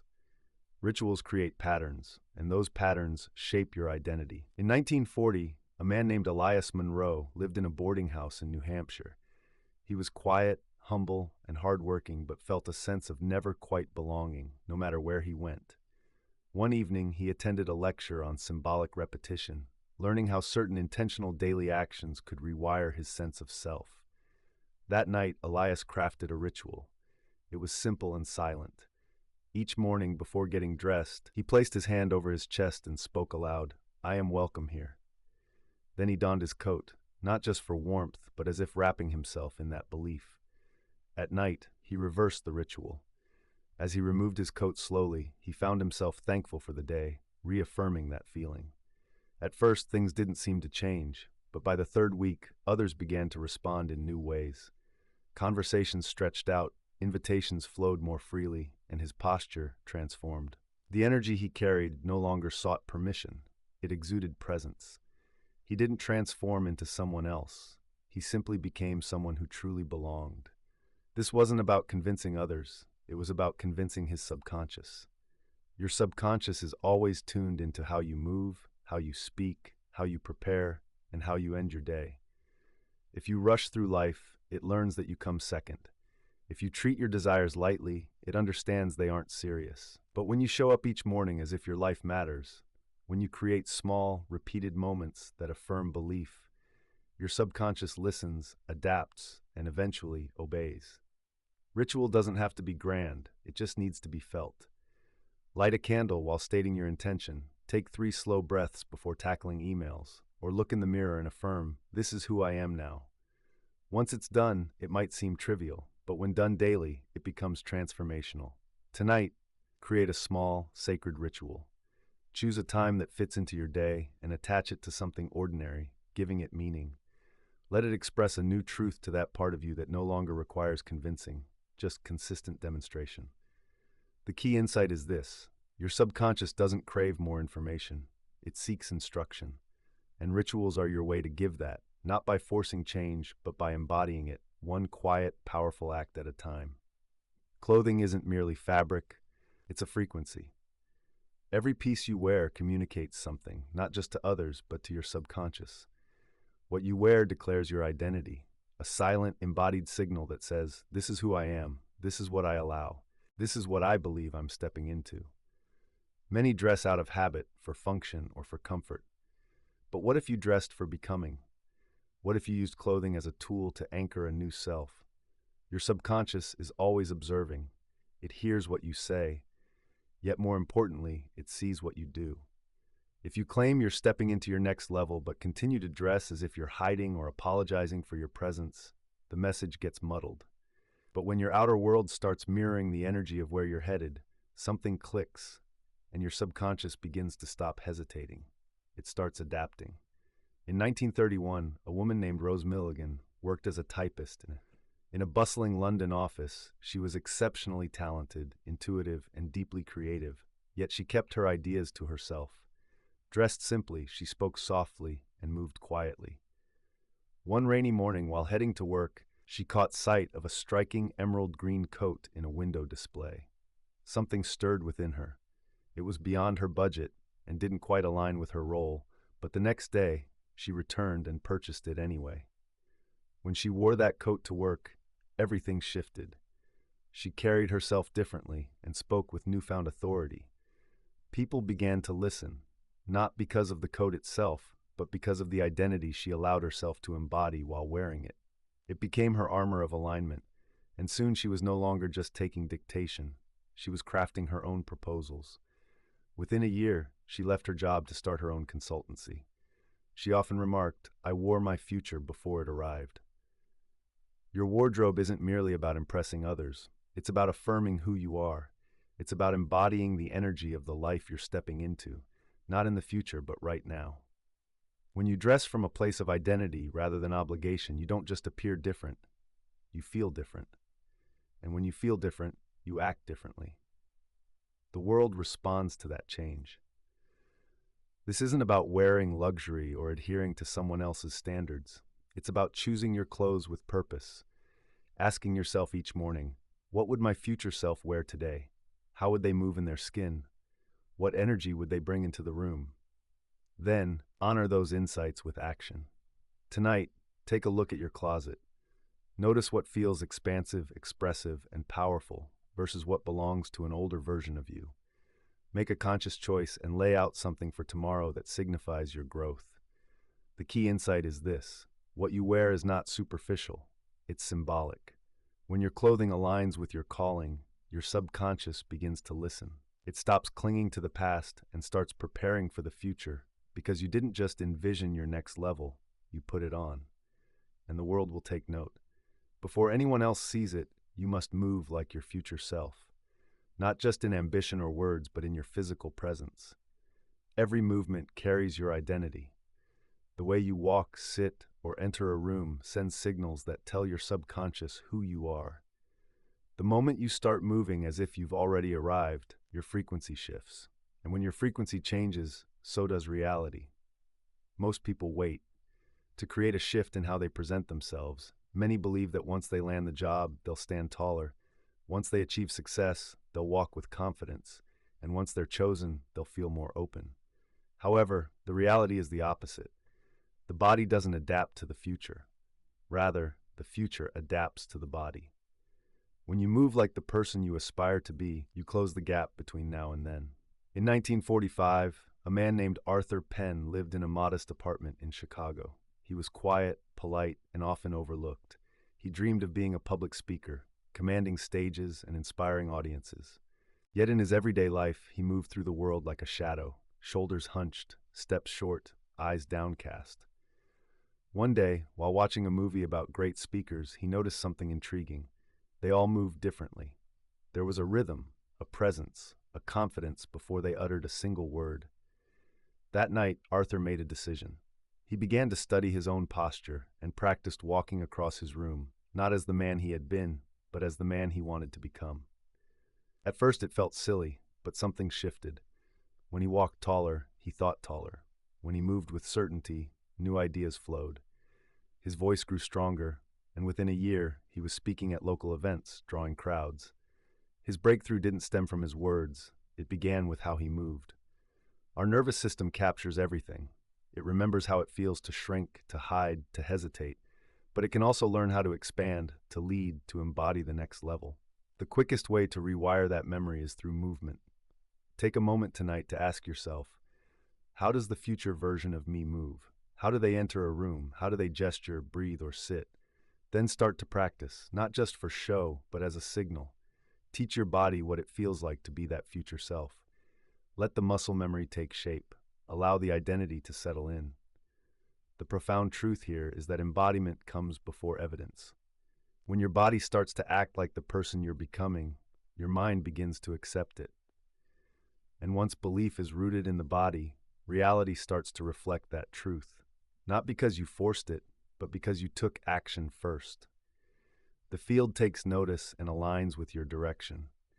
There comes a moment when everything clicks, when your thoughts no longer clash with your feelings, when your body aligns with your vision, and when your spirit no longer waits for proof. It's a rare and powerful experience. When thought, body, and spirit are united, the world responds, not through magic or coincidence, but because you moved first. Alignment is the most powerful state you can embody. It sends a signal so clear and stable that reality has no choice but to reflect it back. Most people live in fragmentation. They think one thing, feel another, and act from yet another place. They affirm abundance while embodying fear. They visualize success, but move as if they're still unworthy. They hope for love, only to brace for rejection. In that split, manifestation becomes weak, not because desire is wrong, but because the signal is scattered. Creation responds to clarity, and clarity comes from coherence. In 1936, a woman named Margaret Eloise lived in the hills of Tennessee. She longed to be a healer, a voice of wisdom and peace for others, but she struggled with self-doubt. Her thoughts said yes, but her posture said no. Her spirit whispered, yet her actions stalled. Then one spring morning, while walking a wooded path, she paused beneath a tree and whispered to herself, "What if I let them agree?" That moment became a turning point. Margaret began aligning her mornings to match her message. Her words slowed to match her breath, and her body stood taller. She ate mindfully and spoke with purpose, no longer separating the spiritual from the physical, the mental from the emotional. Instead, she moved, thought, and lived as one whole being, and life took notice. Within months, she was asked to speak at a community gathering and to lead a local healing circle. Opportunities began to come her way, not because she chased them, but because she became a match for them. People said she radiated something, but Margaret understood the truth.